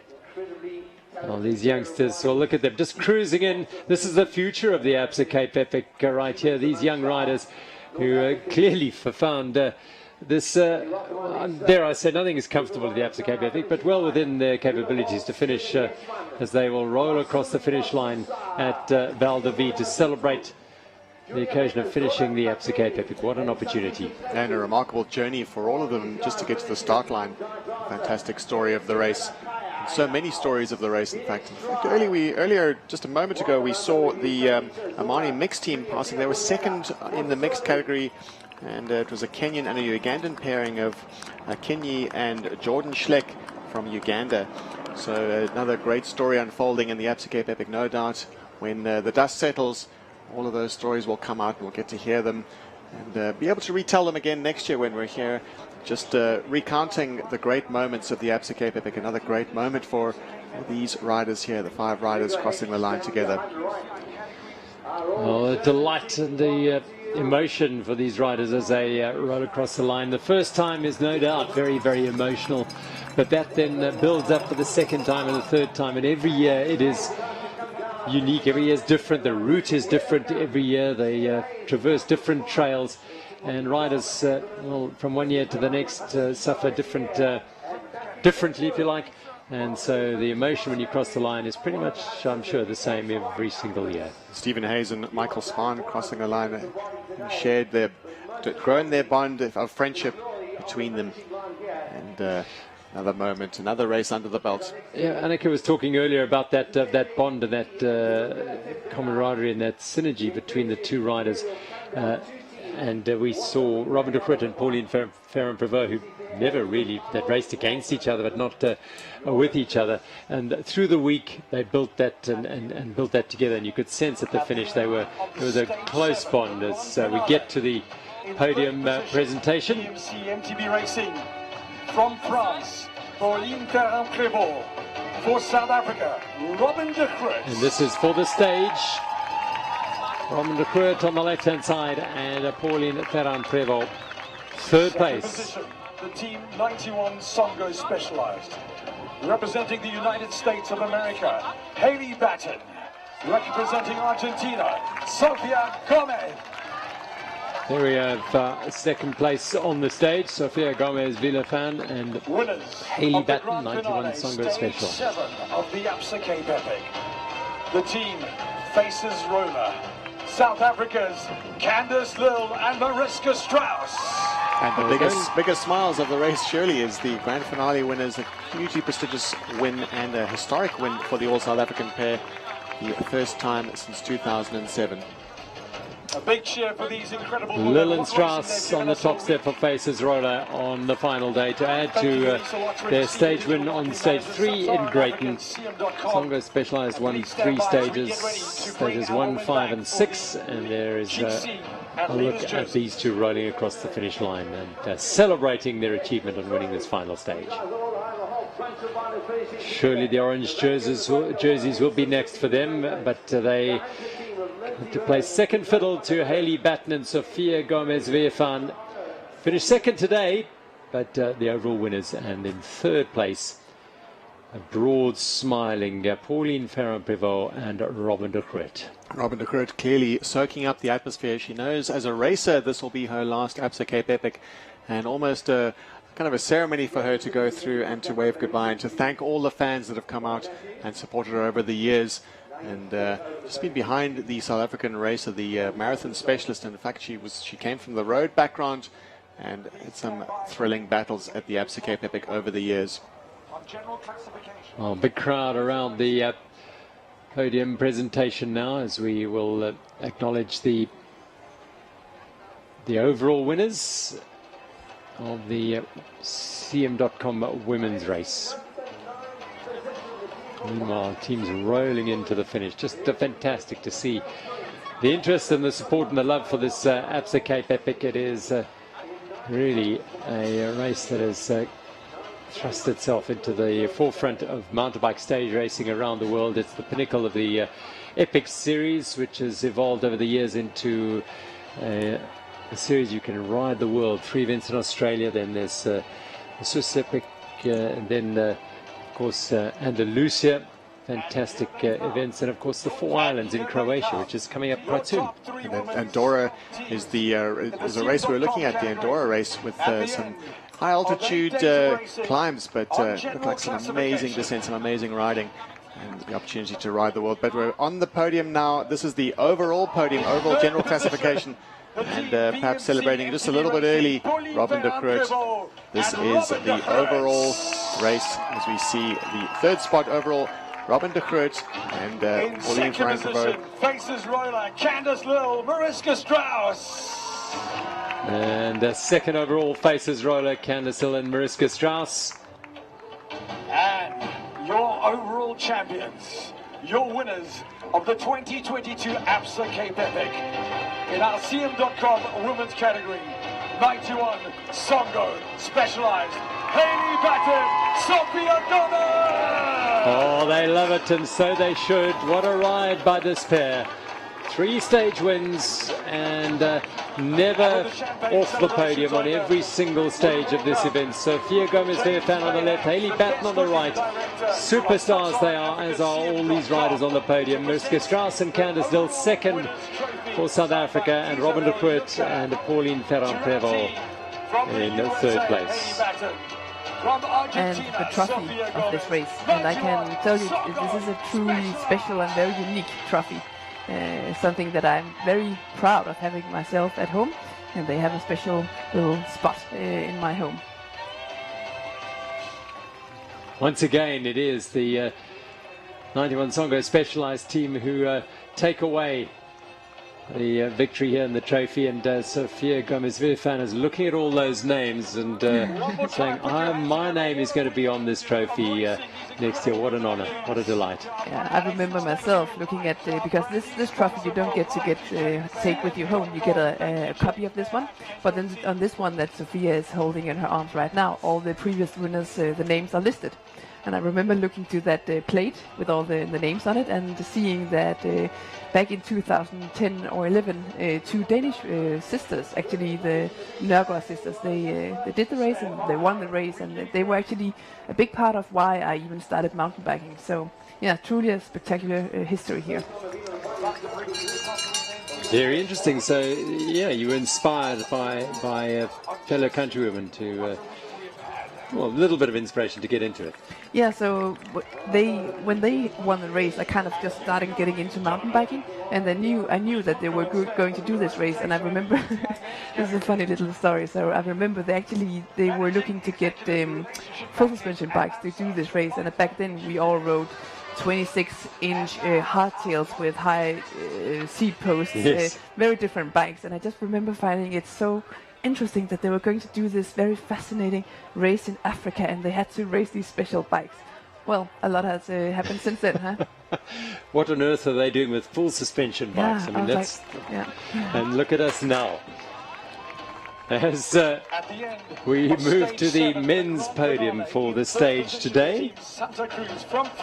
It's the grand finale and prestigious stage to win, and even just to stand on the podium at Val de Vie. And in third spot, Team Santa Cruz, Swenson and Marat. Marat is no stranger to the podium, having been campaigning at the World Cup scene for over a decade now, we've said it.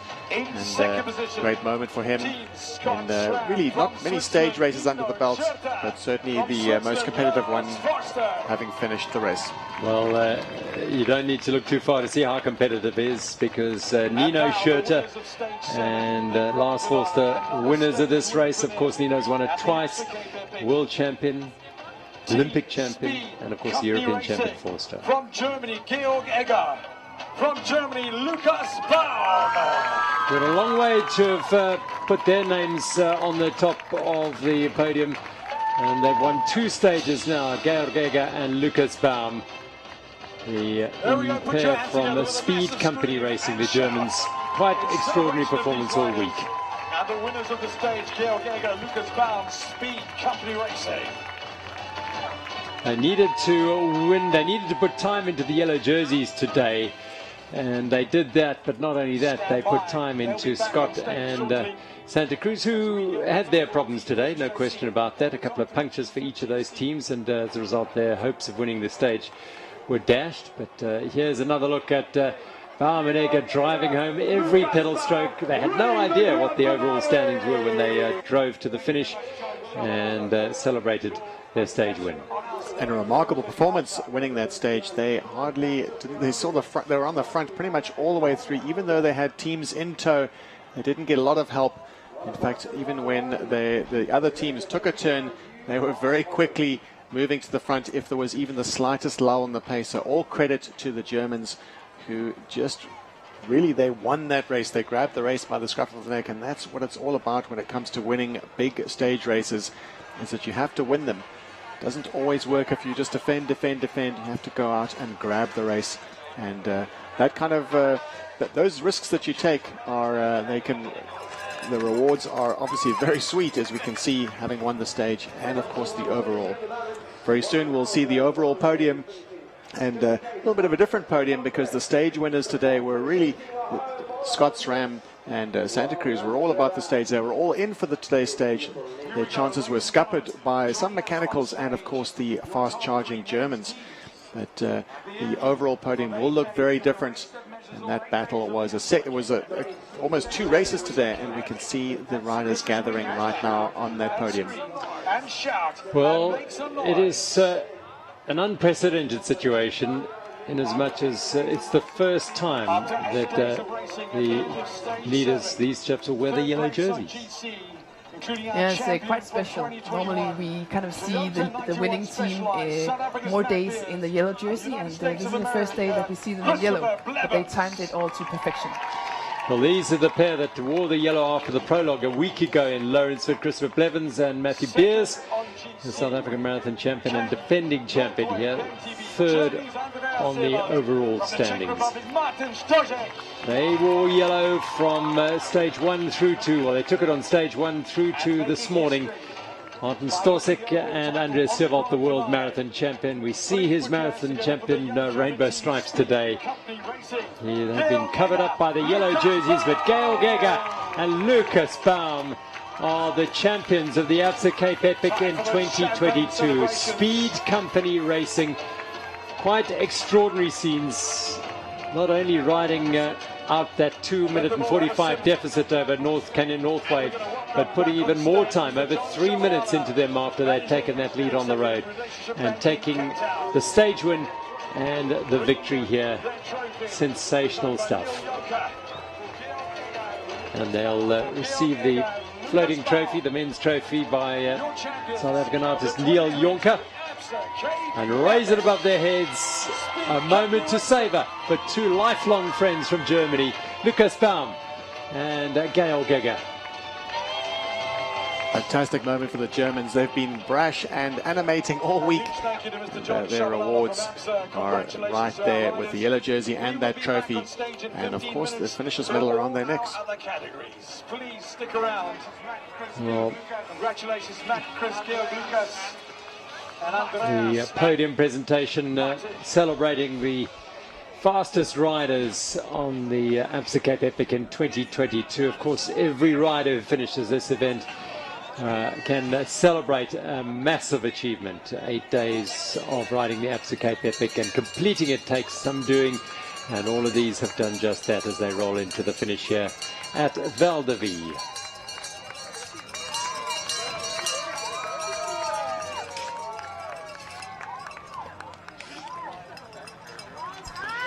More of them rolling in. The smiles will be etched all over their faces, and they will break out the champagne as well, because, as I said, it's something special to finish the Absa Cape Epic any year. And yeah, there'll be always those debates about what was the toughest year of all, but I can tell you what, these guys, Edwin Theron and Paulus Berger, Kooshuis, Marne Berger, have completed their journeys around here. Sonskane in Volpane. They've done a great job.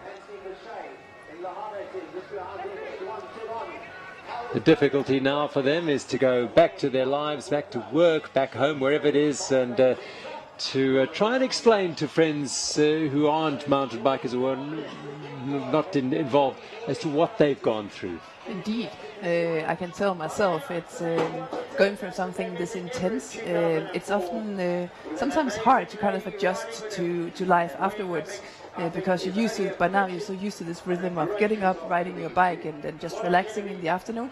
And it's almost like you get this. It's called the post-race blues. Your mood is just weird afterwards, because what you go through here is so intense that afterwards you need a little bit of time to kind of slip into the rhythm of your normal life back at home. Yeah, so if you are at home and you're watching from afar, one of your friends, family, or colleagues finishing the event, give them a little bit of latitude, give them a little, cut them some slack over the next week or so, as they come down from the high of finishing the Absa Cape Epic.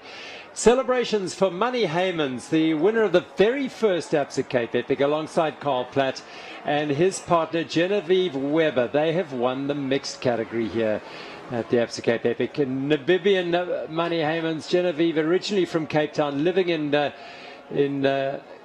Namibia now. And a hugely emotional time. She finished in 2015. Manny, of course, a multiple finisher of this great race. Genevieve and Manny, winners of the mixed category. Well done.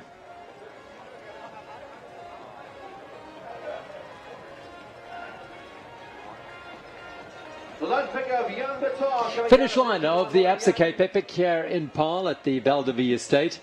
And emotions running high for every single finisher, and there's still plenty more to come in here. Don't you worry about that.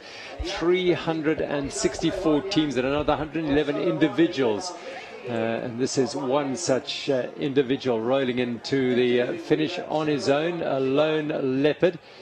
And I think that might be Jan Vitar. In fact, it is, who rolled in alone. Sadly, his partner, Thomas Bodner, not able to complete the journey around the Absa Cape Epic with him. Many, I'm afraid. That's the nature of the event. It is as tough as any for the riders to complete the journey here. And here are another pair who have managed to finish. Well done, Andre Nortje and Charles Brains, you fantastic men. They've trained hard and worked incredibly hard to prepare for this event, and they have rolled across the line for Sune. Andre and Charles, well done. One fantastic Absa Cape Epic under your belts. You'll be justifiably proud of that. Well done. Greg Smith and Camilo Lopez, a pair riding for the Pangolins. Greg from England, Camilo from Colombia. Well done. Yeah, and truly some of the most extraordinary efforts in this race are actually coming from these people finishing now, because they will have to prepare for this race, to put in all the training and everything while dealing with, you know, the normal lives, jobs, family and so on. And it's definitely not easy to find that balance of being able to prepare for this event while, you know, attending all the other obligations you have in your life. So, yeah, it's quite remarkable. It's definitely not easy. And, multiple nations riding in the Absa Cape Epic. We see the Namibians crossing the line proudly, waving their flag, and just cutting back to some other Namibians who just happened to win the mixed category, Manny Heymans, and we'll catch up with him now at the finishing line. Genevieve Weber, Manny Heymans, you won the Absa African Mixed. Happy with that?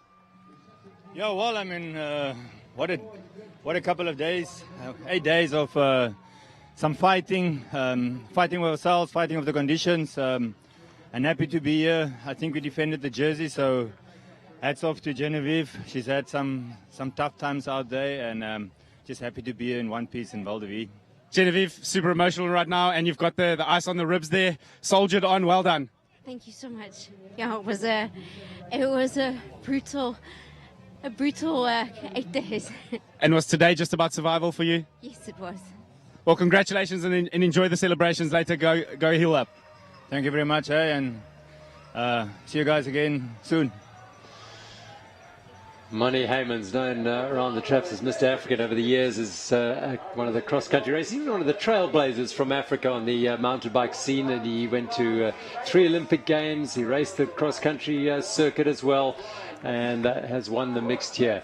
Leon Tobias, Ian Bryan, Taylor Bryans, well done, guys. You've finished the Absa Cape Epic. No doubt nursing an injury there, left wrist in a brace, but that's what this is about, as you heard from Genevieve Weber. Hugely emotional, nursing an injury. It happens to the best. Andres Seerwald, the world champion, having to suffer brutally through the event to get to the finish, and ultimately perhaps he won't ever blame the injury, but certainly didn't help in their pursuit of retaining the yellow jerseys. No, he looked like he was a little bit disappointed on the podium. We saw his expression, and he'll be rueing that injury. But no doubt, as a fighter, as a true racer, he'll be back for more in 2023. we're looking forward to seeing just how motivated he'll be.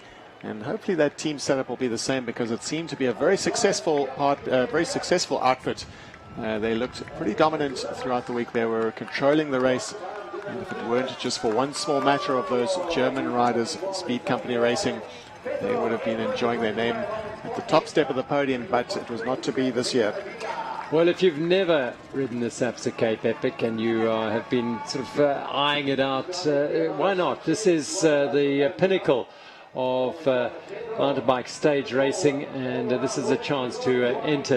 You can come and ride it next year in 2023. Entries open tomorrow, and you can be part of this hugely emotional finish line celebration that these riders rolling across the line are doing as a team. It's wonderful to see. Whether you ride with your best friend, your partner for life, whoever it might be, you should really dip your toes in the water and take it on, because it's genuinely an extraordinary experience. Well, we can see it's largely an Ecuadorian contingent, the three teams, the six riders, 5 of them Ecuadorian, and Verdugo from Argentina. Argentinian will be no doubt excited to hear that Argentinian won the women's category. And great to see the riders traveling from all over the world to enjoy the experience. The trails of the Western Cape, an iconic region of mountain biking, and at the most competitive mountain bike stage race in the world, they've finished, and all credit to them. They're in the top 100. Yep, and that takes some doing, considering over 520 teams started this journey last week at Lawrenceford. And, well, we're expecting around about 360 of them to finish here at Val de Vie as a team. You do get an official finish if you finish on your own and ride every single stage. You do get a solo finisher's slot, so that is still very much part of it, but unfortunately if your partner bails out, you don't get a team finish. Well, it has been an extraordinary week. It will continue to be for a lot of the riders still making their way through. As Neil said, there's still just a third of the starters this morning have finished. They come streaming in towards the line, and the Absa teams are making their way to the finish. But bringing you this week's racing from around the Western Cape has been a rare privilege and an enjoyable thing to do, because it really is a special journey. Zach Swart and Marlene Lawrence in the mixed category here, making their way towards the finish. They were in third place in the mixed at the start of the day behind Black Sheep Industries, so they'll come in, hopefully retain their places on the podium. But just to go back to what we've done over this last week, it's been thoroughly enjoyable, Annika, once again sharing this journey with you. Yeah, thank you. Likewise, it's been 1 week. I cannot imagine. I can't remember when we last had this tight racing, and it's been really good to be here on the sideline with you guys. A race like none other. Neil, you've seen pretty much all of them. Well, just a remarkable performance that we saw on the last day, and we've never seen it quite so tight, and we've never seen the race change over the leadership, the GC leadership on the final day. And even if you look at the women's category, it was tight as well. We saw a second stage went from the All-African Strauss and Lil. Just thrilling from start to finish. Really from the very first time check at the prologue, we were not sure exactly how it would all unfold. So many different winners of the stages and so many shuffles of the overall GC. It's been an absolute privilege to call it and to watch it unfold. Well, we hope you've enjoyed it wherever you have watched and joined us on our transmissions every day. It's been an incredible team effort by every single one. The Teradek guys have been able to bond us to the links all around the Western Cape. The chopper pilots, the motorbike riders, the cameramen, the editors, the whole crew have pulled this all together here to bring you the extraordinary spectacle that is the Absa Cape Epic. And for 2022, written into history books, it'll be Speed Company Racing, Georg Egger and Lucas Baum as the men's winners, and Sophia Gomez-Villafan and Hayley Batten, who have won this year for 91 Songo Specialized. Hope you've enjoyed it. You know where to find us next year. Join us then. Cheers.